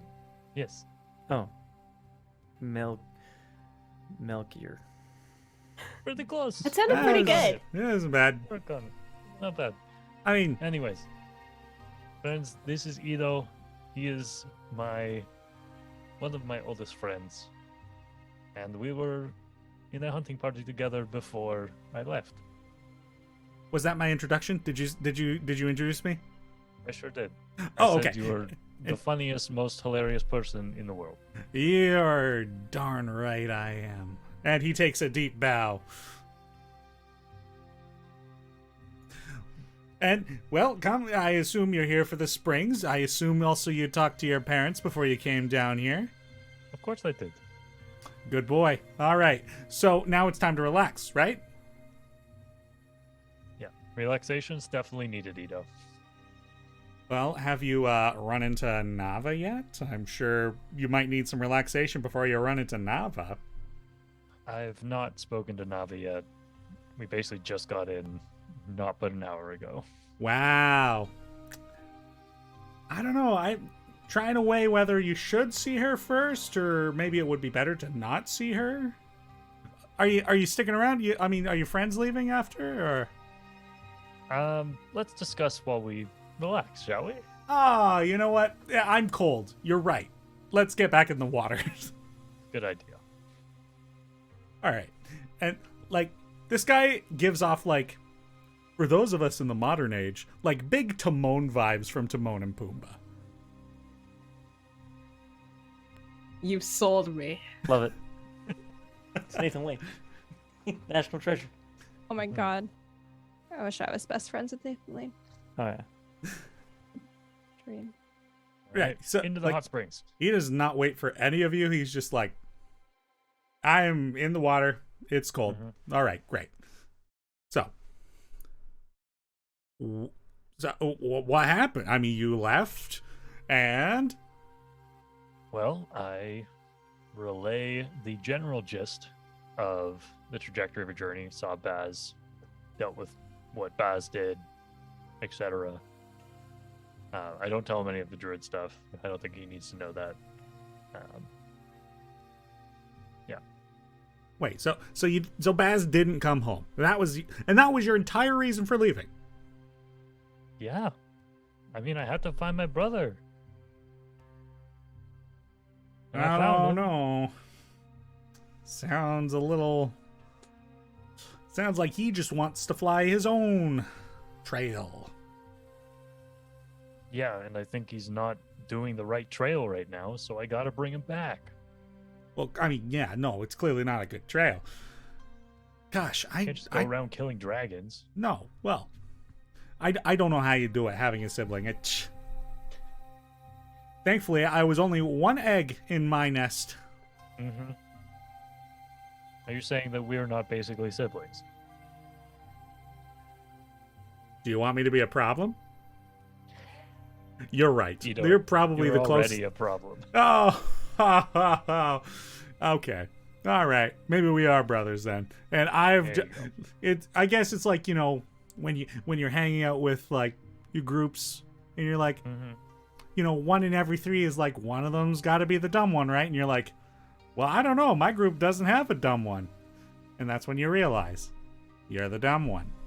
I don't think you're the dumb one. No, but you think I'm a problem. I did listen. It wasn't dumb specifically. In this case, it was problem. Right. Anyways, I had to break that news to my parents just now, and they did not take it well. So No, I mean, how could you? I'm giving them some space while they process. Yeah, your poor mom. Yeah, she was very happy to see me though, and she spoke, which was great. Wow. I mean, she Yeah. didn't speak since like your brother left, right? Not since the letter stopped. Wow. Yeah. Well, hey, you got to take that as a compliment, right? You come home, she starts speaking again. That's a little good. You're right. I will take that. Hey, I'm not all problem. I'm also some solution. I'd say so. It's good to see you, my friend. Oh, yeah. If it weren't so soon, I'd probably dunk your head in the water. But I mean, you've got company, and I don't want. It feels a little too soon. Yeah, and also, we just trekked 10 days in the Pearly Pass, so Listening to all this, of course, I immediately dunk Draq's head in the water. I just kind of hold Oh. it down for just like 5 quick seconds. You know, who's Nava? Oh, another friend of ours, part of our main group, lizard folk. I let Draq up for a second to get a breath and then down again. What's the history there? Just curious. Well, you see, we've got a faction of warriors called the Eretisi Malakta. Her and Draq trained together. She's currently a speaker in the village. Okay. But, yeah, I mean, good friend of ours. Didn't really like Draq leaving, but... So she'll probably be either very mad or very glad that he's back. Okay. I released Draq. Are you alive? Yes, I'm fine. He's dead. He's dead. I knew it. Oh, no, woman. Why'd you kill Draq? Oh, He- Something had to be done. I don't he know. will be missed, but he will be saved from Nava's wrath. There you go. Just looking out for him. Are you done bullying me now, Nell? For now. I see you've been kept in good hands while you were gone. Yes, I'd say so. I like these But, people. They're very good people. I'm lucky to have met them. And if you could tell them to speak some, to learn some of our tongue, so I could talk to all of them, that'd be cool. But you know, Well, I've done my best to teach them a little bit here and there. For the sake of ease, I'm translating, like, for the foreseeable future. I just don't have to say it every single time. yeah, of course. Yeah. Well, so what do you got on the docket next then? Well, I guess stay in here until my scales start to wrinkle and then get out and... That happens? I've never noticed that. I've been in here for like 2 hours before you got here. Oh no! Ito, I hate to say this, your scales are already wrinkled. Okay.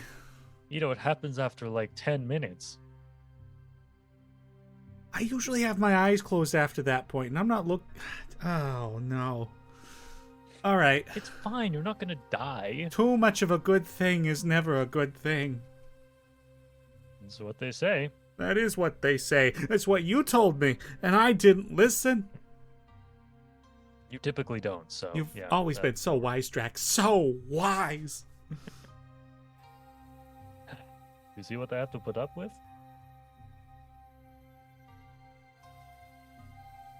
Anyways, we're probably going to try to see the elders at some point. See if they can give us some information on Boz and some other things. All right. Well, yeah, that makes sense. Well, I'm Oh. sad that you're not staying. Well, we'll be here for a little bit at least. Oh, good. All right. Well, be sure to But- make some time for me. I do have some gifts for you. A gift for Eden. A gift for Ito. Oh. But we'll wait till we're not in a wet pool.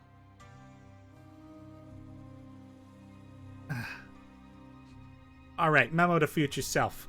Hot springs are not the time for gifts, so I have to be elsewhere when Draq comes back again.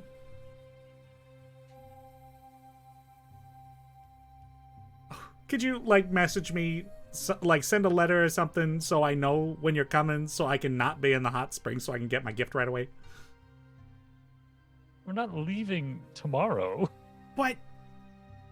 No, point being, you're gonna leave again, and when you come back again, you're gonna send me a letter so I'm ready and not in the hot spring so I can get my second present, which is gonna happen when you come back again. Of course you're gonna get a second present, Ito. Yes! At least she heard that, and he points to Nell. Promise is made. Can't walk it back. Oh, I will hold him to his word. It's I extend my hand to shake Ito's. This is a sacred This is what they pact. This is a sacred pact between us now. If we return here and he doesn't have a gift for you, I will make him feel pain. Sure. I'm also scared to accept this pact as I don't want to get drowned. And you've established that you're very quick to be friendly. And I'm scared that that friendliness means dunking a man in a spring. We have to travel together for at least a month before I'm comfortable with a bit of light drowning. So, Ooh, all right, okay. Pact made. Great. All right. Well, we should head out. It was nice seeing you, and I will come find you later with your gifts. Perfect. And I will go find Nava somewhere. Yeah. Yeah, I mean, well, you probably check up at the meeting center. Mm-hmm. How are things in the village, by the way? Well, I mean, as far as the rumors go, and he like really hushes down and like scoots over to you to make sure that you are like the only one listening. Apparently, some weird stuff's happening out on the hunting raids. Guess some things that should be dead aren't staying dead.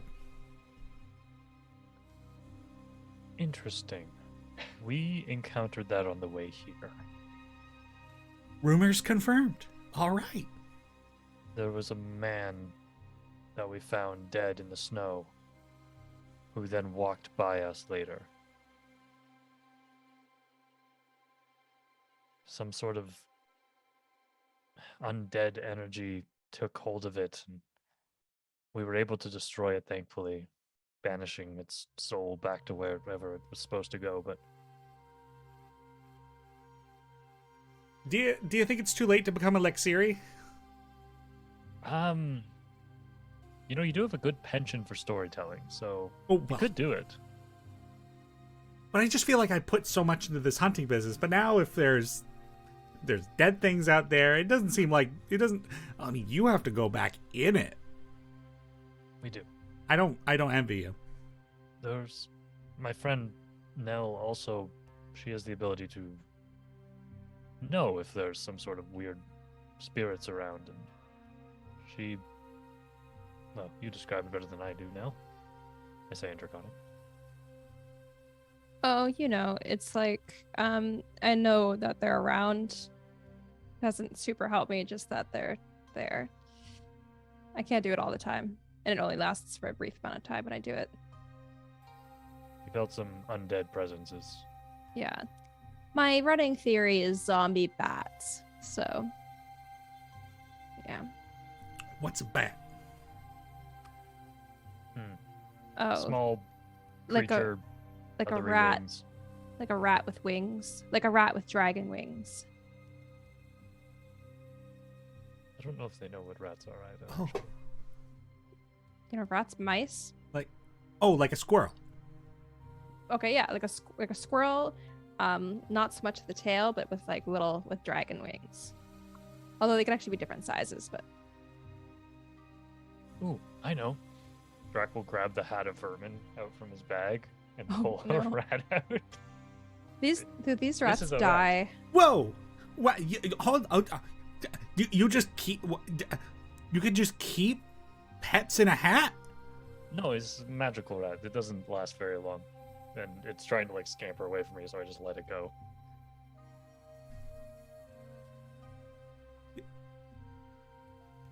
Well, I'm sure somebody will catch that Magic. eventually. It will also just disappear after a while, so there's no reason to worry. Wow, is that my gift?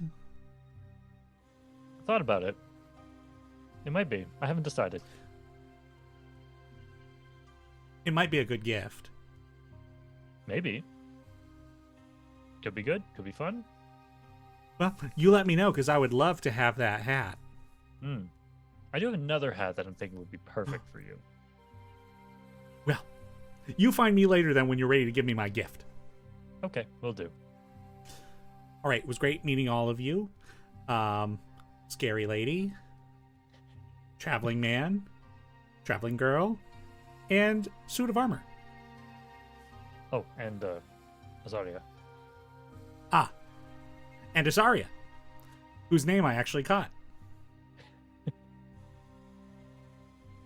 We'll sit down to a meal again soon. And you All can right. meet them all properly. Well, since I'm already pruned, I might as well stay here. So, if you got things to do, you'll find me here. Okay. Don't pass out, please, in the pools. Oh, you're right. Okay, another hour, and then you can find me at my house. Sounds good.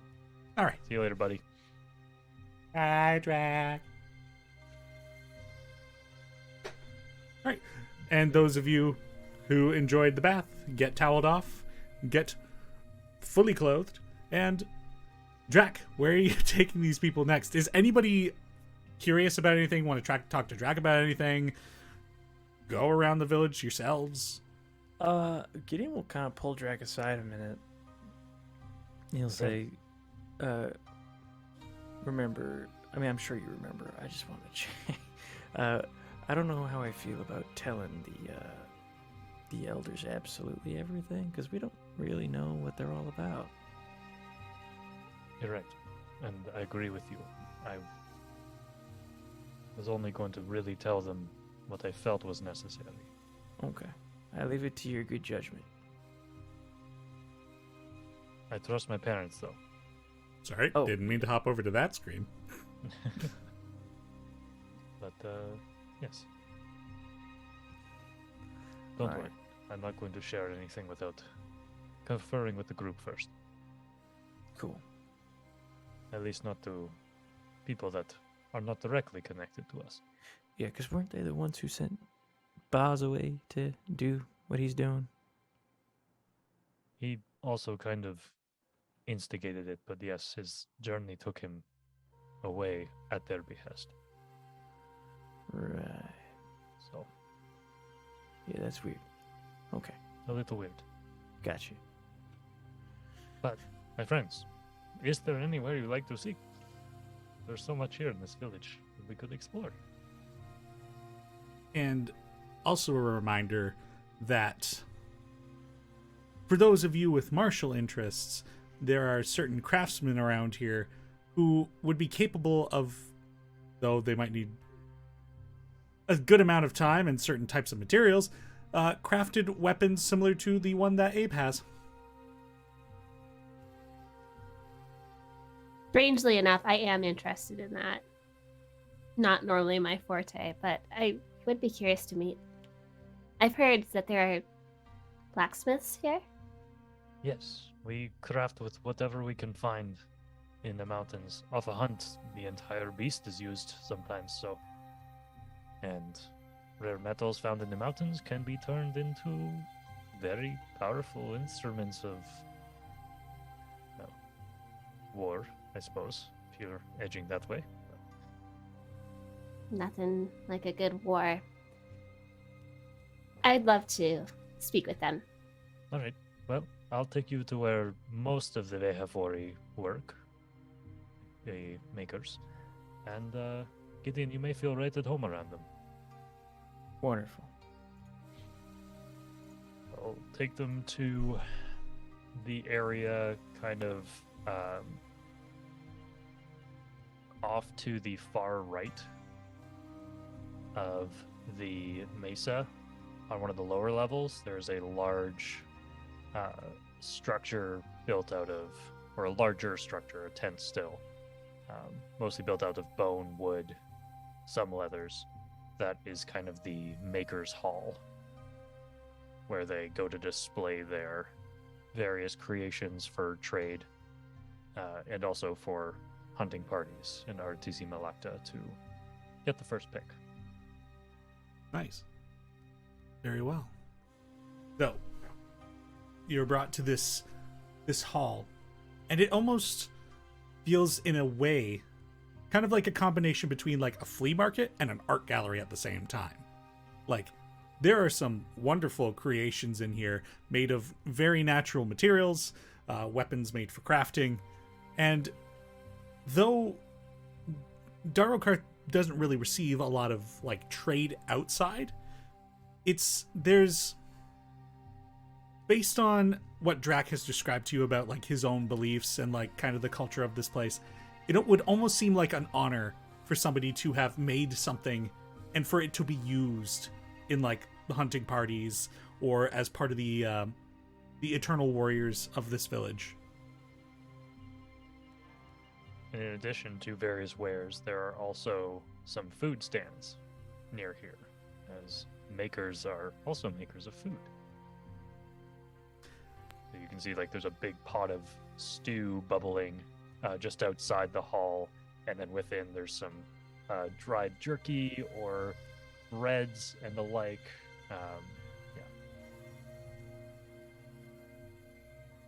Yeah. There's Gideon is gonna go smell all of that, taste test all of that, if allowed, of course. You may, but you have to exchange something with them. Gold work. They prefer something physical, something they can have as well, but Rats. What do I even they have? will accept gold. Traders have done that in the past. I'm gonna have to make something. How long am I gonna stay here? I don't know. Okay, We have yet to talk about that. I have an idea. That water that we drank from earlier, Mm-hmm. I'm gonna make some beer. That would be some good beer. Yeah. Let's see what you guys have here for malts and see if I got any hops left over in my brewer's kit. See what I can whip up. This is an area I cannot help you with, as I know nothing. It's gonna take some time, but But for now, Gideon gold will do. I can get it set up. Yeah. Gideon Oh, brings to Darokarth capitalism. Of course. It's what I bring everywhere. No, yeah, I'll exchange gold for now. Fantastic. So like, I mean, there is quite a few different food vendor types around here. So like, are you like going for like a gold to each of them, or? Yeah, probably. Right. Let's. Whew. All right. Today there are roughly about 12 food vendors. I'll drop gold on like. Yeah, fuck it. I'll drop it on all of them. I'm a foodie. I need to write in my blog about this. He's. I went to this sweet, quaint village in the cradle of the mountains. I walked through a blizzard and got this dope stew, bro. It was You sweet. haven't lived until you had yak cheese, dude.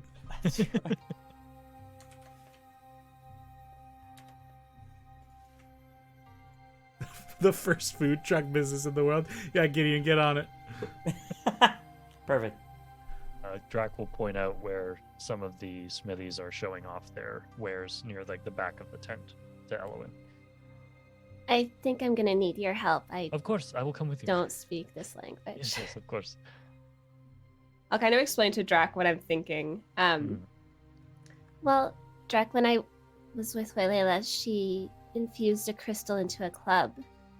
And I so appreciated the work that you have done teaching me how to use this rapier, and I'm curious if there is a way that we could forge or attach this new focus of mine to the rapier and use that in the same way I have in the past. We could ask. I'm not sure if that is within their ability. Most of the smithies here use their breath to enchant their weapons. But maybe they have the practical tools to do that. We can ask. Oh. And I will ask. So, the final goal of this is to have a weapon essentially become your spellcasting focus, correct? Yes. All right.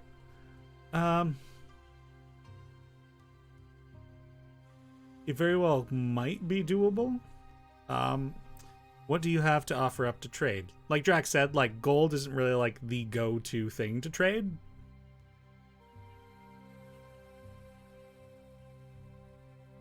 I don't own a lot. Could offer them some parts of the bullet. If you're okay with that, I thought that was meant to be Well, gifts. The crown and the hide, I think, are good for the Gorinari, but maybe some teeth or claws would help in the exchange. Yes? All right, Draq, gonna need you to make a persuasion check. Oh boy. Famously high charisma, as you can see on the screen right there, Chad. See if I do a little dance. Does that help? No, you are not No able to help. charisma. Disadvantage. Truly. No, I don't need that. Come on, baby. Natural 20. You know what? For Elwyn, I'll use my inspiration. Do it. Wow.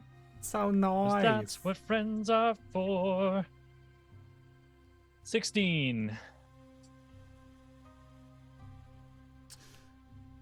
They'll accept the lot of teeth and claws that you've got. Oh, all of them. Oh, damn. Yeah. Okay.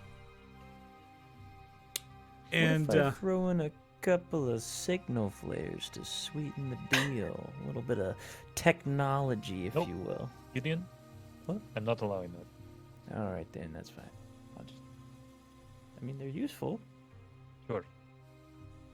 Not for my people. Very well, then.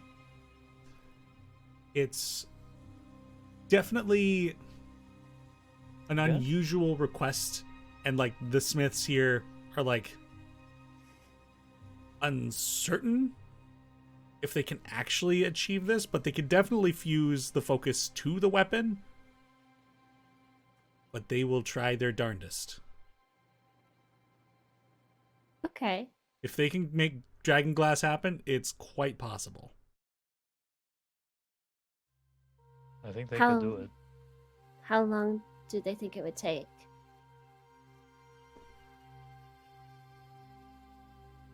Oh boy. Because it's so unusual and out of their practice, it might be about 6 days, including experimentation, gathering of materials, determining the design of how they'll actually make this work. But based on what Draq translates for you, it feels reassuring that they actually have like a heavy knowledge of what they do. And do they actually need the crystal for that full 6 days? Well, yes, they would need both the crystal and that the weapon. would be tricky for me. The fun thing about merging things into other things is they need to be present to be merged. It do be like Unless that. you just like put a nice little divot in there and then we just slip the crystal in at the end, you know? Not so Ellie, we easy, can- not so simple. we Waylayla can forged discuss. your last thing with magic. Well, I don't know what Magic. these people do. We can discuss with the group how long we wish to stay. I think that's a good We idea. can weigh on this. I will turn to the Smithies and say, thank you for the offer. Can we come back to you a little bit later with an answer? Yeah, sure, might as well. But of course, the earlier you can let us know, the better. Yes, Of course. Thank you, my friends. Right? You have your answer. It would take 6 days. You'll need to leave the materials, but they feel doable. Hey, Draq, Yes, Gideon. do your people use slings at all? Yes? They've been known to use us. Maybe would they be willing to have a couple of the blessed bullets that I've got? You could probably throw those from a sling. I suppose so. Just trying to That think what I would could help, trade with. especially if there's spirits wandering in the Pearly Pass now, in the hunting grounds. Yeah, I was just saying their signal flares are off the table. I'm just trying to think what is on the table. Bullets? For, like, ball-bearing purposes? If you Yeah. think that would work, fired from a sling. Well, it's just a small projectile. Mm-hmm. If the voice in the sky thinks that would work. Hey, voice in the sky. What? Who are you? Bah, Aged humbug. considerably in the last week. Ah. Yeah. I have 2 questions. Yes. One, could the Smithies make powdered silver? If you have the silver, I have to have the silver. I I don't. have 1 silver piece. 1. I mean, that's true. I have silver pieces. How many do you have, and how many do you need? I mean, let's be real, Denny. Have we ever done it as if I'm not just like transferring what I need for silver directly from my gold? Well, in this case, it may very well be important because you're outside of capitalism.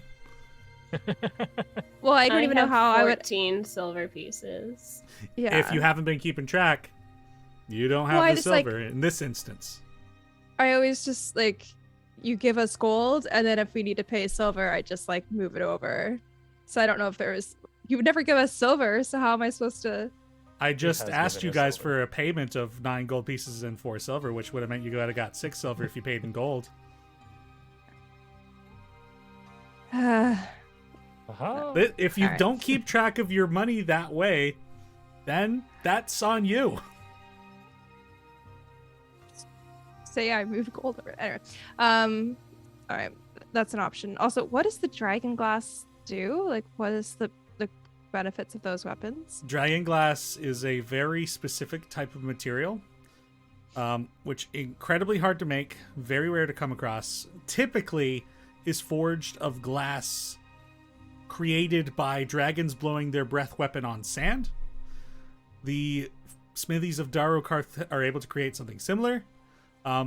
Normally, when it's a an incredibly powerful dragon that creates dragon glass weapons, the weapon forged doesn't necessarily have to use strength or dexterity as the ability score stat. It could be one of the mental scores.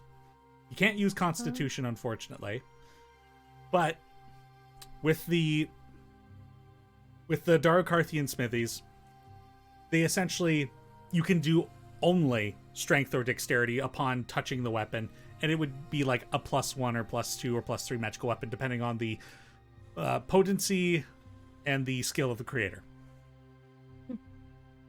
Okay, cool.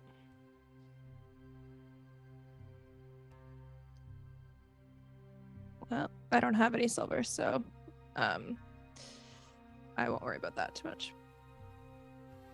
Adam, you look like you have a question.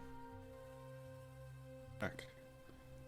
Would a painting of the village be an item worth trade? I would think very much so, my friend. That would be a beautiful gift. It will take time, and who knows what the result will be, but that could be a decent item to barter with. I think so. We have people here who can paint, but mostly they do simple drawings of hieroglyphics down in the Hall of Stories. So something more detailed by your hand would be incredible for them to see. All right, perhaps when we find a moment, I can start it and see how it goes. What a Very wonderful intriguing. idea. Well, let's see how it starts first. I don't know if my paint's froze on the way up here.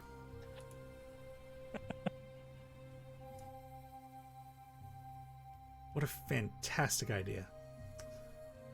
All right. Well, are there any other inquiries, any other questions, any other plans? I'm just fixated on this beer. So Gideon's probably gonna see if there are any sort of herbalism specialists within the village. And if so, I know the temperature doesn't exactly work well with plant life, but if there's any plant life that has managed to endure the elements, Gideon will be curious and will go and check those out. And if there are any, he's going to see if there are any of the Humulus eupulus, also known as hops. Well, sir, let me tell you this. Such crops don't particularly do well in cold, arid climates such as this. But there's magic. There Magic, please. is magic, Up to you. but magic, especially when it comes to magic that is found in nature, will have its own behaviors. And unfortunately, that doesn't mean that there is a miracle home in the middle of the mountains. It is miracle enough. But this is primarily a village that survives on hunting. Very well. There In might that be case, some vegetation, some mushrooms found in caves and stuff like that, but not nearly as much. There Very may well. be some things around the root of life, but nothing that would really sustain, enough of a village for survival. No worries. I shall use my own Humulus Upulus. What an awful name. I love Is that actually The what it's called? scientific term. It is, yeah. I love it. Humulus? No, Upulus. Yeah, I'll put it No, in the Twitch chat Upulus. so y'all can see what it is. Please do.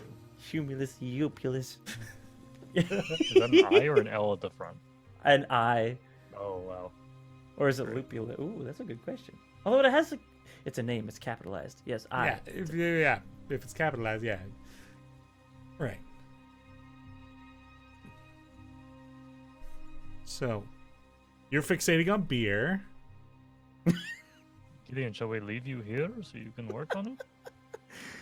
Yeah, sure. Where- Gideon's going to rummage through his brewing supplies. That is in the portable hole. And, It's not in the portable Well, hole anymore. that got portable tra- hole is full of meat and stuff. Yeah, oh, that got shit. transferred over to the bag. Balls. All right, well, it's in the bag of holding. He'll pull out all of his brewing stuff and he'll start planning. Draq will help him set up a space in like the maker's hall or outside of it, probably. Yeah, probably on the outside. Like, the interior is like, the makers have their coveted spots and their...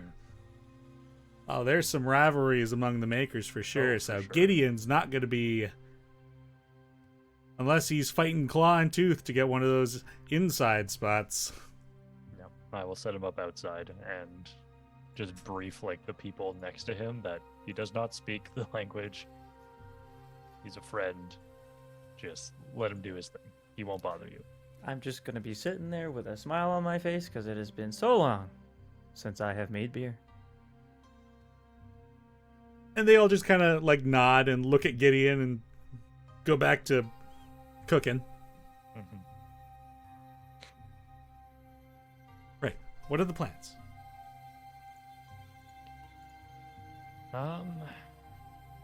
Where are we staying, Draq? Well, there's some space at my house. It may be a little cramped, but there's 2 rooms, my brother's and mine, that we could use. Otherwise, there are some tents set aside for travelers sometimes. So, there are people who wander here. And so we usually set up something for them to sleep in. But if we all wanted to be together, I would suggest my house. It's probably not a bad idea. We've been sleeping in a 20-foot sphere together for the last 10 days. I'm sure this is Well, fine. I wouldn't get your hopes up for much more room. Otherwise, I was thinking to try to speak with the elders after we've had the chance to sit down together and talk about some things. And I should try to find my friend Nava at some point.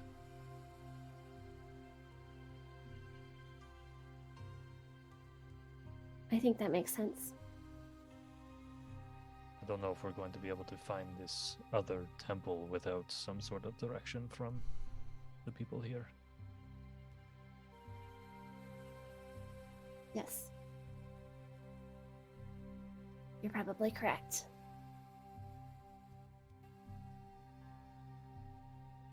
So, I guess for now we can head back to my parents' place, see how they're doing, and maybe I'll just chat with them for a bit and let you guys get settled in the other rooms.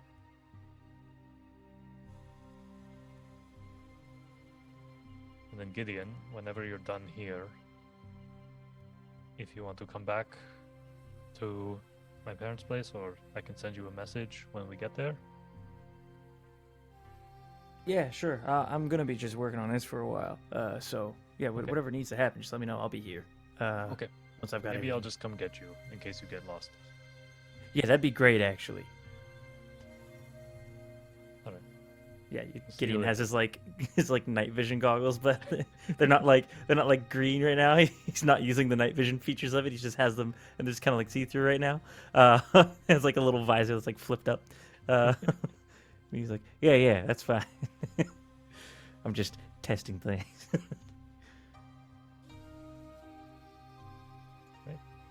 Back Great. to Draq's home. Very well. Draq once again leads all of you, other than Gideon, who remains working on brews outside the Maker's Hall, back to his place. And stepping back inside, your parents are up and about now, and looks like your parents are both prepping food for dinner.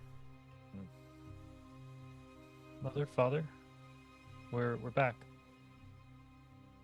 Well, welcome back, and guests as well. I hate to assume this, but would it be okay if my friends stayed here? Yeah, of course. Yeah, Okay. we've got the floor space. It's nice to have people in the house again. Right. Thank you. Okay. You don't need to thank us. I think I do. You taught me good manners, Yeah, father. I'm proud of you. But your mother is once again silent. But she smiles when you come in. Okay. I smile back at her. Mother, father, would it be okay if we talked a little bit and I let my friends get settled? Yeah, absolutely. Maybe we can go to your room. Oh, well, sure. Okay. Well, do you need both of us, or can one of us stay cooking? I guess if you're busy, we can do this later. Sure, we'll get dinner prepped. Okay. We're expecting that you might bring everybody over, so we'll feed them all too. Thank you.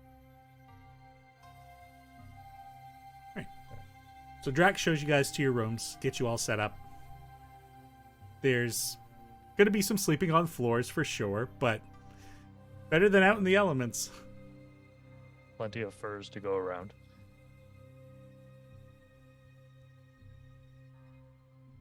And eventually, after some time passes, Draq, your parents notify the lot of you that there's food on. I would go get Gideon after, like, maybe a couple hours or something like that. When you arrive, you see Gideon has a large flask of what appears to be this like sugary, like fermented looking stuff, and he's got this other flask of clear liquid, and he's sort of just like inspecting them and like looking very closely at them. How's it going, Gid? It's coming.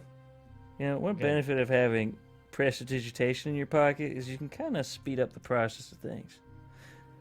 That's nice. Dinner's ready if you are hungry. Dinner. Rest. Did you?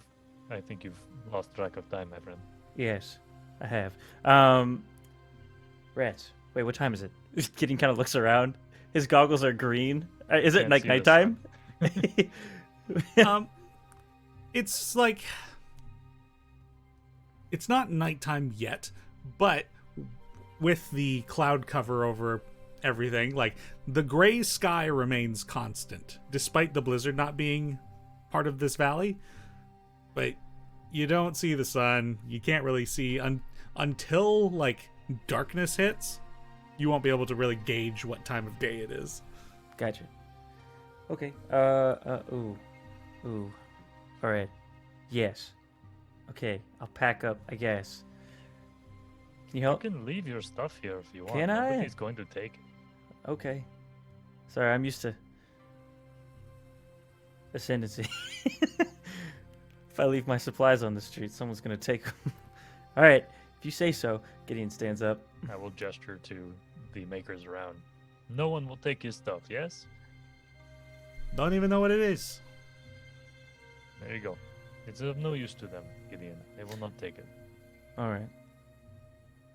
Sure. Gideon puts his hat back on and walks with you. Back to the house. Back to the house. I imagine you had like a small table for the family, right? Yeah, we would have had like a central table basically in the center of the main tent. And then off to the sides of the tent are the various like, sitting, prepping, cleaning. Right, like a Very wash basin. practical. And... Yeah, everything has like their spot in the tent because space is at a premium, so you have to make sure every part of the tent works. Yeah. So there's probably like enough room to get like 5 of you around the table. Like some of you might have to sit in or eat in the sitting area. But you guys are well fed and taken care of. And then eventually, after dinner's done, cleaning happens. And you want to have a word with your parents. Yeah. I'll just bring them to like their room, sit them down. And I'll grab my mother's hand and just say, Mother, I'm so sorry for the news that I've brought. I know that you cherish your boys very much, and Baz is doing well. He is fine.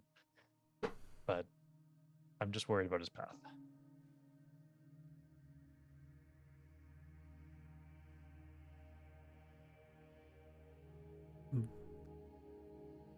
Yeah, me too. I know you would have done everything you could to bring him home. And I did. And I have been messaging him like I message you many times. He's not responded. What I had to do to stop him from what he was doing in that moment with the dragons, I think he doesn't trust me anymore.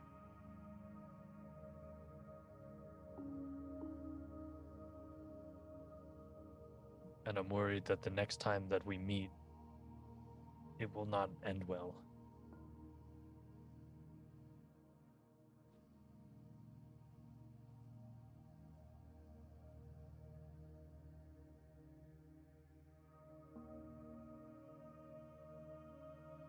I've talked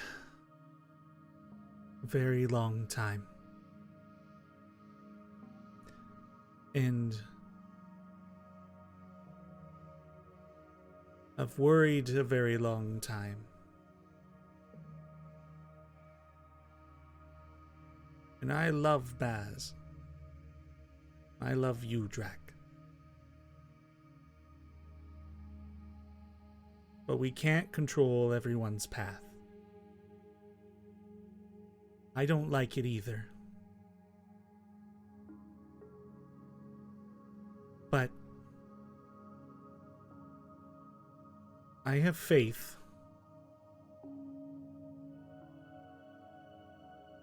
that if anyone can bring him back, that'd be you.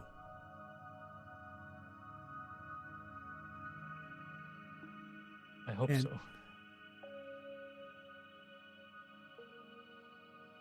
And perhaps that is where your title will come.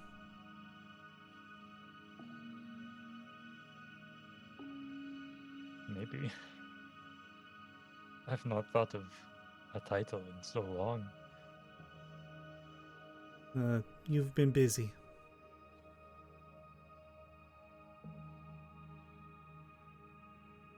But I have faith.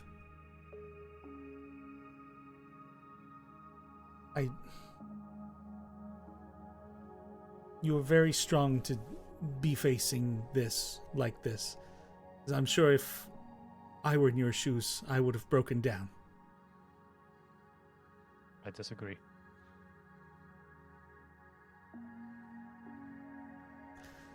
I have been strong in the face of many things, my son. But with both of you, and she puts a hand on both you and your father's shoulders, you make my knees weak when I worry for you. You make my heart sing sad songs when you cry.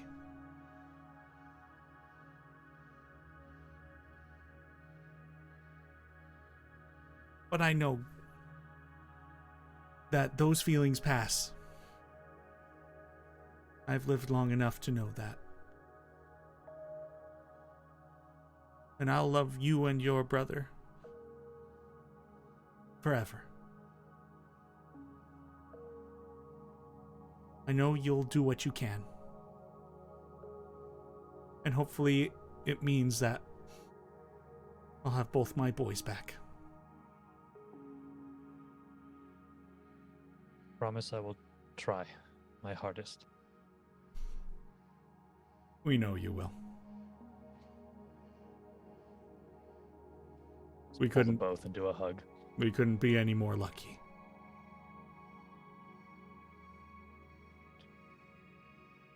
Okay. What do you think of my friends? They're quiet. Well, I feel you would be the same if you were thrust into their world. That's true. That would probably be very different. Mm-hmm. Have you had a good journey? The best.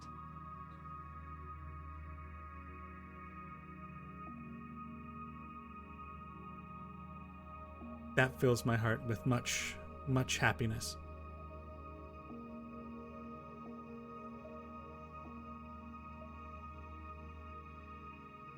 Well, thank you for coming home, even though you have to leave again so soon, but even the short amount of time is all we need to last for a while. Well, we're going to discuss together how long we'll be staying for, and then at least the night for sure. All right, well, that's good. And then you hear from one of the room, or like from the main room outside, you hear the yell of Draq Viredrish. And those of you in the main room, you are surprised to see that coming in to into the main tent, there is a relatively tall, like, lizard folk woman. She's got red and yellow scale coloration and like frills at the side of her head and spine that runs down from the top of her head down her back. I am so sorry. And Nell, of course, you're the only one who can understand her say this. And Draq coming into the main tent after hearing this yell. That is your friend Nava. Oh, hi, Nava.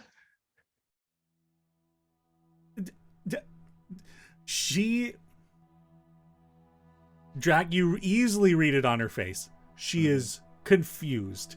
She came in here angry. She came in here, became embarrassed. And now you've walked into the main tent and she is wanting to be angry again, but is having a hard time containing it with a bunch of different other emotions. I'll just walk across the room to her and just grab her hands. Nava, it's good to see you. And she'll pull you outside. Oh, okay, we're going this way. Okay, bye, friends. And once the two of you are outside, she's like, I didn't expect that you would brought people back. I'm so sorry. No, it's fine. I'm sorry I didn't warn you. Why didn't you tell me you were coming back? And she gives you a big hug. Good to see you. So mad at you. I know. I'm sorry. I just very busy. I didn't even have time to warn Ido. Did you see Ito? Yes. we hung And she out takes a earlier step back. today. She just like slaps your shoulders. You saw Ito before you saw me? We needed to relax at the hot springs. Oh, of course Saw he my was. parents first. It was good. tense. You're a good boy, Dracul. That makes sense. All right. I am calm. I'm collected, and I am happy. I'm happy too. It's good to see you. It You is look good great. to see you, Draq.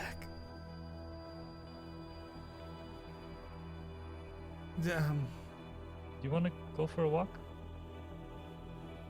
I should apologize to your friends firstly. Sorry. And she walks back into the tent. And a lot of you see her walk back in. And, of course, still speaking Draconic. Hello. I am sorry. That was very rude of me. I am an old friend of Dracul's. My name is Nava.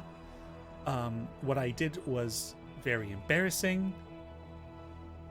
I'm embarrassed now. Oh, gosh. Okay. And she walks back out. It was nice to meet you. Back outside the tent. She is so Your conflicted. frills are frilling. No. And she just, the scales vanish. Her appearance gone. It's just the clothing that hovers midair as she turns invisible. Nava, I'm just, I'll introduce you to them. They're very nice. okay. No, Do dear. you want to do that now, or do you want to walk first? Perhaps let the scales come back first. Okay, we'll just stand here then, I guess. Oh, you're right. This is so. I'll come back in a bit. Oh, And she just Okay. walks away. I will go back into the tent. Just like a floating set of clothing, just Yeah. fast walking away from your tent. So that was Nava. She's very nice. still here. No, she had to go for a walk. Right. Everything okay? She's just excited to see me and was embarrassed that she didn't know that I was bringing a friend, which is my fault. I should have told her. Understood. Seems very passionate. She is, yes. And Draq, your parents walk back into the room and like look at each other and look at you. Oh, Nava came in, did she? Yes, how could you tell? I mean, she really makes a good speaker Yeah. when she has her words figured out. Mm-hmm.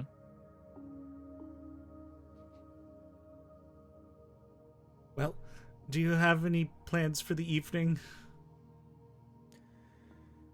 We're gonna have a conversation in the other room. Figure out our plans. All right, well, if you need anything, just let us know. I'll point at my father and say, and my mother, I'll put both of them and say, when we're done, we're playing dragon chess the proper way. They look at each other. The proper way? I've played dragon chess with these people. They know nothing of the real way to play the game. Sure. And we can show them the real way too. First night home and it's family game night. All right, I'll take it. We have a lot of game nights to make up for. You're right. All right. Well, let us know when you're ready then. Will do. I will lead the party into my room, I guess.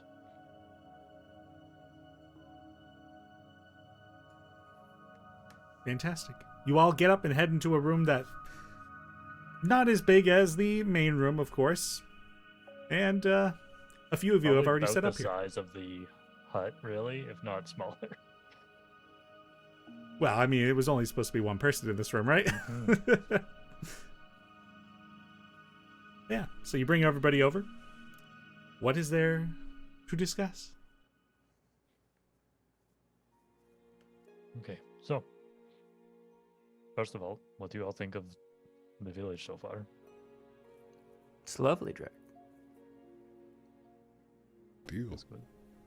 Sorry for the culture shock. I know it can be a lot. There's no worries. Yeah, Draq, if there's anything, like, again, I don't know. If there's anything else you don't want me to sell your village, let me know. I just Plan. don't want them to get their hands on something that they wouldn't understand and could possibly hurt themselves with. Understood. Well, I'd be willing to teach them how to use it, but Sure. I just think I don't want to disturb the balance of our society. gotcha. Understood. The occasional traveler coming in with whatever they were able to scrounge when they stumble into the village, that is fine. But when 6 remarkable people wander into this village with a variety of strange mechanical creations, or point at your guns, or point at Abe, just you being you, is a lot for them to take in. Understood. It was a lot for me to take in when I first met you all, so. Of course. Hopefully get this beer whipped up. Maybe that'll be a good trade item. So I think they will enjoy that, at the very least. very good. But we should try to see the elders tomorrow, if we can. And I guess depending on what they tell us, it will determine how long we stay.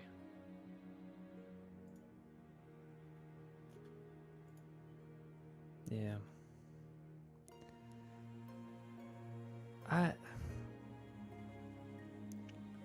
I don't know. I have a thought. Do we know that this druid enclave is potentially at like the tip of this mountain here, or what's? Well, Rio, when you saw it, how it was, you could see the sky, yes? Yeah, I mean when I looked through that water at the other grove, I could see right into the sky. Like there wasn't the cloud cover that was out here, and it felt like I felt like I could barely breathe, so I assumed it was high up. Right. Wonder if any of the elders took a hike up there. Not many people leave the village. Yeah, but the elders I would am have the definitely authority, an right? anomaly. Yeah. Yeah. Or maybe there was someone else who left before in the past. Maybe they'll have some information. Like, I don't know. Anything helps.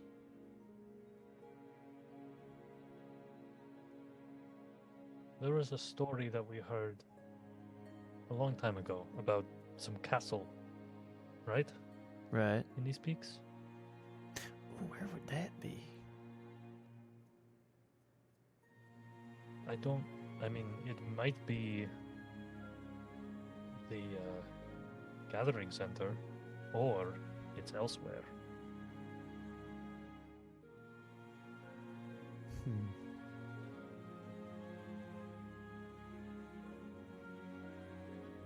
Don't know.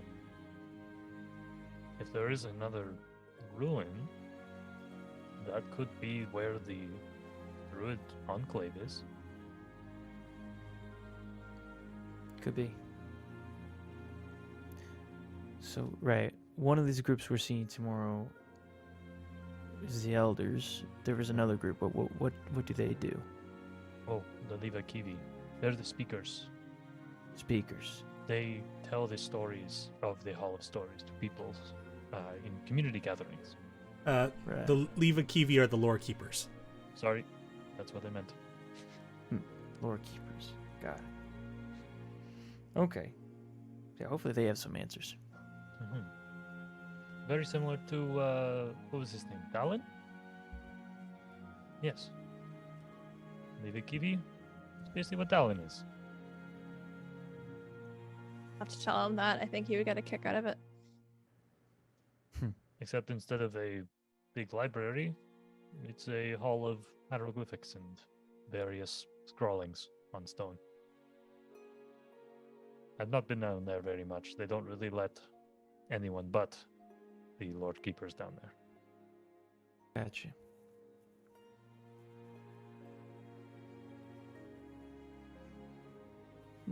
So,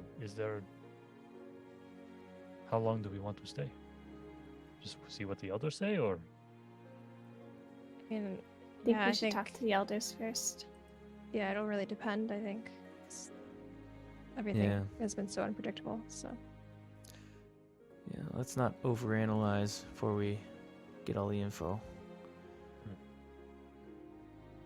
Like your mother said now. Get Right. more information.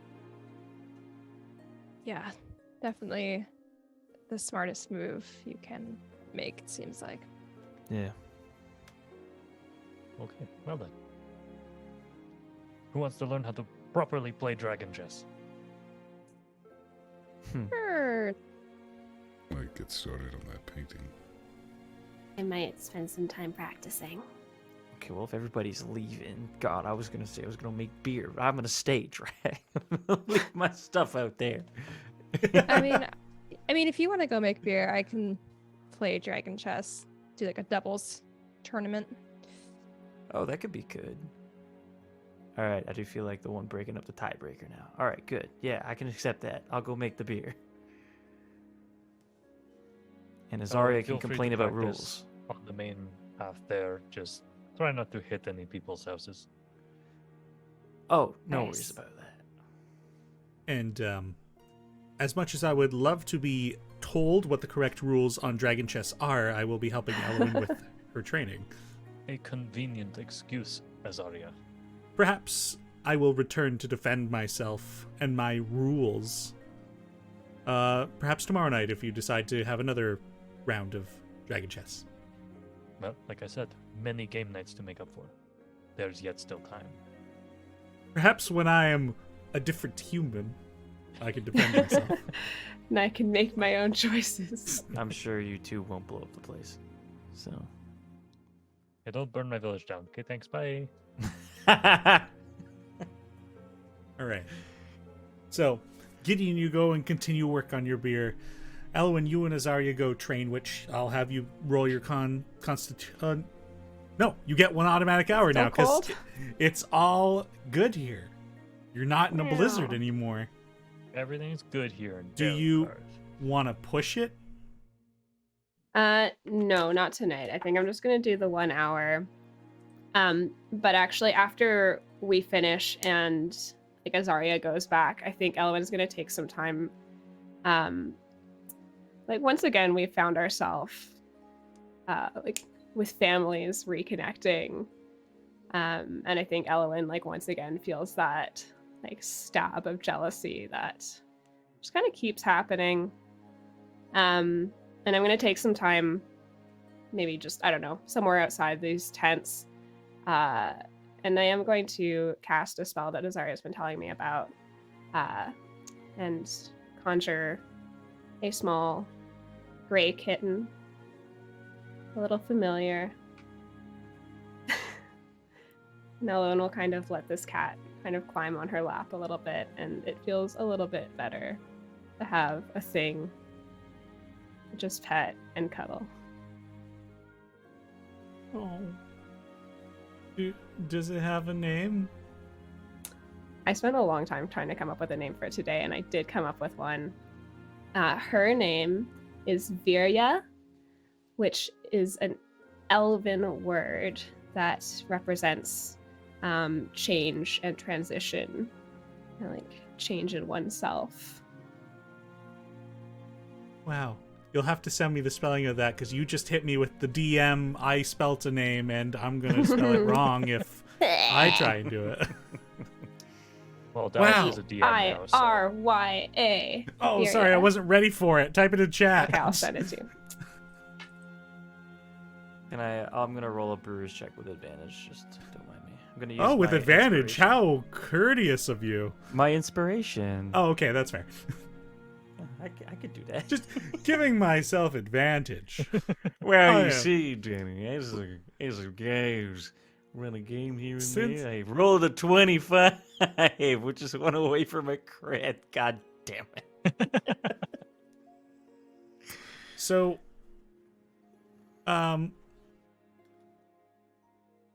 were you rolling for quality or were you rolling for time? Quality. All right. So, Makes You're gonna sense. be I've got this magic glacier water. It's know what? incredible. it's a fair point. And I will say, because of the magical glacier water, you will get it done just in time for bed. Wowzers Bowsers. Magic OP. Yeah, most of the Hafori would have long left at this point because it is night. So Yeah. Yeah. So in the it's dark, very cold, and you're brewing beer. Yeah, it's just freezing cold. So Gideon is sat in front of this brewing station that he's set up, and he's got a few flasks and a keg ready, and he's basically got like a. He looks like a mad chemist a little bit. He's got he's got goggles on. They're glowing green. So in the pitch dark, all you see is 2 green circles just looking around over things. And you just hear like boiling water if you go out immediately. And you also hear just repetitive finger snapping as Gideon is prestidigitationing these flasks to make them boil quicker. And then some time will pass and he will basically transfer all this boiled material into a large tank. It's basically a barrel of some kind, a small barrel that he's been carrying around. Danny, if I may, just to add some flavor to this, at some point while Gideon is out there in the cold, one of the village members would just come by with a fur and just drape it over his shoulder. They say Gideon something will- in Draconic to you, but you clearly don't know. But they kind of like leave you with that blanket and walk back to wherever they came from. Gideon will cease working for a moment when he feels the fur sort of get draped over him. He'll just look and sort of nod gratefully. After like lifting his goggles up and like pushes his hair up. And then he'll nod and get back to it. And then after basically the boiling stage of it, he just lets it sit for a bit and he'll just basically sit and wait. And he'll just keep it at a certain temperature to let it ferment. And then he'll basically keep prestidigitationing it to keep it at that temperature. And he's basically expediting all the processes by just having such control over the temperature. Then after that, he will literally just stop casting spells on it and he'll let it chill with the natural cool of the area. And then he will stand up once more and make his way back as he lets it cool overnight. Did I learn how brewing works now? Yes, it involves Little bit. prestidigitation. Yes, it involves. It takes Control- a single night. Yeah, it takes one night. Only one. Clearly. Clearly. No aging required. No aging. Excellent. I You've am got a master decent of quality temperature. beer based on a roll. Temperature. Well Magic done. OP. Add a life spring brew to your inventory. Shit. I have a beer. And then remind me later when you're like, what is this? And I'll be like, oh yeah, right.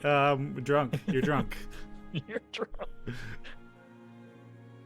Insta drunk.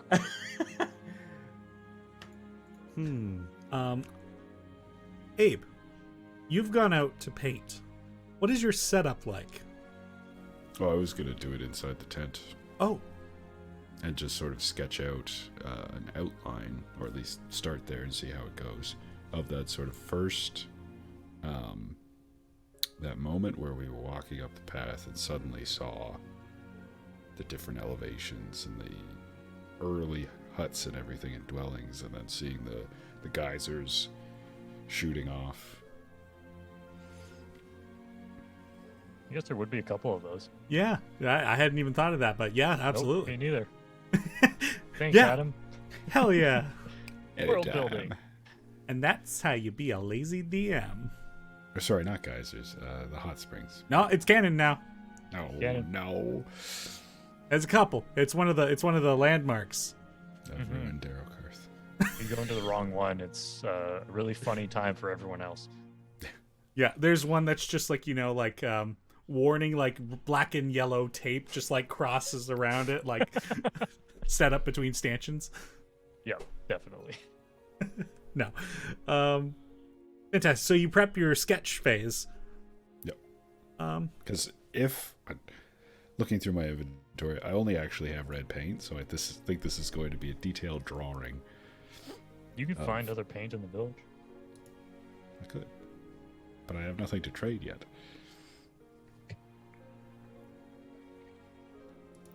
an interesting facet. What do you do when you don't really need to use gold? You paint or draw. It was like in the last campaign, we used screws and springs and cogs. Very well. So you prep that, and I think that'll allow you to have advantage when you get to the actual paint roll. Okay. Does that take all of my free time tonight then? What else did you have in mind? Just continuing to work on it. Yeah, then you'll get the sketch done tonight. Sure. And Draq, Nell, and Brightscale and Silvertongue. The four of you will play dragon chess. I guess Draq and the family explains to Nell this is how the way they play. Very different from how you and Azaria play. And let's just for the funsies, Draq and Nell, I'll have you make your dragon chess rolls with proficiency, intelligence base, I guess. Nell, unfortunately, with disadvantage because you're playing off of their home rules.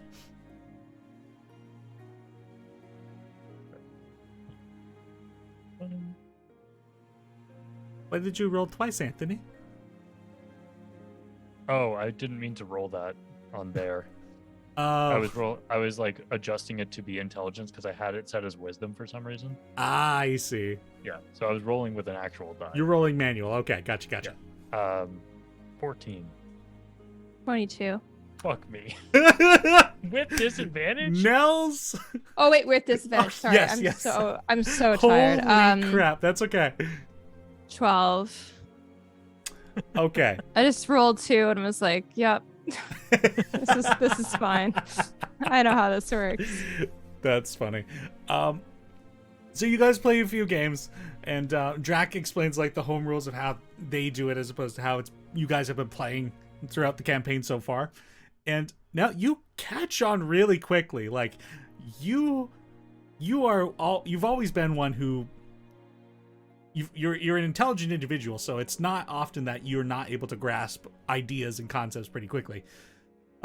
It's just that Draq has had a lot of time in this rule set, but it probably wouldn't surprise you that after a certain amount of time, you would easily school him in either Azaria's way of playing or his way of playing. But for now, Draq is having some wins. That's fair.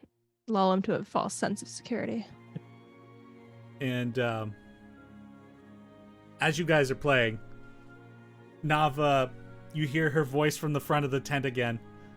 Dracul, can I come in? Of course, Nava, come in. And this red and yellow lizard folk woman once again enters the tent. Ah, I see you're playing dragon chess. Yes. Nava, this is my friend Nell. She was the first one I met, or the first friend I made outside of Darokarth. It is Hello. lovely to meet you, Nell. You as well. I apologize for my behavior earlier, and she looks to your parents too, Draq. It was very inappropriate. I was... Nava, stop. Come, sit down. Oh dear, okay. And she pulls up like a stool and just sits down next to the board. Who's winning? It's close right now, but I think I've got her on the ropes. Very good. I will observe. Should I be here? I want you here. That is appreciated. I appreciate you saying that. Where have your other friends gone off to? My one friend is training right now, I think. My metal friend is Well, he's over there in that corner sketching, yes, it looks like. yes. Sometimes he sits so still that I can't even tell he's there. And then my other friend is making beer. I'm curious. Does Darokarth have alcohols? I think they would. If they did, it would be distilled from what is around them, though. Right. So it would be like probably gin, because pine trees, coniferous trees. All right. I didn't know. Is that why Nice. people love gin? Or I think that's why people don't like gin. that's what I was most gonna of the say. I was time. like, I feel like I hear often people say gin's bad. It's. I mean, I it like the depends. Tastes like flavor. pine needles. I like it's- gin, so It's the yes and no to that question. Yeah. It's people just are either very much so about piney flavors or not. You say they're I pining like for gin. it. Yeah. And that's where we're gonna end tonight's session. It won't get better from there. Certainly not. Well, as the night rolls on, you guys get your things done. Gideon, eventually it gets just too cold, but thankfully you finished the beer, and you gotta come back to the tent. I return. There are icicles dangling off of my hat. It's drooping. Gideon, what are you doing? I've made it. Okay, can you get inside? Please get inside. Very cold out there. Yes, I have this that's why barrel. there's no one outside after dark usually. Understood. I've just been prestidigitated. Hey, Gideon sets the barrel down. I'll put Packing another that up fur was around him. it took a lot longer than I thought. Well, it do would. you have that stone? oh yeah. I'll I just hand borrow it- it from you, and I'll go put Gideon in the bedroom and give him the stone to hold. What it was, the Gideon. little ball of fire. Don't Gideon. lose it. Make a con save, Gideon. Yep. Why do I do this to myself? What do I like? Make a pneumonia save. 18 is the first one. All right. You have managed to avoid a cold for now. Yeah. Yeah, I'm just keeping myself warm by whatever is wrapped around me. I'm just prestidigitationing it to make it really warm. Eventually, game night comes to an end. Everybody finishes their projects for the evening. And Draq, your parents give you big hugs before they too have to go to bed because they can't stay up as late as you crazy kids. Yeah, just like Christy. Don't worry, we're getting there. I say, I'm like, you're making fun of me, but I'm like, I'm gonna bounce in like 10 minutes if you don't wrap this up. And you guys, Grandma's gotta sleep. you guys get your long rest, and the next day rolls over. And now you wake up before Draq's parents, but for the most part, they're early risers as well. So Azaria and Draq's parents all get up at the same time. You've been in the main tent for some time, I assume, reading. But eventually, the morning comes around. Everyone gets up out of bed. And I believe you said your plan was to speak with the others today. So what are your courses of action? Get the crown out of. Well, actually, we'll just keep it in there. No need to carry it. We should go speak with my uncle, not blood related, but Armash should be able to get us in. What do you think, Father? Do you think he'll be able to get us in? Oh yes, very, very much so. Like, and in fact, I don't even think you'll have much difficulty considering that you came back after leaving. Well, we brought a gift nonetheless, so. The gift doesn't hurt. Mm-hmm. I'll have to tell you about these magic beans later.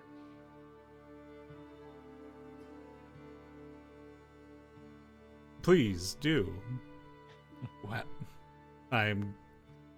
How are they, Matt? Tell me later. Tell me later. Alright. We ascend. All right. So you're gonna. Oh no. We lost Adam. Oh no! And now everybody's different. I'm Abe now. I don't have a scene ready for Ryan's 4 both. players.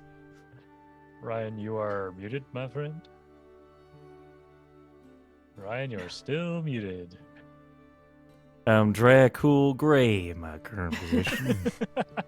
Can you do an imitation of Draq doing a Gideon accent? I'd have to start with my Dracul. So this is my Dracul Viredrish, and if I were Dracul trying to sound like Gideon, this would probably be how he sounds. That's actually so impressive. Great. That's so hard to do. All right. So we'll continue as is. Unfortunately, everybody's in the wrong spots now, and there's nothing I can do about it. So, God damn, Ryan, why? Then we could also call it here. What do you mean, why? All right. I'm Dracul Gray. You guys have your plan in motion. You will speak with your Uncle Armash, and at some points in likely this morning or this day, you will meet with the Doranari of Darokarth, the elders who seem to be the voice of Vishtak, Draq's deity. And that's where we will end tonight's episode. What happened? Do I have to? Magic. He's connecting to audio. There he is. He's back. Hey, Adam. Internet hard crashed. Nice. Internet machine Came back broke. pretty quick. Oh Well, no. we just wrapped up the episode. We've decided that you guys are going to go speak with Draq's uncle, and then meet with the Doranari, who are the elders of this village, and that's where we've called it. It is now the morning, and Kumbalai, congratulations on spending enough points to name a future NPC. We will discuss what idea you have. Uh-oh. Mr. Bum Bum. Mr. No. Bum. No. Kubalai, come on. He'll say no to us. He won't say no to you.